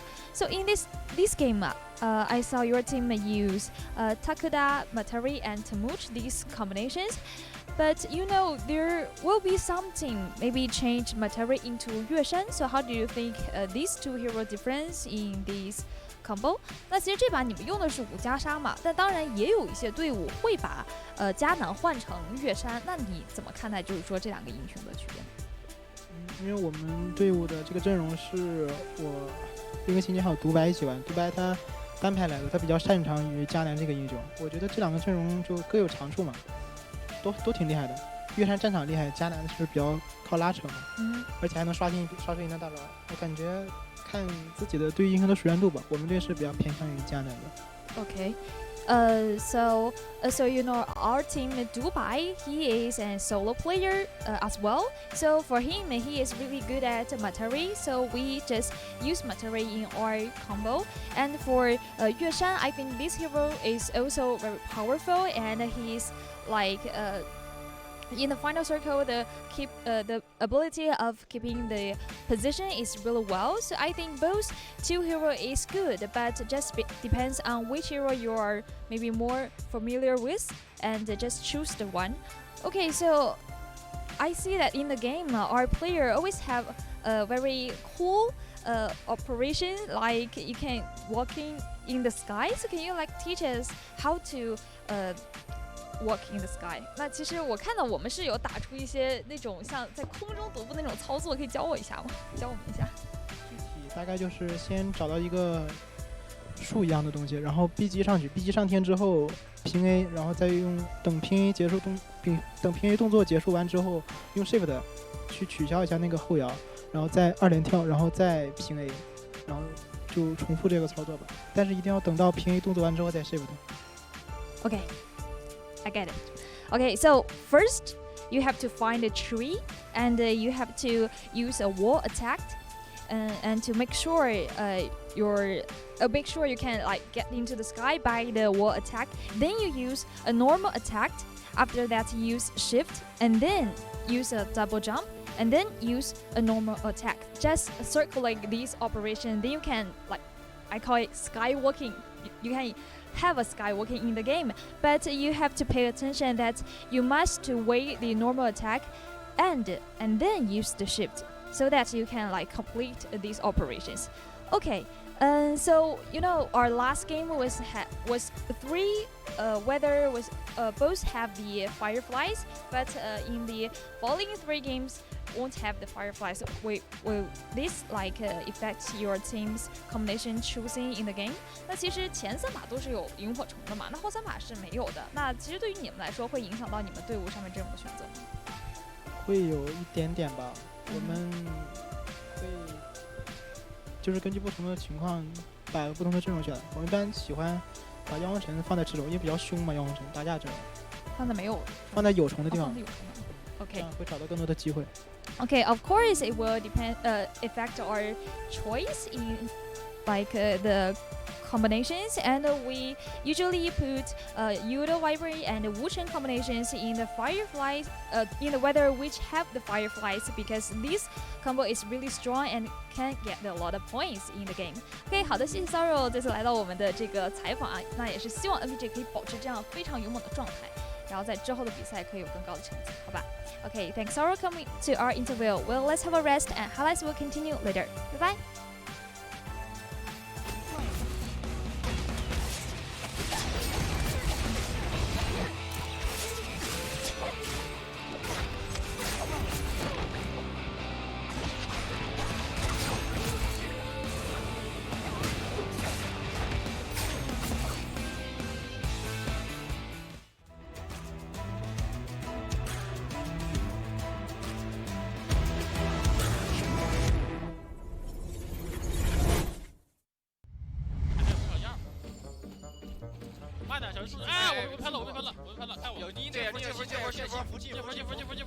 去草路可以吗？能来吗？可以。加别流。没事。不行，我得走了，我他不行。走。哎，我躲不，还是逃不过这。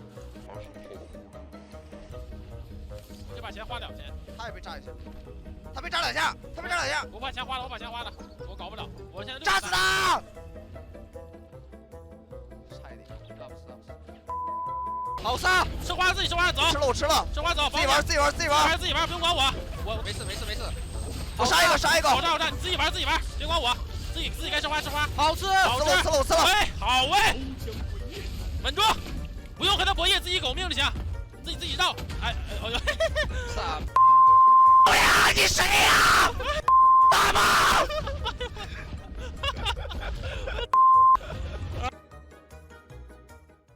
阿强，东江毁灭，伏魔。好惨，好推。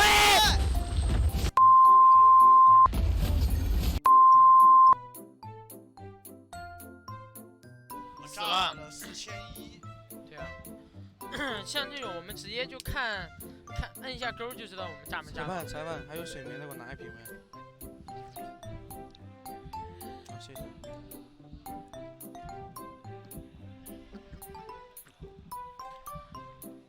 苍天笑，切了跑了。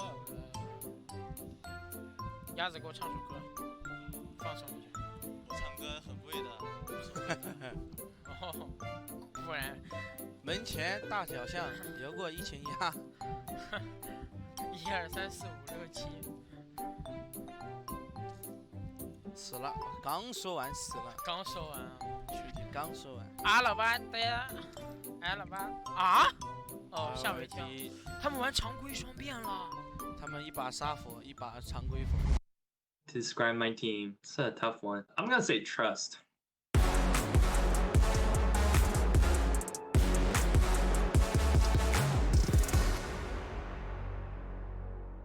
Looks like Shadow 2 will be spreading in a minute and quarter. Coming into this is, oh man, the triple coming in, slashing 3 people at the same time, putting in so much magic. It's Yix is going to be able to go through with that. It looks like they're going to wait for the charge on both sides here, and sadly just is unable to do it. Oh, the right click, going to be able to connect at least for one. I'm Dumpling from Team Same Mind. I'm the captain for the team. My name is Yixiao. My name is Kanji Xu, and my gaming name is Sweet XKD. I'm definitely gonna say for XKD, it's gonna be passive. Meanwhile, Sweet and the rest of their team of JYX is gonna be able to push in on this 1v3 here. Kun. And for Yishao, it's execution. Down a couple of their team members here and trying to potentially buy one of them back, but it doesn't matter. The Viper ult comes out. It's a 3v1 situation. Because we're pretty much a new team. I think we started this August to form this team.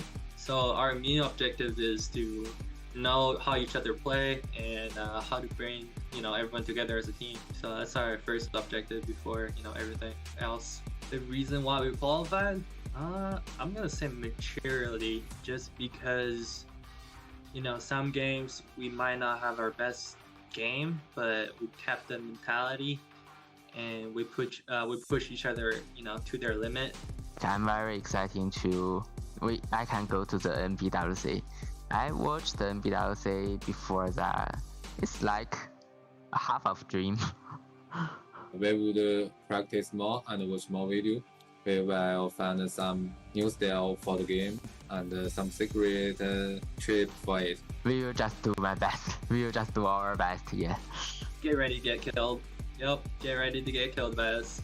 Here's North America. Are you guys ready for the new game style? See you guys.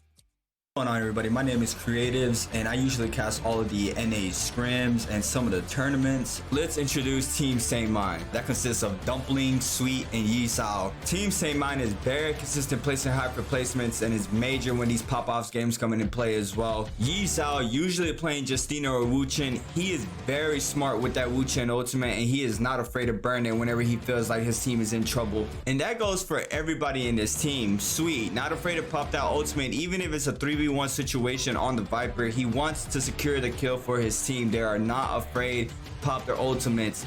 Dumpling as well. This team was under the radar for a lot of people going into Season 2 finals, but they came in having an outstanding performance throughout the whole finals, and they came in hot into play, and it showed with their performance, and they're definitely a strong powerhouse team to keep an eye out for Worlds.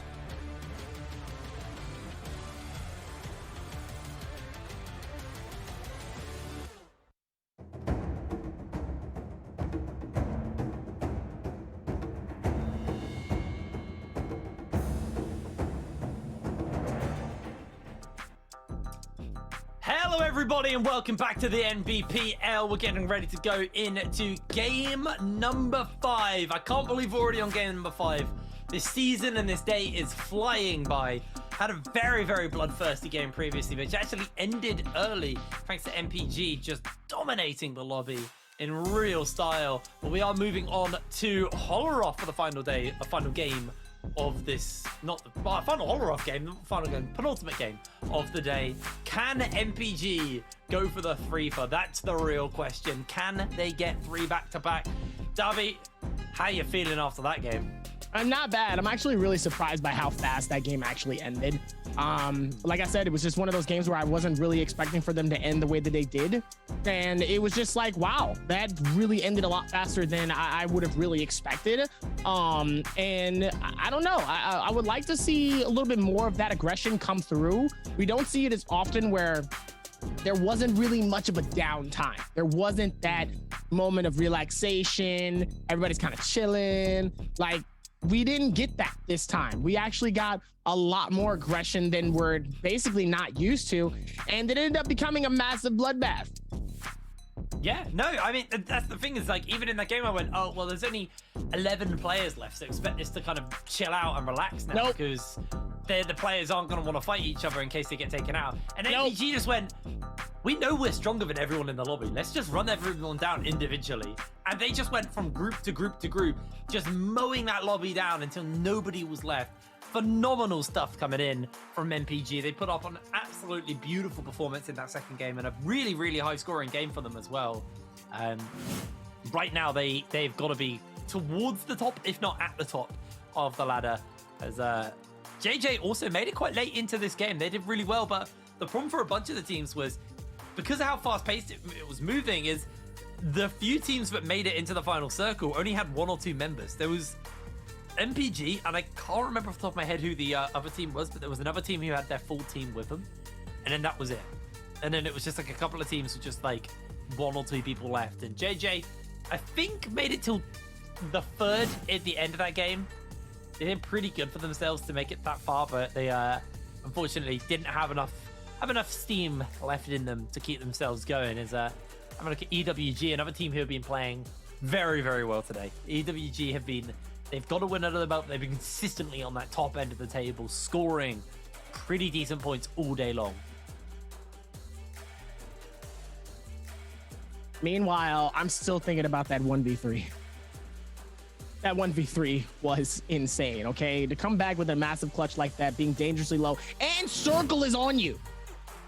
Not like it's not like he had much of an advantage there in that space, but nope, he found his chance to make it happen. And my goodness, did he make it happen? Even I was sitting there and I was like, this is not good. This is not looking good. This is going to be an absolute struggle. And then literally after all of that madness and everything that was happening, he was able to clutch that up and do what he can to get the finish. And even I was like, wow, he did it. He did it. He made it work. We were just looking at Wolves as well, a team who unfortunately haven't really been that great today. It's unfortunately Wolves either have like good days or bad days, and today seems to be a bit of a bad day for them. AOW, maybe that first place curse was real, because their tail end of the day is starting to look a little shaky, to be honest, Darby. They, ever since kind of game 3 onwards, just haven't really been able to find their footing quite as well. So they have some serious work to do to kind of pull themselves back. They were at the top. I don't think they're at the top anymore, but they can still very easily claim that top. There's still 2 games left to go. There's still plenty of chances for AOW to rise once again to the top of the ladder and, you know, get themselves as many points as possible. Because like I was saying, you have 2 days per bi-weekly to play for, and we're on the tail end of that first day. So if you end today well and go into the next day and do well there as well, you're going to be sitting very comfortably at that bi-weekly final. But here we go. We're getting ready for Hero Select for our 5th game. As once again, we will be dropping on to Poloroff, second time of the day. Let's see what these players have got in them, what they are made of. As don't give me those shiny chromes. I don't want to see those shiny heads. Give me the shiny chromes. I am. No! Ooh, lots of Takeda. Okay, I'm happy. Wow. There's a Takeda. There's 2 Takedas. There's 3 actually. 4, 5, 6, 7. 7. That is 7 Takedas on the team. I think people are starting to understand the Takeda comp. Yeah. Currently within the space here, there's a lot more Takeda. Is there more Takedas? Wait a minute. Hold on. No, there's just shy of the amount of monks than there are Takedas in this game. Yeah, there's 1 more monk comp than there is Takeda comps. And like, you can see the Yoto at nerfs are starting to hit. The teams were willing to pick it, but I think they've realized, like, now that Yoto is not as strong as she was, Takeda could be the answer. Takeda could fill that role. And I remember at the beginning of season 1, if we hark our mind all the way back to like July time, when we started season 1, or did we start in June? I can't remember. One of those months that starts with J. We talked about Yoto comps, and we talked about, you know, the different types of comps you could see, and I love that. But one of the things we did talk about was you could replace Yoto with Takeda in the Yoto style comps. And now that Yoto's not as strong, it looks like that's what's happening. Everyone's just replacing the Yoto with the Takeda. As we can see now on the map, a lot of people actually dropping up in the snowy regions and towards Imperial Village. So I'm telling you, Expect those a are whole bunch of action. telling you, those are very, very important to do and make these types of things happen. Like I said, the snow areas are the most popular areas to land in most of these games here, especially in solos. From what I've seen, solos really love the snow areas, and they really love where some of those things are. That was a different aerial movement here for this camera as we lock in here for our game 5, our 5th and close to our final game here for today for our trios here. As Wolves immediately is going to be around the bin, and Kakaxi GD sadly does get claimed as our first blood. Dunquin getting an elimination, trying to get them back here as OC, and all of them are also going to be able to get those eliminations as well. And there's already 3 eliminations on the board. Make that 4. 5 as Q9 is going to be able to claim another one. DeBow trying to run away and get away as best as possible here. Whoa! Nice little juke from this player, though. Able to get away. DeBow is actually still alive. Oh! No! DeBow is still alive and is able to get away. Papa Shield. J-Rod ends up getting hit. Absolutely insane coming in. That was insane. He almost got eliminated by that one and still was able to get away. DeBow still back to being dangerously low here, but J-Ron is not giving up here. They still want to be able to get this puzzle done. Unbelievable. DeBow is still alive even after all this time. Goes for the shield swap here. Shield swap is going to be very, very helpful here. Mind you, GBL still going to be able to help it, but DeBow is going to claim the elimination, or going to get his elimination claimed by Yeron. Oh, the Yeron with counter. an insane parry, though, is going to be able to shut them down, but a medial fix, though. Love to see it coming in, though, as Xin Yao is going to be able to try to see if he can claim but ends up getting claimed. No way! Sorrow gets a double. He gets a double. No goddamn way did he just get the double ballista shot off. MPG take both the kills. They've cleared the area out, and tragically we're going to miss them solving the puzzle and getting whatever's inside there. But MPG kicking it off with style. Sleepwalker unable to find these kills for himself. I want to go back to the puzzle. I don't want to see fights. I want to see what they get. We're going to cut over though. Sleepwalker desperately trying to get some kills on the board as Bowder being run down here, using a lot of work here with that spear, making the damage stick as GG now also joining into the action, trying to put together as many kills for themselves as possible already. Jing has been able to sort out this kill as Sleepwalker will go down, and this feels like this is just GG's fight to tidy up here. The Sandstorm does get thrown out though in the middle of a snowy area. Bit weird. Try and get as much damage down as possible and buy some space to control. LXM's being juggled up in the air. He's caught out by the Wisp. He is just being juggled around. Nowhere for him to go. LXM somehow able to buy away for the moment as Jing is mowed down. GG strike back and finish up WBG. Easy fight for them. Even with all of this coming in, though, they still was able to do a fantastic job of it, though, as now we're going to be able to see them try to lock it in again here. Let's see if they can take the same momentum and push in. See if they can work towards it and find it out. As now we're going back all the way towards the top of the order here. Did a fantastic job of it, and now they're going to be able to go through with those rotations, though. Still doing a good job, though. Ventus holding on as best as they can here as Q9 gonna be able to go through and hit those sprays, though. It looks like it was those sprays, though, as it looks like it could be another team in the back, as WX98 is gonna hit a massive hits onto one of the other players, though. It sounds like he almost got an elimination. He does. He gets an elimination off of Gua. Q9. Oh, beautiful blast. These guys with the ballista. They have been so on it with the ballistas. They've been really have so on it. Really, really clutch. Is MPG looking to finish up this puzzle for themselves. They are slowly but surely getting there. As they got the ballista to cover them up. Let's see what they get. If we cut away, I'm going to be so upset. I promise you, I'm going to be so upset. So you know what they say? No. You know what they say? Hit your shots! Can they do it? Well, I'm still yet to solve the puzzle myself. Every time I go, I'm either contested on it, and I just have to give it up. But I've not solved the puzzle myself yet. Which is sad. Ooh, another ballista shot. Not going to even go off because Ace actually able to knock him down. Dragon Rush on the way down as well. Oh, unlucky. Looking to see if he can keep the pressure going though. They find himself a little bit pinned, and oh my word. How is he still alive throughout all of this, doing so much work? But Sandstorm, a good job just to be a nuisance and interrupt them. They will climb their way up and get control of the ballista here. GBL are now going to lose G now. Easy pickup as Ace going to finish up the bow. They got the Justina to freeze. And GBL eliminated early on in this game. But hey, Dubby, look what's happening. Nobody's not scoring again. Everybody has some points on the board. Absolutely insane coming in as we're going to see the first grab come in and the elimination from the Monk comp. It's another grab though. The Galaxy does able to shield up a little bit here. Wow, even with all the compositions though, still able to maybe claim an elimination though. Sadly, was not able to get that secondary one, as now they're going to be able to rotate that in and see what they can do with that one as well. Does more to keep it happening though, as Yeron is going to have to force the D-Monk and immediately tries to fight for it though. Has purple shield and a decent amount of heals, so can be able to fight this out though between him and EWG. Yeah, absolutely. And now he's actually just heading away from any of the action.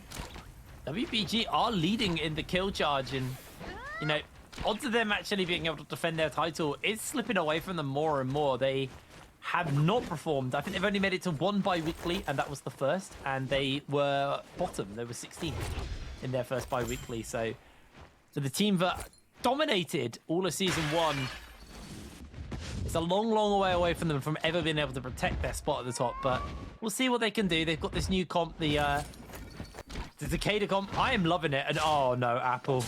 Plucked like an apple from the tree, taken down, slammed into the ground, and finished up. Bowder will lose their Yoto. A really, really bad loss to them on that front. As they are looking to run away, and they've used their revives. So with just the couple of kills, well, the one kill they've got for themselves, I don't really, unless they can get some revive charms, they are going to be in some serious trouble. As Pixel now going to de-transform in the middle of these members of NPG. NPG are going to finish them up. Pixel does look to try and turn it around, but the belt will only provide him so much safety. As NPG going to be able to win this fight, get their loot off. And they're going to be quite happy with that one. I mean, I would be too, though, with this one, as NPG is able to get claim the elimination. So sadly, they don't have another... Oh, Snowstorm. Oh, nice little storm. The eyes glowing on Hip Rain right now as you see the storm happening though. They're like, oh my god. I love the snowstorm. It's all Christmassy. We're getting to that time. I'm a very Christmassy person. I really like Christmas. So you get the snow. Like Thanksgiving? We don't do Thanksgiving in England. Really? Okay. I always thought Thanksgiving was just American Christmas. I didn't realize what it was. What about Halloween? Because that's coming up. Halloween is definitely a way bigger thing in America as well. We definitely celebrate it a lot here. But I've always lived in the countryside. So like growing up, my neighbors were quite a long way away from me. So I never really got to celebrate Halloween. So I don't get quite as Halloween-y as everyone else. I remember my one amazing memory of Halloween as a kid was when I went to a friend's house and he lived on like an estate. So we were able to go and like trick or treat around their area, and that was amazing. I loved that, but I didn't like, for me, Halloween wasn't such a big deal. I think that's why Christmas is such a big deal for me, is my family really likes celebrating that. And the snowstorm, you know, all of that, it gets me warmed up. Gets me in the mood for it all. Also, understandable. You're getting me warmed up too in these situations. Well, you're not going to warm up because you're in the snowstorm, to be fair. But, right. But, you know, another reason I like it is it stops Monk from transforming, because it saps the rage. It denies them the opportunity to use their ult. So even more reasons to like the snowstorm. Also, in solos, it stops the Z-Things from healing themselves. It's just good against the units you don't like. I mean, it's also good against you because it stops you from ulting, but even so. Anyway, AOW looking to try and pick up some kills here on to these members. They've got that Mystic Might, so they have good vision of where they are. They obviously had that sustain that the Mystic Might initially gave them. And JJ's Lilixen is going down. There is no opportunity for them to be able to survive it. And this is just the third party of the century coming in from AOW. Easy looking for pickups here as Miss Kia able to take out Godly. And now OC are being run down. 28HH, the tallest player in the league, has to get blinked out for safety. The invisibility will buy them a bit of space, but Cuckoo is still got the damage coming forward as Leng Zheng running away. The cannon shots coming in. They do have the invisibility though, so they should be feeling safe. But oh no, 0-1, not like this. Taken down. Yes. And Leng Zheng, the only standing player. AOW are back on the board, baby. Oh, yes. Even with all of that momentum, even being able to make all of this type of stuff happen here, within these solid spaces here, they still was able to do what they can within these endings, though, and made it look good. They did make it look really, really good towards that ending, though, as AOW still alive. 7 eliminations. Now they're keeping that momentum, and now they're keeping that same energy the way that they should have at that very first time here. As now we're going to see them keep that presence alive here for these games. So we really hope to see them really clutch this up the way that they've been wanting to. As now we're going to see a JD also the same as Q9 sadly gets eliminated from this game as well. Battle with 1 elimination, GBL with 2, JJ with 3, and Q9 with 4 eliminations, officially being eliminated. Meanwhile, GDK being absolutely smacked around like a bunch of tomato soups. As he's gonna run away and try to get your soup. It's absolutely insane here as they're gonna keep this rotation going here. They're gonna rotate this and keep it going. They're going to make sure that they get this elimination. They beat it. Okay. Looks like he could possibly get away, though. He's dangerously low, though. It takes 1 hit. Oh, no, and he finds him, though. He ends up getting the shield swap, though, which is very, very helpful for him, though, to be able to continue. But K, sadly, is going to get cornered and finished. Okay, right. Let's just back it up a moment because you try to play it off. What are you doing to soup to smack soup around? It is a liquid, friend. I don't know what you're talking about. You don't hit soup unless you want to make a mess, or you're trying to make the soup, in which case... Why are you punching tomatoes to make tomato soup, bro? Just mix them. I actually know how you make soup. What are you doing? What are you? You're a. I don't know what you're talking about. I don't know what you're talking about. I don't know what you're talking about. I have no idea what you're talking about. All right. Well, I'm gonna get you some socks for Christmas, but I don't want any soup from you for Christmas. I think that is. I think that's gonna be a hard miss. I just sent you a miss. bunch of cans of soup for Christmas. made by you as well, so you just pulverize them into soup. Whatever vegetables you just see fist marks in the soup. You're How like, solid is your soup if you can leave fist marks in liquid? What are you doing to that soup, man? It's not soup, it's puree at that point. It's pure. That's good puree. That sounds horrific. Meanwhile, even with this one as well, AOW is still leading the pack. And it looks like they have the free space to do what they want and or need to here. Making it look real good. Let's see where they go with the rest of this. We have 27 players left. Why are these games so fast-paced? I love Takeda. I decided it's this hero. The game's just so much quicker when you have a Takeda. They play so aggressive. I love it. Big fan, big fan. There's Uran not on a Takeda, on the Monk here.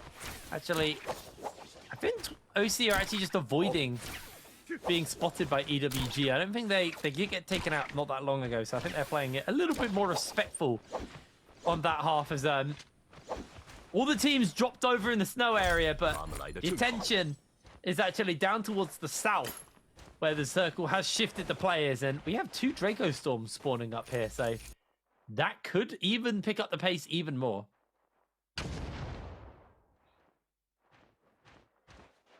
Even with that too, still going to be able to do it as well here. Meanwhile, WBGL almost gets hit by that one too. That could have been really, really bad. Could have been caught in a bad situation as Wolves would have been able to push in and really keep that momentum, but he still has his full team though. Aeolus, Jing, and a Sleepwalker. Meanwhile, Wolves is able to stay alive here and play this as best as possible and do what they can. Meanwhile, Wolves all the way around this rotation has been able to do what they can, though. Yeah, we'll be able to get their hands onto this. This is a Mystic Might, not a Mystic Might, sorry, a Draco Storm. It's a Draco. Correctly. It is a Draco. Yeah, they're 2 Draco Storm ones, which is going to be really big for them. And with 27 players left, the circle fairly tight, and 2 Draco Storms now in rotation onto full squads. Expect blood. Expect a very explosive next couple of moments here as 17JL's AS is just waiting the timer out. He wants to wait until as late as possible to take this Draco Storm so he can take it as far into the game as possible. Once he sees more teams rotating around, AOW had a very solid start to this game. I'm just going to go to the shop, grab himself maybe a couple more Lucky Soul Jade bags, see if they can get anything good from that. Unfortunately, they will not be able to do so. But they are just going to be rotating their way forward. And when those Draco Storms come live, expect to see a lot of the lobby maybe do a little bit of a tactical run away from the Mora's Blessing areas. As here we go. Action breaking out between Ventus and JDG.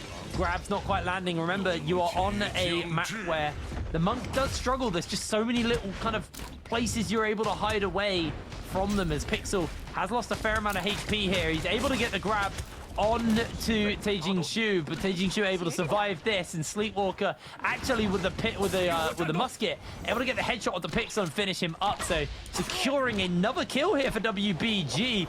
Do get taken out mid-air there by the Decader, but only a little bit of damage has been dealt to them.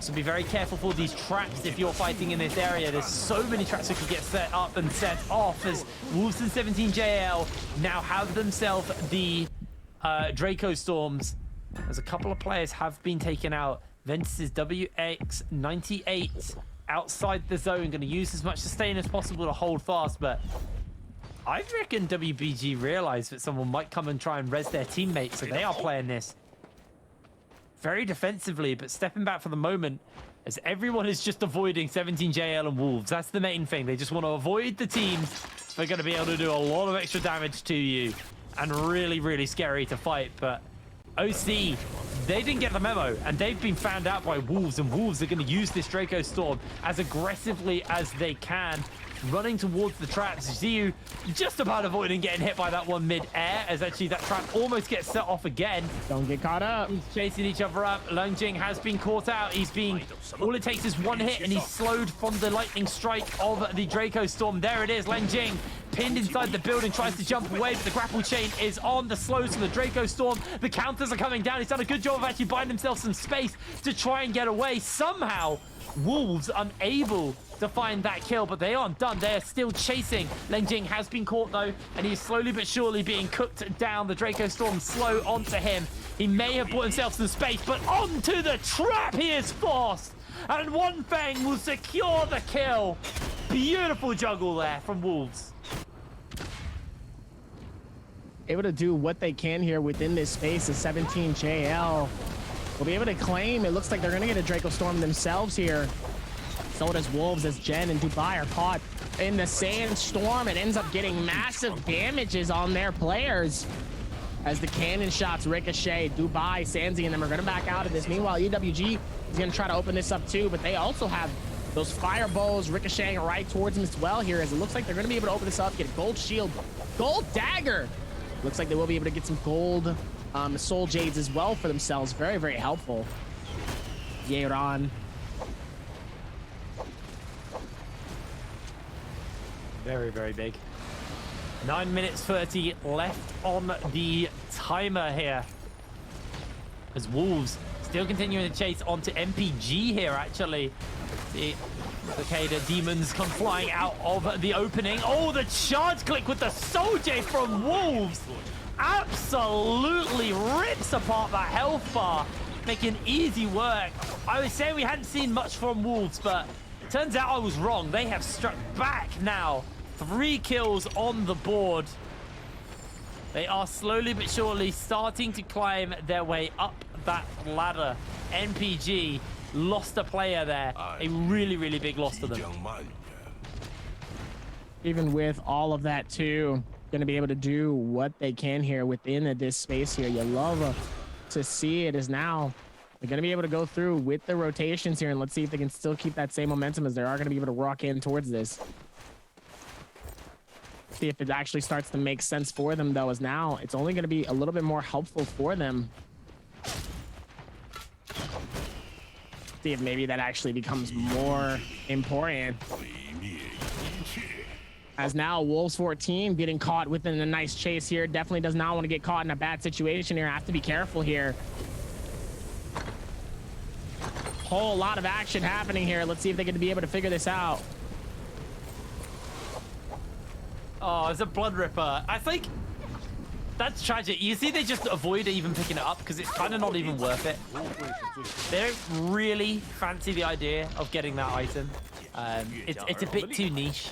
We have seen people use it, but it's not particularly the best one. So when you see that, you lost the Mora's blessing, to be honest. It's akin to getting the Mystic Might. Like, it's not bad, but like, out of all of the golden stuff you could have got out of there, or all the buffs you could have got out of there, the Blood Rip is probably the one you don't want. So unfortunately not going to be able to pick that one up. 7.5 minutes left though on this game, as WBG just holding their kind of wing of the surrounding castle here. As Wolves 14 running around on the edge, as well as Ventus gonna find himself eliminated, and Nali able to pick up that kill for JDG. Lovely little pickup for them. They're gonna get themselves back onto this high ground where they can restock, resupply, get themselves prepped, whatever is next to come. 20 players left. Game has been very, very bloodthirsty, but has taken a bit of a back foot on the tempo comparative to the previous game in the tail end of this game. But Wolves willing to chase for Dongjing here. They're able to get a whole bunch of damage off onto him, and he is going down. GD lose their player, and Wolves will get their 5th kill of this game, and slowly but surely starting to claw their way up the ladder overall. Really good showing here from Wolves, and they are kitted out with quite a lot of golden weapons. They've got the golden longsword, purple cannon. I think that's another golden longsword on their other member there as well. They're Looks very like heavily it. set up.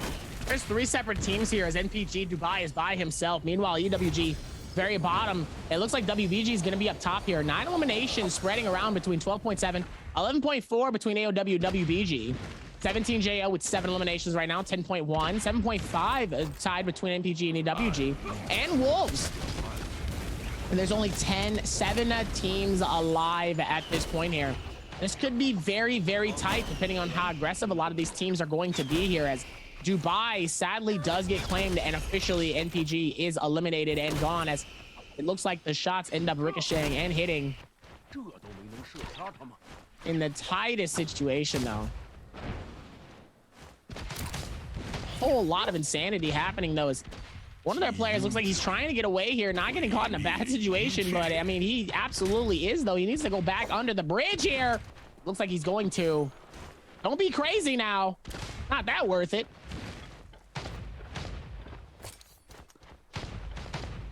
Maybe so. WBG holding this high ground right now,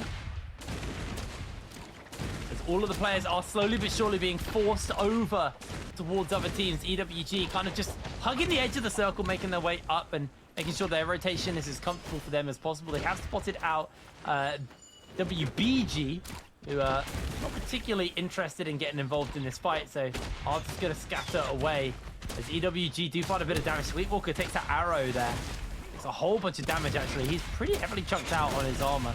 Does want to find an opportunity to go and recover his armor, but no, takes a cannon as soon as he lands. Jing is low. One Thing instantly pounces forward, but there comes the bow shot from Xiaolui to take himself the kill. Phenomenal pick up there onto the WBG members, and the guys that were leading the charge this game have been annihilated by EWG. Sansi with another bow shot. The accuracy from EWG right now has been phenomenal. Wolves 14 with those bouncing shots, getting some shots down, and 17 JLAS able to finish up Alois, taking down the final member and knocking WBG out of the game. Unbelievable shots coming in from EWG, but still It's very tight towards the top. A lot of points, a lot of kills secured by all of these teams. And it's really going to come down to who can get as many kills in these last couple of moments of the game. Even with that one as well, too, Wolves still being able to go through with the rotations and playing it as best as they can here. Meanwhile, still able to find their momentum with these games here. Let's see if they're still going to be able to work towards figuring this out here, as everything else is still working with the time frame, as AOW and the rest of the team full of cannons trying to hit as many players as they can here. That creates a massive amount of damage for the team entirely, let alone just a solo player here, as full team is laid out with cannons here trying to get anything that will connect. And meanwhile, right under them, the Flamebringer is trying to make some magic happening here, as AS gonna decide to retreat, getting out of that space here, trying not to get caught up in a bad situation.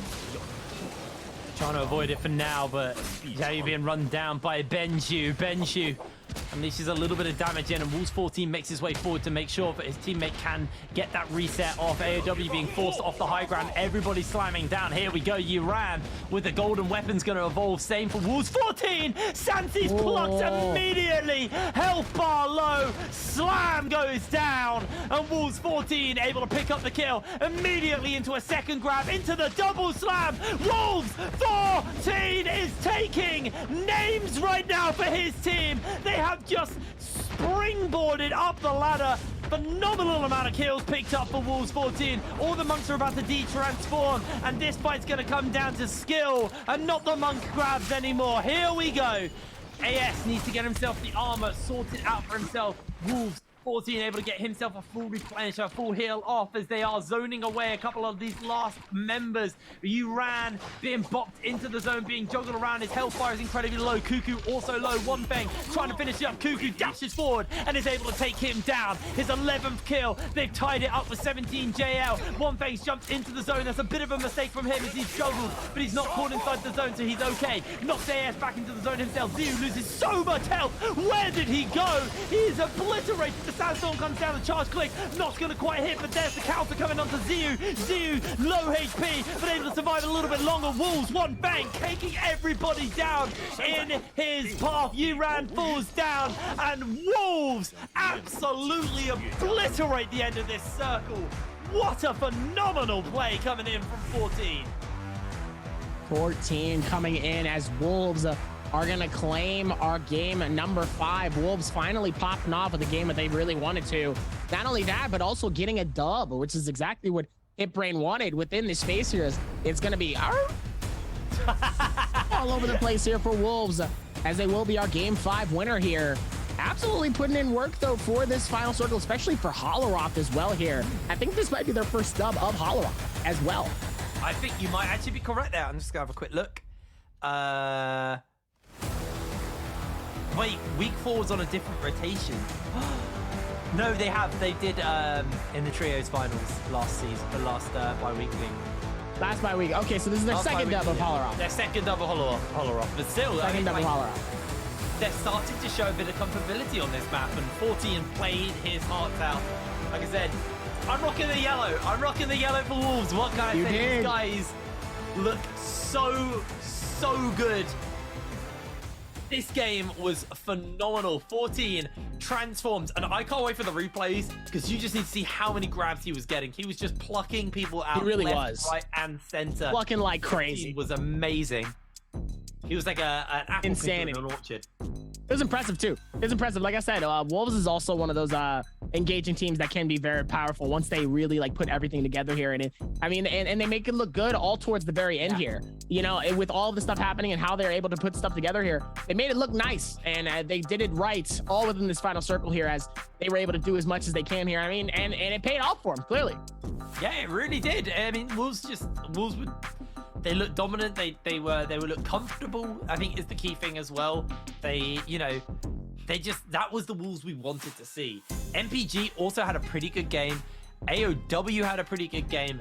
WBG had a pretty good game. Like, a lot of people scored well that game. I mean, Wolves are definitely going to be taking it all, but that was a high-scoring game towards the top end of the table. A lot of players made it into that final circle. It was a very, very good game. I'm excited to see the table because, again, nobody didn't score this game. Wolves the only team today who have had a donut. Every other game, we've had everyone score at least half a point. It's been that crazy. Everyone has constantly been scoring today. And this game kept that momentum going as Wolves do find their first win of the day, and a needed one because they were low down in that overall standing. So hopefully when we bring that scoreboard up, we can get a good insight on actually how this is looking. But I think another good game from MPG means AOW could be under some threat, but at the same time, AOW had a pretty decent game as well. So I don't really know how to call it. I think we just have to see the overall points, Darby, and then we can make a decision on how well we actually think these guys did.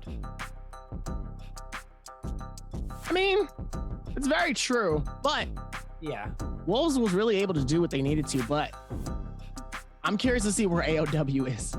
Yeah, no, same. I'm following AOW this entire week, this entire day. So I just want to see where they're out here and keeping that consistency going here. As obviously, Wolves is going to be up top here with that 27.4, 14 eliminations. 14, wow. The AOW with 8 eliminations, 13.2 points for their game score. That's pretty good. JDG, 20.6, a team that we haven't heard from too much here for basically today. And 17JL with an 18.5 game score here. Pretty good here with our top, I'm gonna say top 6 because WVG has 12. I'm excited for the end of day, mostly because I think you need to keep your eye on 17JL. They have consistently been in the top 3 all day. Like, that's true. They have been up there. Like, OC has been top 3 quite a lot today, but like, I don't think I've seen a scoreboard without 17JL at the top end. Like, I think the worst they've done today is like 5th or 6th. Like, they have always been high up. You see OC here, they only got 4.1 points. They came 13th this game. And to be fair, sometimes we see games where like 5th is 4.1 points. So it kind of shows how crazy this game has been. But here we go. That's not Wolves 14. That isn't the person I expected to see here, but it is going to be One Feng. Had a brain fart there. One Feng as the NVP. 7 kills, 15,000 damage, almost 16. Let's just round it up. He did well. 4 assists, his 5th MVP. Look at those Soul Jades. Attack Soul Jade, Phoenix Blast, Hepchir's attached, Desperation, Phantom Set, Health Soul Jade. Like, he was kitted up for this game. Yeah, 4 gold Soul Jades is definitely rare to see. I haven't seen a Hepta detach yet. I'm gonna have to go in and search that one up and figure out what that is, because I didn't even know there was such a thing as a Hepta detach here for our sets of Soul Jades, especially let alone gold ones. But like I said, it's very rare to see those. We don't see this as often though. So, and by the way, this is One Feng's 5th MVP. This is his 5th MVP. That's a lot of MVPs coming into these games though, especially for trios. So One Feng's got to be feeling good, especially with the rest of Wolves finally being able to get a massive dub like how they did here. But this game 6 is going to be interesting. Like I said, MPG's got 2 dubs back to back here. So if they try to keep some form of momentum, if they can maybe do it again, they might be able to see themselves in the top 3. I don't know if it's going to be a dub, but I'm going to be real with you, Dubby, here. I think statistically, yes, One Feng was the MVP, had the highest scores and all that, but let's be real. 14 with that transformation, just instantly got like 4 kills for Wolves. They were at the bottom end of the table when we got into that final circle. And that transformation put them from the bottom end of that little, I mean, not the bottom of the table, the bottom of the top 5, and then straight into first. Just that transformation. The amount of grabs he landed down, absolutely huge. Anyway, we got Leah standing by with the members of Wolves for an interview after that game, so we're going to pass it over to her. Hi everyone, welcome to the post-game interview. I am Leah. So congratulations to Wolves to be the winner of this game. We invite 14 to our interview. Let him say hello to us first. 也是申请14，跟我们大家打个招呼吧。大家好，我是蓝队的14。Okay, welcome. And so I see your team use Tamuch double transformers combinations in this game, but I remember maybe the last double week, and Kurumi was not appear a lot in the double transformers combo, but in these weeks we can see that no team use Kurumi in this combo. So I want to know the reason why. 那其实从上周就已经很明显的能感觉到，胡桃几乎已经很少出现在比赛里了。那从这一周也是非常明显的，就是已经被沙男替换掉了。可以给我们讲一下原因？因为沙男改版了之后，他的强度是非常高的，然后沙男就配合大佛抢飓风克，就是强度是比胡桃要高很多很多。然后因为沙男就比较counter沙男嘛，然后胡桃就没办法对沙男就是有很有力的那种counter，然后所以就沙男就比较多。Okay, so because in this new patch and Temuch was buffed, and because only Temuch can counter Temuch, Kurumi can't counter Temuch, so there was a lot of Temuch in the game, and so we use this hero to counter other teams Temuch in the game. And also for this hero is have a higher ability for the blessing. When we have a fight to get the blessing, and Temuch can give us a really great support, but Kurumi can't give us enough support in the fight of blessing. So I think maybe all the double transformers combinations will change Kurumi into Temuch in this patch. Okay, so in this game's final circle, actually I think your first positions choosing the final circle was not really well, but you have a really good result. So can you share us about the position you choose and how you consider about this position? 那其实在这把比赛决赛圈的选点上面，想知道你们是如何去考量的？我们的选点就尽量离就大战场比较远嘛，因为我们双变，我们就踩到自己的一个地方，然后我们用远程去压制别人，然后就到了最后梅花桩说的时候嘛，我们是一个平地，然后我们位置正好也选到了最后的圈，然后就依靠大平地，我大佛就抓了很多人，然后拿了很多分数。Okay, so because our combinations, we want to choose a position that there is. We want to choose a position with far from the crowd, and it's really lucky that the final circle is have a really well flat. So I use monks, and I can have a well performance on the flat, and I can complete double grappling in this kind of shape in the final circle. So about the position, I think we're really lucky. 好的，非常感谢14来到我们的采访，那也是狼队这把比赛确实打得非常不错，那还有一把比赛继续加油，好吗 ？Okay, thank 14 come to our interval. Well, let's have a rest and highlights will continue later. Bye bye.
Now, last bi-weekly of Season 2, you have to diversify your hero picks.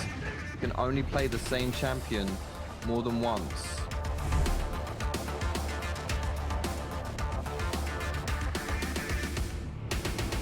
team. It's just Jux, Jin, and X. Zin. X-Ben's chilling out on the top.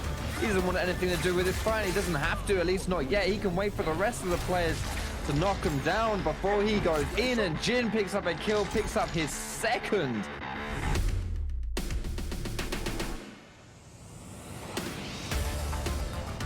Wong by turning it around, however, on a sliver of health. Is it going to be enough to bring him down? They're both so low. One hit will do it for both of them. Who's going to pick up the kill? LX1 burning a little bit here. Oh no, that's unfair, man. That's unfair. You can't bring out a ranged weapon. Oh, what do you mean? The ranged weapon is how you end up winning these games?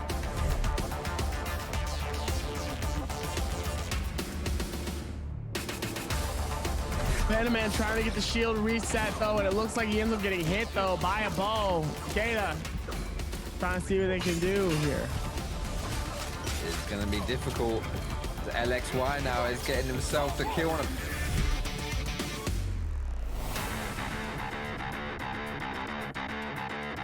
Doesn't get it in time. Wang Yang with a perfectly timed chase will bring him very, very low. Who's going to pick up the kill? You think it'll be Wang Yang at this point, and it is. It's going to be very difficult for him to survive this one. Wang Yang very patient, very, very patient indeed. Follows through with his own ulti, and my goodness, just obliterate. It is Naraka, it is solos after all, and there it is. Forcing Dumb Queen to be able to wrap his around. Ladies and gentlemen, we are going airborne as Wang Liang is going to be able to take him down. Meanwhile, Wang Liang is going to be able to shut down.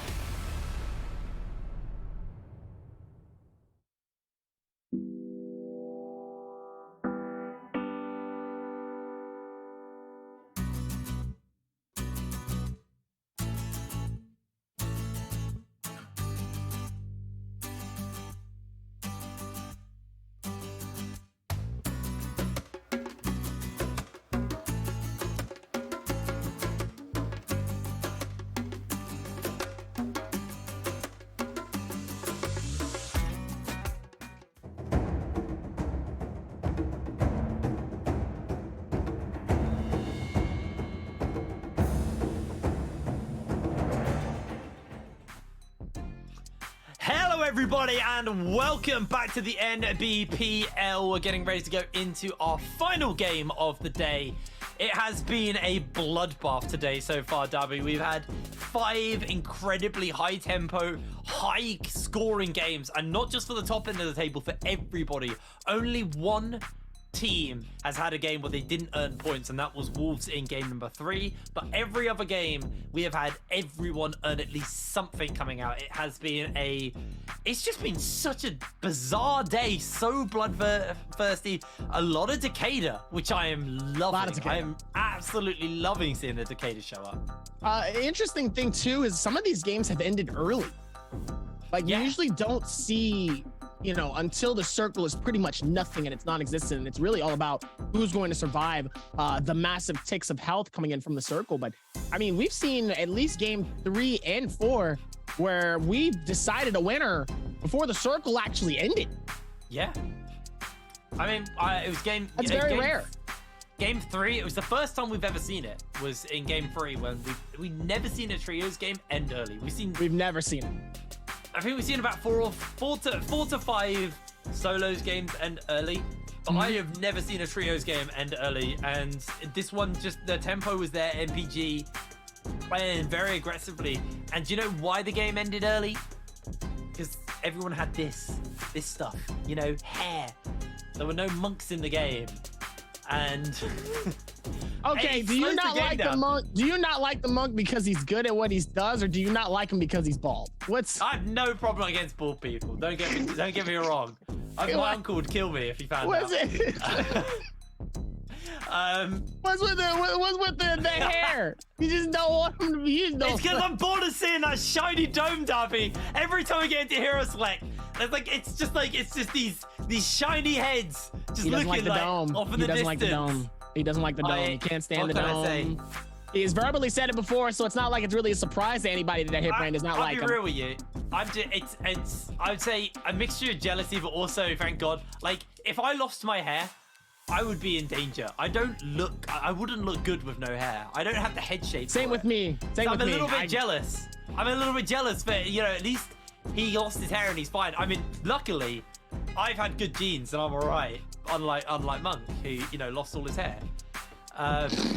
What's that? I don't know where this is going. Oh my anyway, God. all right, should we go back to what we were talking about and not hair? Monk slow the game down equals bad. Takeda speed the game up equals fun and good and lots of kills. And I'm loving it. We had 7 Takedas and 8 Monk comps last game. Yeah, no, is that math even right? We had a lot of Monks and a lot of Takedas last game. Like, a lot. It was really, really good to watch. I love it. This is my, this is, you know, if we took the Monk out, this would be my meta. I love it. Like, solos, lots of variability. Trios, we're starting to see fast-paced Takeda games. You know, Yoto's somewhat fallen off, which is a little bit sad, but at the same time, like, Takeda's just so quick. He's so exciting. And I'm excited to see what this final game looks like, because we see a lot of teams run Monk pretty much all day. They've got to be out of hero points on this point. We've not seen that many Yotos. We've seen quite a lot of Takedas. We've seen a lot of Tammys. So I wonder what this final game is going to look like. This final game, I think, is going to be absolutely insane. I think I would like to think that JDG comes back and does a 3-peat. We have yet to really see a 3-peat coming in. And honestly, I would love it to see that from JDG. Just really surprise everybody and come back and do 3 times. We haven't seen a 3 times happen from a trios game yet. But I would love for JDG to be the first. As for some of the other teams, though, it'd be NPG, interesting to mate. see NPG. AOW take one. NPG. Yeah. Yes. JDG haven't won yet today. It'd be... Right. It'd have to be a hell of a win for them to count to get to 3 wins effectively off it. Right. But yeah, no, you are right. But it'd be fun, though. But it would be fun, though. Look, I'm all in for the upsets, man. I love upsets. I'm all about that. That's what I want. But unfortunately, I doubt we're going to see that. I do have my eyes, though, on the likes of Wolves after that last game. MPG, very much eyes are on those guys. They have been looking very, very good. Interestingly, GD are a team, you know, you look at the lineup and you're like, wow, Dongqing, Galaxy, K, like these guys should be really, really good. And they are, but they've just not been hitting the mark today at all. They've been falling a little bit short. And speaking of teams that have been falling short, OC have been, you know, at the top of the day, or the top of the standings most of the day, but they haven't actually got themselves a single win so far. And on top of that, when they haven't been at the top, they've been very low down. Like they've been consistently good, bar like 2 games where they've just been very low down and low scoring. I want to see more from these guys. I was just quickly going over because I've got all my notes from over the season. I've seen OC win 1 game. Now that's only the games that I've casted, but I've done a lot of the trios and I've only seen OC win 1 game. Anyway, we got a video to play, so let's see what our players had to say before we get going onto our final game of the day. 首先是因为我们冷静加入了我们队嘛，然后因为我们之前大家打法都还是挺凶的，然后冷静进来了就更凶了，因为冷静他比较喜欢冲，然后现在我们呢就不管怎么样都还是偏打架多一点吧，然后哪怕前面3把就是确实是。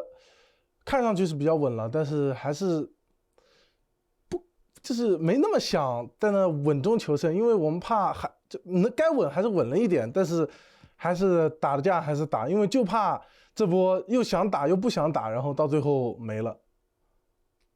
我觉得现在的目标就能进捷杯的决赛吧，就只有这些，就没有多，因为冠军这个东西。也是看状态还有运气，所以更多还是就一直积累经验吧，然后更希望是能在捷杯的决赛跟现在2个队友一起打，就还是比较希望这个的。All right, so I got a question for you. Hit Brain. Would you be a monk? Would I be a monk? Yes. I don't have like the peaceful demeanor, and I don't mean like I'm a violent person. I'm not a violent person. It's more I'm too full of energy. Hit Brain is violent. Confirmed. That wasn't a yes, and that wasn't a no. I just don't have like I'm not calm enough as a person. Would being bald be the deciding factor? Do you reckon that's what it is? Do you reckon I'm a bit of a hothead because I've got thick hair? So it's keeping all the heat in my head, so I am actually literally a hothead. It's like a towel. It's like a towel on your head, you know. Bro, I have unbelievably thick hair, and I know that's going to annoy a lot of people. I mean, I have thick hair too, so I get it. I'm 29 and I've got thick hair. Half my friends barely have hair, and they hate the fact that I have enough hair for all of them. It probably, you know, it probably does help towards me having a bit of a hot head. And hold on, yes, it's happened! Oh my God, look at that hero select! There's not a single monk! Oh my God! Oh, thank God, I'm so happy! I've never been happier! That absolute cheer coming in from Hip Rain, not seeing a single monk coming in for our final game of today. It's gonna be absolute pleasure being able to cast this final game for you guys for today. Absolutely insane coming into this is, I mean, we don't see any. We're seeing some Wuxians, we're seeing some Yoruhimes, a lot of Vipers, and it looks like those are going to be the main spaces for these maps as we're finally getting a final look at our map here of where people are going to be landing here. So it looks like Wreckage Plains is going to see at least 3 teams. Wolves is going to be landing right where the ships are. NPG also as well is going to be seeing them as well. So it looks like they're going to be immediately fighting. Looks like Destiny and one of the other teams is also going to be landing right in Celestia. Looks like WBG will be heading towards the backside near Servants Grounds as well. 2 players, at least near Desert Graveyard, but nobody in Sunwing, nobody in Stillside, and nobody in Shadowjade. So a lot of this space is going to be spread out towards this very center here. Oh, Darby, do you know what this means, though? What's that mean? They're all on one side of the map together and no monks. Expect a bloody game. Expect a very, very bloody game. And we're kicking it off already as Dongqing finds himself in a whole world of hurt. But in comes the rest of the guys. The Yotu ult to get him popped. And the action will commence. K immediately goes down as Calaxi's trying to get away but caught out by the grapple. And in comes Alex to finish him up. GD lose everyone but Dongqing, who finds himself in the purple bush. And if they check, he's going down. He might actually try and jump in and res his teammates as we're going to now cut over to GBL, who find themselves getting slammed against a tree by Q9.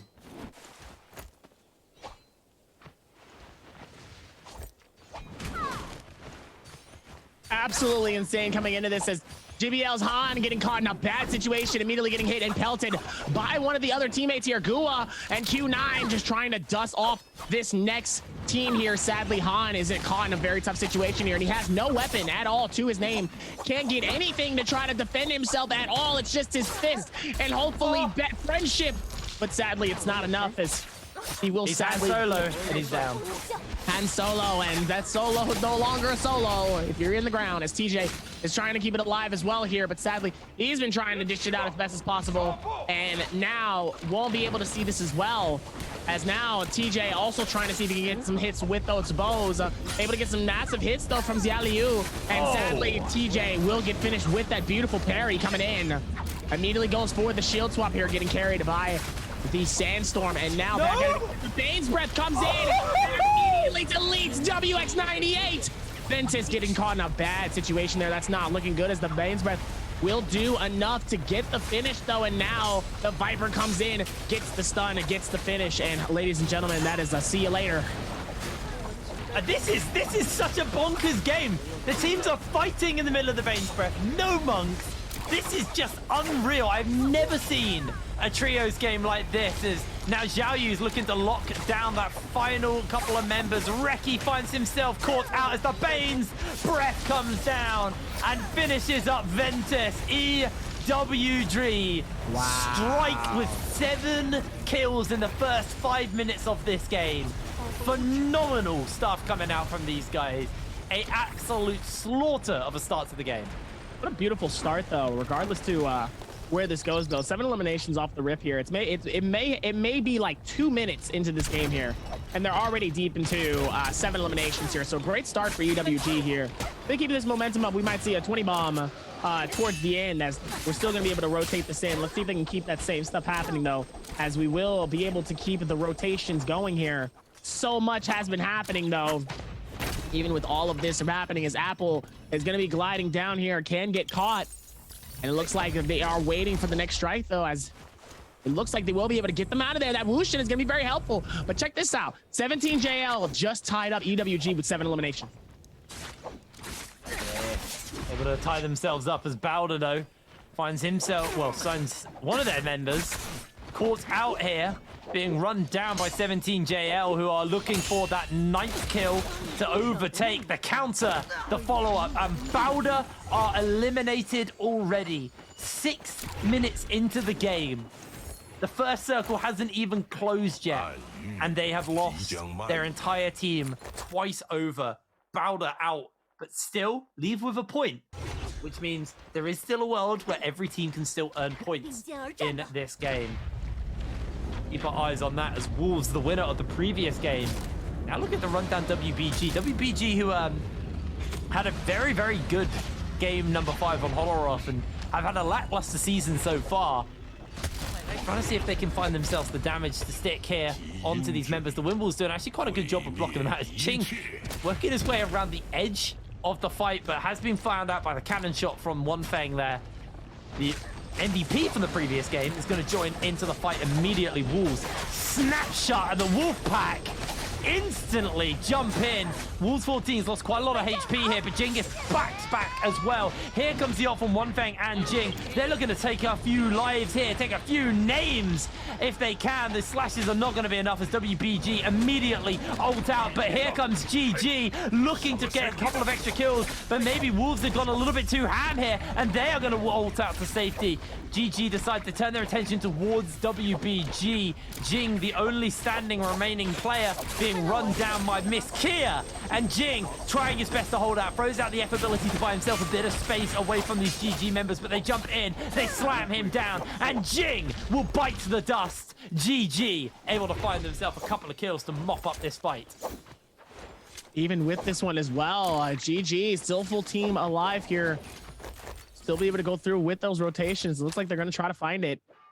They need to find the next teams, though, to be able to go for with the next fights, though. It's still a little too early, though, so they can't necessarily stop. They can easily keep this same momentum and action going, though. So they got to keep trying to find it, though, as more and more of it will be able to come through here. As Han, again, dangerously low here, has been in a weird deja vu. Can't get eliminated this early, and they're able to get out and get away in the best time so far today.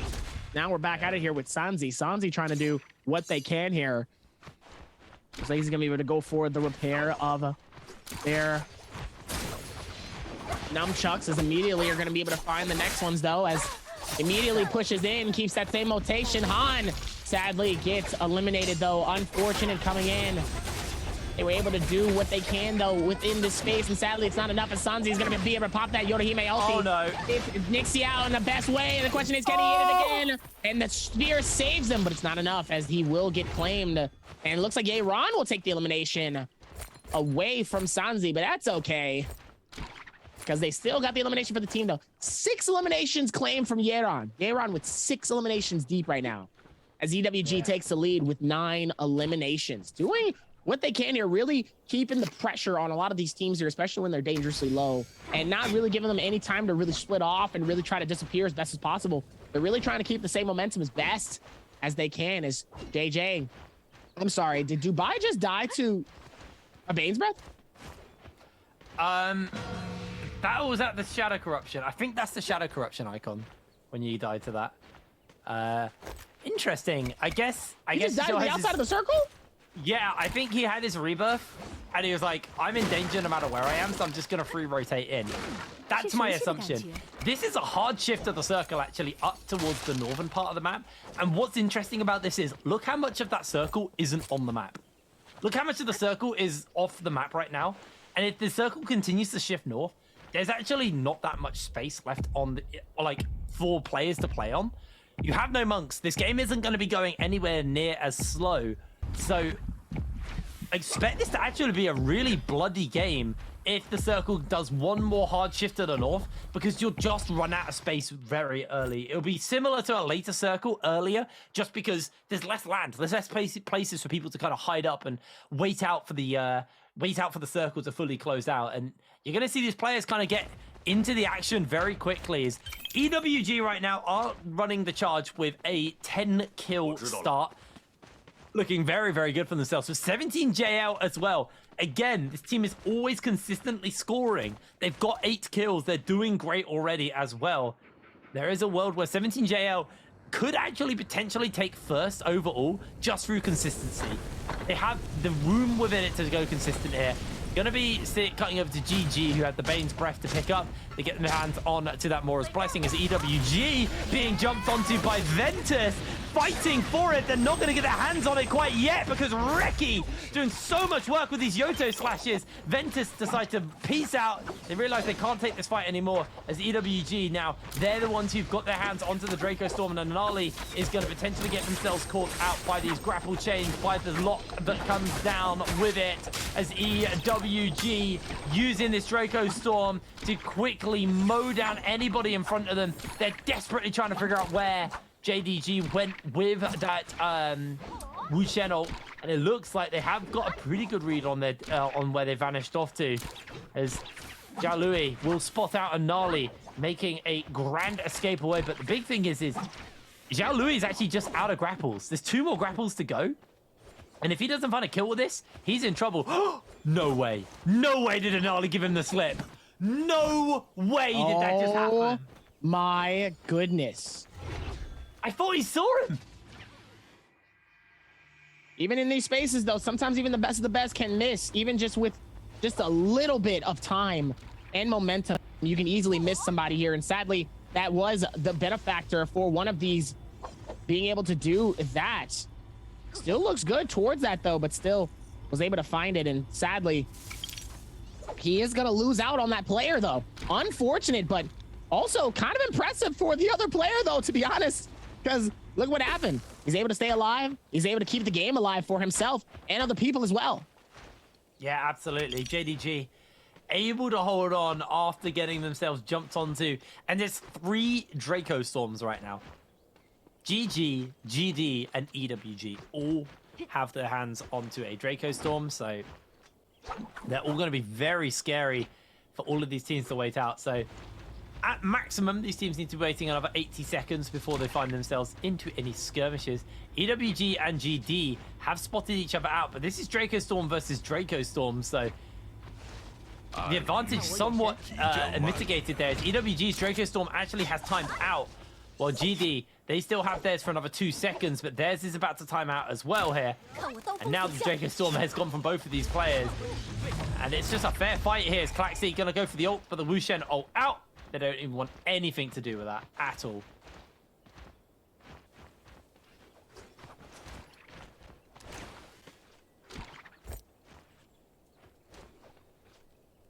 Meanwhile, EWG was in the same rotation as before.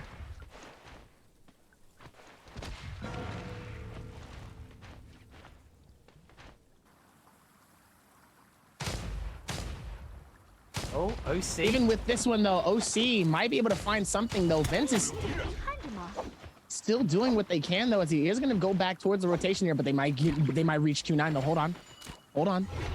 Let's see Q9. Oh, they're going to catch one! And immediately start to push in and do the nice surprise, though, as the Justina's going to try to get out of here and maybe try to dip out as fast as possible, but sadly is not able to, though. They're able to bet themselves away for the moment. Oh, LXY ends up losing quite a lot of HP there. Chunked out heavily, juggled in the air. He can't get away. The Wisp Cat's on as well.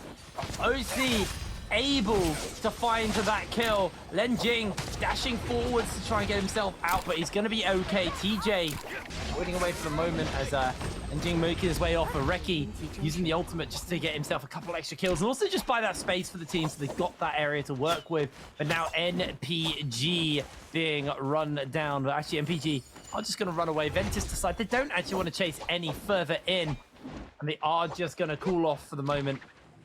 Ventus happy with a couple of kills they're able to get as we cut over to Wolves. 14 has thrown down the ultimate, and that is it basically used up. So Jin may just look for 14 here. The wind wall goes down to just refresh that armor and keep Wolves 14 alive, but he's going to get caught out mid-air. Wolves aren't done though. They want to continue this action as Alex getting a whole bunch of damage off into 14. They need to find these kills out in time. Good Wu Shen ult out by Wolves to get away from the side of Ace. Meanwhile, even with that one, looks like the rotations are still going to be able to come through. Even with all of this space happening, though, OC, NPG, looks like they're in the middle of their fight currently, and it looks like GD and OC is also fighting. Looks like WBG is also going to push in as well here. Looks like this is going to be a ending circle. It looks like there's going to be a lot of height and elevation, as it is going to end on Sunwing Rest, or at least towards that space. Yeah, as it looks like we're going to see the immediate ult come in. Oh, a double ult. As the Viper looks like it might have been able to get a decent stun here. As One Fang is going to try to find it. Oh, massive hit on Alex. Going to get the finish and the elimination. No! It looks like they will be able to whoosh in out of there, but it doesn't look like they whoosh in that far. It looks like they're not going to be able to pick him up for now, but they are keeping the pressure going as Wolves 14, low HP, bleeding out within the zone. I don't think he's going to be able to survive this. He's just about able to get away. He's healing, he's down, and Wolves are eliminated. The winners of the previous lobby taken down by the side of Ace. It was so close, but Ace able to heal up and get themselves back in as we cut over to GD. Find themselves in a fight versus JDG. Meanwhile, we actually just saw AOW go down. Their final member is taken out by the Shadow Corruption, so they are denied. It's GG forcing GWG off now, but they've got that Draco Storm and they're looking to finish up a couple of people. The slam goes down already, and the Wu Shen ult out to safety. They want nothing to do with that, as they are just going to step away for now. Miss Kia going to get himself on the hunt for these members of JDG. Question is he going to spot them out? It looks like he's got a good read on where they are. He sees them, and now he can keep that pressure up. Anali has been caught by the grapple. Second grapple catch comes in, and with a Draco Storm, Anali slammed into the ground. The invisibility comes out. They're looking for the stun to try and lock them down with that Viper, but it ain't going to do enough for you now, Anali. Caught by yet another grapple, and Miss Kia should just be able to finish this kill up. There they go, taken down. GG, able to find themselves just the one with the Draco Storm so far. Draco Storm has been very helpful for this team, though, but EWG leading the pack with 11 eliminations so far. 17JL with 8. I'm telling you, 17JL, you said it before, they've been keeping this momentum very well, right? I think 17JL, if they have a pop-off game, if they get a W, we could be seeing them be the winner. Yeah, absolutely. I mean, 17JL, honestly, 17JL and GG are in pretty good runnings right now. I mean, actually, sorry, 17JL are the ones in good runnings right now. MPG, though, they've got a lot of work to do. They have done well to get themselves into third, but let's be real, they've only got the 1 kill in this game, and those total points don't account for the kill multiplier. They just account for the raw kills and standing point at the moment. So, unfortunately, for the likes of MPG, odds are, unless this is a very good tail end to the game, and there still are enough players for them to do it, it needs to be one hell of an end of a game for MPG if they're going to be able to take this. But EWG put comfortably in first. AOW knocked out of first and moved into 4th place. And realistically, they probably won't be surpassed by GG unless GG also just have a really good tail end to this game. The 7 kills definitely going to do a lot for them, but not quite enough. We'll have to see. But eyes very much on 17JL. They are the team for me to watch. Yes, EWG performing very well right now with those 11 kills and are in that top spot. But don't count 17JL out. They have been phenomenally consistent so far, as TJ gonna find himself taken down. I was just singing their praises, and there you go. They look so good, but they are chasing up onto more members of Ventus. Wait, not even gonna get revived. Did you see that though? Q9's gonna get him revived. Oh, they got the revive off? That's good. They got the revive off. I literally watched him teleport to basically right in front of where that player was, watching him get picked up, but he grappled to in the other direction. So Q9 is able to pick his player up. That's good for Q9. The Ventus, who are also trying to pick a player up with their Wushen ult, unfortunately, aren't going to be able to do so well, aren't going to fare so well to the butchers of 17JL, as MPG are going to get their attention and get their hands onto this Mora's Blessing. No ult zone popped as well. Legendary dual swords, legendary armor was in there for them, and that Mystic Might on 17JL will be wearing off as OC were eliminated during this as well. We are seeing players and teams drop like flies here, W. It's been a bloodbath this game, and this is what I said. No monks means fast-paced games. I love it. This is why I'm here for it. Listen. Sanzi doing what he can here for the rest of his team here. Sanzi has been, I really like Sanzi. I think Sanzi is one of the great players in my eyes, honestly. I think he has great momentum. I think his team absolutely plays well. I think Sanzi would be an absolute animal in solos. That's for me, though. I think Sanzi could be absolutely insane in solos. I would love to see if he applies for solos next year and sees if maybe he can put some magic in. Meanwhile, 17JL claiming their 12th elimination, making it a 14.9 player game here. This would be amazing and incredible if 17JL really pops off and gets a dub here. I mean, they deserve a dub. They've been playing so well all day. They've just kind of not had that final stretch. If they continue on this and get like a 20 bomb, they take first as well, which is huge for them, because then they've got 6 more games to go before the bi-weekly finals. They can get a whole bunch of points to take them into that final bi-weekly final and get as many points as possible towards the playoffs and the end of the season. Because remember, there's only so many places to go towards Worlds, so you want to have as good of a season as possible. As GG are just being repeater crossbowed down. That is scary stuff. A lot of damage coming out, but they are able to avoid away for now. So we're actually cutting over to another Mora's Blessing, where MPG are doing their best to try and contest this. They want to see if they can grab as many kills as possible. Jin has got himself heavily chunked out. There's the Wushen all up to the tree. And Ace, gonna make it like a squirrel, but Jing with the musket shot shoots them out of the tree. That is so unlucky.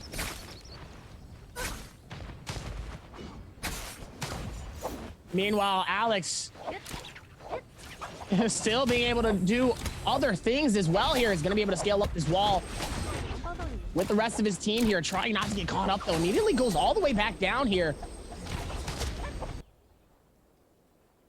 Oh man, now it looks like it's just a massive tree fight as ASE's Alex trying not to get caught up by GD. Meanwhile, Kakaxi just trying not to get... Oh, and he ends up getting hit in the back by a massive bow hit. Trying not to get caught up in a bad situation. It looks like he's able to get the shield off though, so he's able to do what he needs to go with those heals, and now feeding it back towards the end of this section here. Gets a lot of massive hype from getting away here. Curious what the rest of his team is though, as 17JL and Lion, sadly Lion gets claimed by NPG. NPG getting their second elimination. NPG Sorrow trying to hit massive bow shot. Oh, no! Massive damage onto Sorrow. No longer gold shield, gold gone. As now he's gonna have to retreat out of this fight.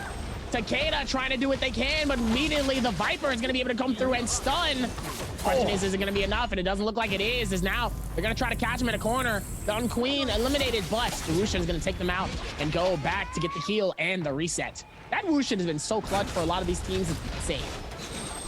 Sleepwalker coming in with a big stun. Jen loses his life already to Sleepwalker. They do catch him out as Jin coming in to try and save the day for the moment. The charge click from the dual swords get a whole bunch of range to work with. NPG losing out heavily. They don't want to be down that player, but they have been sent packing here as Miss Kia with that repeater crossbow just been so on it. Does have to be a little bit careful because he's only rocking blue weapons. He is not actually anywhere near as strong as his opponents here. As Dongqing trying to get out of the building in this Yoto ult form. Can't actually find the slashes to do so. Does just buy a bit of space for the team to be able to escape. But it is getting into a bloodbath. 17 players left standing as the buy has gone down as well. MPG starting to bleed out in this game. They've got one player down, one player dead, and just They're Takeda left, and they don't really have the kills to make this go any further. EWG putting the wind walls up just to get themselves a little bit more space to work around for the moment. It's EWG tying up the kills to 17JL. Can 17JL surpass EWG at the end of this game? That is the real question on all of our minds right now. They are playing for first and second, and both of these teams are playing their hearts out, and there is not much separating them as well. So let's see if they can do it. Is LXY going to use himself, his ultimate, to get a bit of space for himself, but he is low HP, and in comes Dongqing to finish up that kill and eliminate Q9 from the lobby. Meanwhile, Sanzi with the Swarm is going to try to see if maybe he can get a little bit of some impact. He's going to go for the repair. Immediately gets the fix up for it. The fixer picker upper. As Sleepwalker is going to push in and keep the same magic happening as he has gold shield and a gold spear. I haven't really seen a gold spear in these games here, so very low percentage of finding gold spears. Meanwhile, Kakaxi's just trying to keep the game away from everyone else. He's going to try to pick up his teammate. Has a little bit more time to keep him alive a little while longer. So that way they can get the full team back here alive. Kakaxi dangerously low. He's gonna have to go back for a heal in some time. But he has to focus on getting the heal. Oh, no. He does get claimed by Alex. Alex is able to get the elimination. That is their 9th elimination for this game. But check this out. GG's has caught up to 17JL with the most kills of this game with 12 eliminations. How on earth did GG do that? I don't know. And here you go. They've just gone from 5th into 3rd.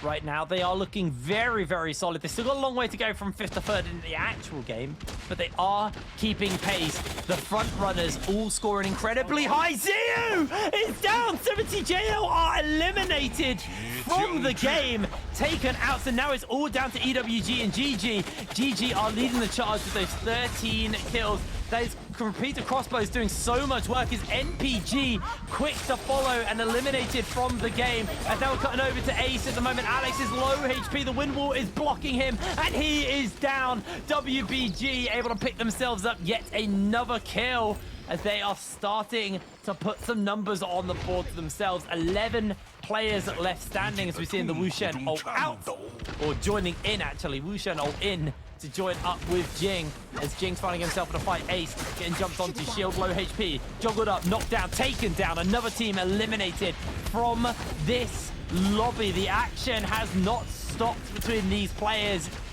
It has been such a high scoring game across the top end of the table. I mean, look at this. GG still leading the charge with those 13 kills. They've still got all 3 players left standing, and there is no monks to threaten them, so they can go aggressive as they like. They can play defensive on this high ground if they like. There is no threat, but they will be separated from their team unless Miss Kia decides he's jumping in, gets himself up to the tree just to try and deal with anybody who potentially is up there. Goes back up once again into that high ground, gets a nice good aerial view on everybody in this final circle. 2 minutes left until the circle fully closes out as Xiao Yu up in the air, trying to catch people out, trying to bop them into the zone. GG's Miss Kia going a little bit low, losing half of their shield, but is going to be able to get themselves a recovery off, or are they actually? They've been a little bit caught out. May just take this opportunity to get the reset coming in. The sandstorm does go down. Miss Kia gets himself the full reset off, and LXM able to do the same as well. Jing jumps up. LXM knocked into the circle, loses so much HP. Sansi's trying his hardest to get that additional bit of damage out. There is so much damage coming out. Oh, Miss Kia switches out. The wind wall comes up to keep himself alive at the moment. Sansi has to pop the ultimate to get this additional bits of damage out. A massive stun could come through from Sleepwalker here, catching Dongqing in the middle of the air. Another ultimate does come down. GD are eliminated from the lobby as it's WBG, EWG, and GG staying up in this circle as the big ultimate comes out from the Wushen ult just to buy some more time for these teams. Jing is going to get pinged out by his team. Another Wushen ult coming in, but Sleepwalker is down to GG's Miss Kia as they've got themselves their 15th kill. They're looking for more. They're looking for everybody here. How many kills does this team need? EWG knocked into the zone as GG are just playing with their food in this game. What an ending! GG's coming through out of nowhere. Where did this team come from? Where did this team come from? They were not doing this halfway through this. Where was this energy? GG's, where was this energy? Well, you needed this energy 4 games ago. Hello? I mean, all season ago, mate. They pop off and they just make an absolute statement in this game. Like, bro, what? That was insane coming in. Not only did they take top spot, but they absolutely decimated, and it didn't even matter what the other teams were doing. They were just like, nope, it's game time. We've done enough. It's about time. Let's get it going. This and is they the just GG I absolutely remember. Destroyed. This is the GG we've been needing to see all season long. This is the GG I remember. And they've just not been able to hit that mark. And maybe as we're closing towards the end of the regular season and making our way towards that playoff spot, this could just be GG making that comeback. Maybe they have found their footing and finally figured out whatever was going wrong with them. GG looking so much better. And they got to be very happy coming out of that game. I'm curious what the overall standing is going to be looking like coming out of that game, because they could have shot themselves up quite a lot there. I think they were in 5th or 6th coming into this game with 50 points. Let's see what they got by the end of this. You got to recover, Davi. You got to recover.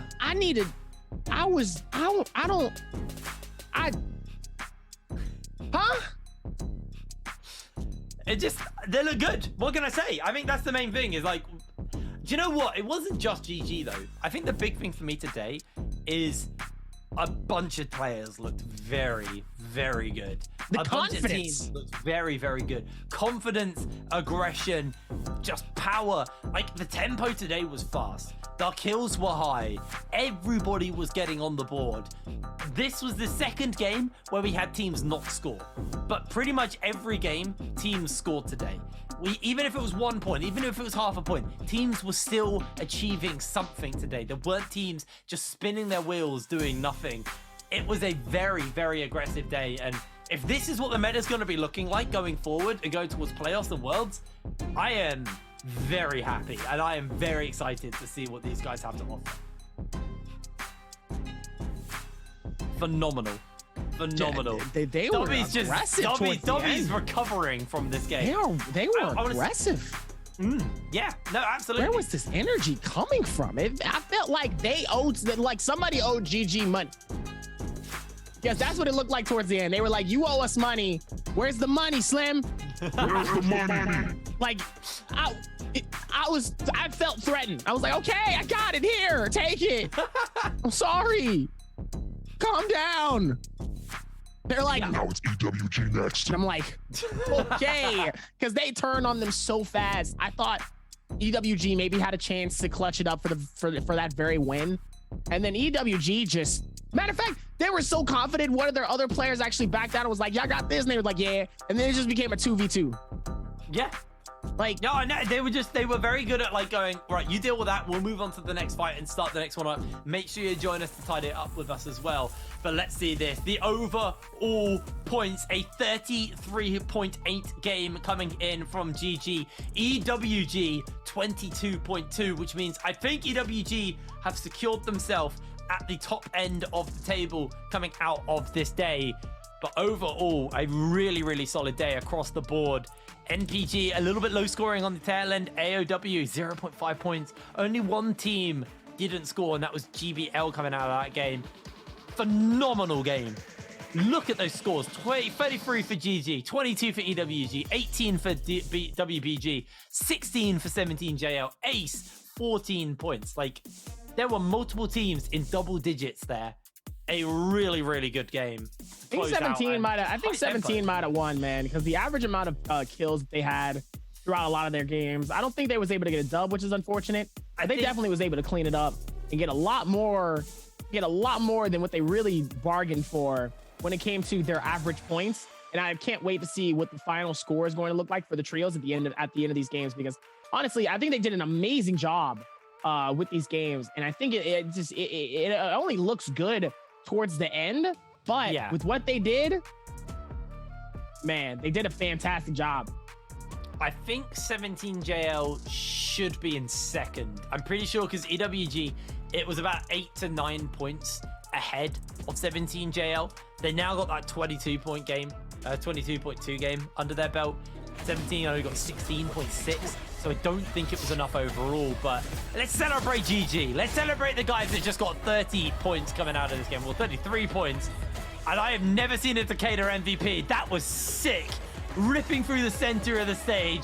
Miss Kia with 15k damage is the MVP for this game. Who needs healing? Whatever, 4k on that front. 6 kills. Phenomenal game coming out from Miss Kia. Really, really big stuff for GG. Absolutely insane with this finish as Miss Kia. Gonna claim it with a dual ring, stamina strike, twin shot, phantom step, katana stab, and venom tip. Very helpful though. But look at this, 6,700 damage coming in from the repeating crossbow. That's a thing that we don't see too much, getting that massive amount of damage for the repeating crossbow. Maybe just the normal bow, yes, but repeating, you would think that we'd see it more often, but we don't. So within this space, it was an interesting ending for these games and these circles still. Even with all of this happening though, still, GG's Miss Kia is going to be able to be our MVP and his third MVP altogether. Yeah, absolutely. Really, really big stuff coming in from Miss Kia here. Phenomenal game for the side of GG and a needed game to get themselves as many points as possible. All of these teams still have 6 more games to go before the bi-weekly comes up. They want to be scoring as high as possible to make it into that top 16 and make it to that 4th and final bi-weekly of the season. Yeah. And with that win, with that high scoring game for GG, they have comfortably put themselves in a better spot going further forward towards those final 6 games and potentially that bi-weekly final. And eyes very much on it for GG. They need to have a good bi-weekly here. They want to be higher up. They want to avoid that ricochet. They want to be able to make it into the grand finals for the season 2 of the Nbpl. And, you know, obviously eyes further going towards Worlds, but let's not be done. We're still in that regular season. We still got a little bit more time. But I think for now, it's time for us to pass it over to Leah, standing by with the members of GG after that victory. Hi everyone, welcome to the post-game interview MV. So congratulations to GG to be the winner of this game. We invite LXM to our interview. Let him say hello to us first. 这也是恭喜自己拿下本场比赛的胜利。那我们请李新淼先给我们大家打个招呼吧。Hello， 大家好，我是 GG 的李新淼。Okay, welcome. So we can see that GG got 18 kills in this game, and most of the killing scored was in the final circle. So I really want to know your team strategy in the final circle. So why you have so highlight performance in this game? 那其实这一把的18个击败，大部分都是来源于这个决赛圈的。跟我们讲讲你们决赛圈的这个想法是怎么样的吧？我们决赛圈的话，就是尽量去劝架嘛，让别人打起来的时候，我用我的风之精灵去催别人，然后去造成击杀点。Okay, so our strategy is just to get into the fight between the other team because I can use my skill because I'm Tamuch and I can use my skill to control the opponent, and then we can both attack the one that I control. So I see that your team use crossbow. These weapons is not really popular in the Nbpl. So why you use these weapons so usually? 那其实我看到你们队伍是在使连弩这个武器使得非常的频繁呀，但其他的队伍好像使得不是很多，这个是怎么考量的？因为我们玩和尚这种的话，和尚抓取率比较准，所以我和小魔就带连弩会去帮310去补那个连弩的伤害嘛，然后抓在手上是不用动的，然后连弩也加强了在这几个版本，加强了射速和那个伤害。Okay, because our team have a great monk player and his name is 330. So he's grappling. He can complete so many double grappling in the game. So after he have a grab, and we can use crossbow to attack attack the opponent on his hand. And after crossbow was buffed and it have more damage and is quicker. So I think this weapon is really powerful in this patch. Okay, so in this final circle, the ground shape was just like a flat. So and except your team, other team both have a Wu Chen, this hero. So how did you to get point in the final circle, face so many Wu Chen combo in this final circle? 那其实这一把比赛的决赛圈里面，除了你们队伍，其他队伍都是有吴晨这个英雄是可以去传送的。那你们队伍是怎么就是确保自己可以拿到很多的击败分，在面对吴晨这个英雄的阵容呢？首先我们玩这个阵容嘛，我们不会去主动开人，我们就能躲则躲，不要被别人开就行了。我们只要踩住我们自己的阵地，然后到决赛圈的话，利用那个旁边的树去制空，去隐藏自己，等别人打起来的时候，我们再下去收割别人。Okay. So for these combinations we just to find a well position in the final circle and keep the point in the round shape, and we wait for the other team to fight, and after they was like fight almost just one team or two team, and we can get into the fight and to like get the last killing point, and we usually to use the grappling hook to keep ourselves in the sky so that we can avoid the fight from the final circle. OK， 好的，谢谢李新淼来到我们的采访。那今天 GG 的表现也是非常的不错，希望之后再厉，好吗？ OK, thank you, LX. I'm coming to our interval. Well, camera back to the casters. Goodbye.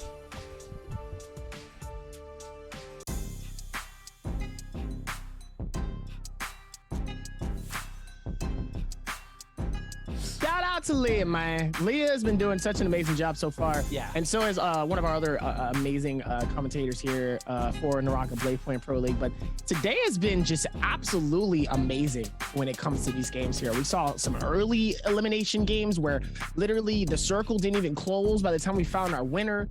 We found so many switches. We even saw a 1v3. We haven't seen a 1v3 happen since season 1. So to see that happen within this, like I said, we haven't seen it too often, so that was an absolute treat. And then probably the biggest treat of all, HitBrain being excited, not seeing no bald heads in our last game.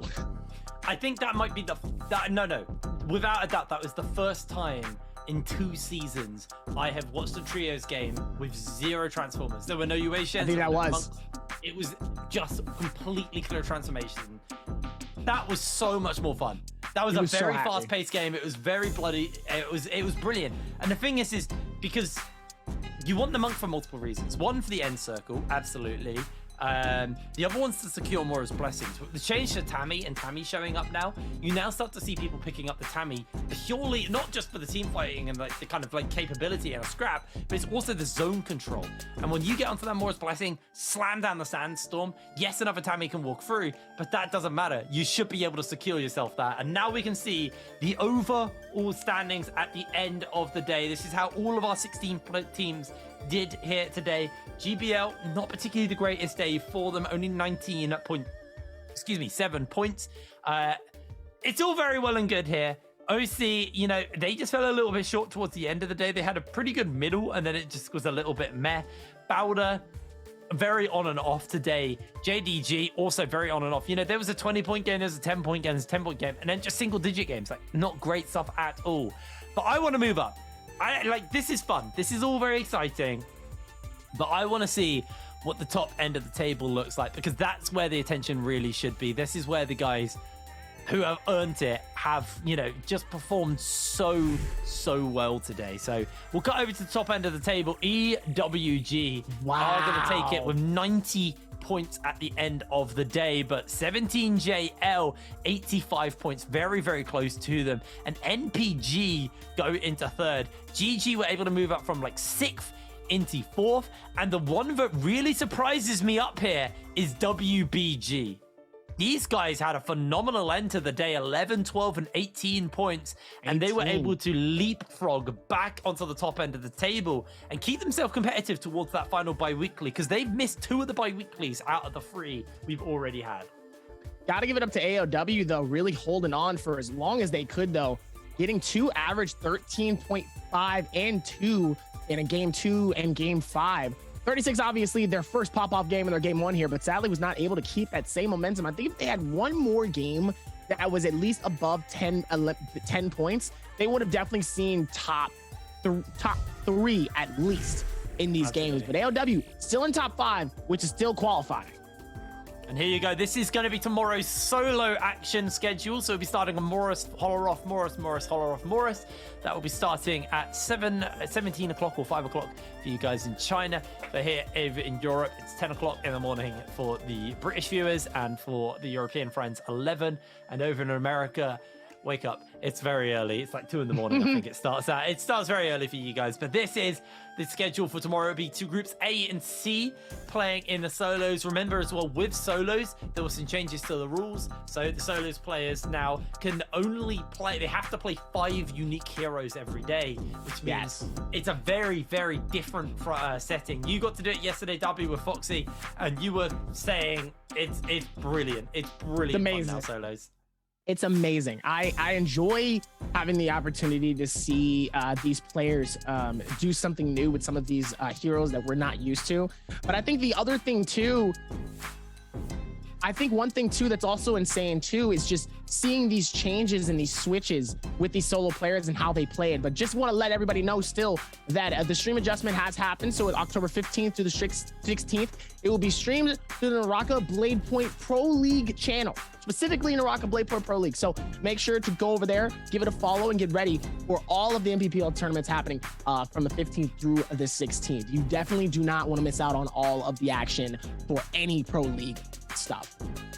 Not at this point. We're now so far into the season, but you want to stay up to date with everything that is going on. We're way too deep. We're way too close towards the end. And, you know, we are on that run-up. We're gearing up towards the World Championship. I am buzzing for this Worlds. I'm so excited. I had my concerns because Europe, you know, we didn't look great during the first season. We were fun to watch, but we didn't look good.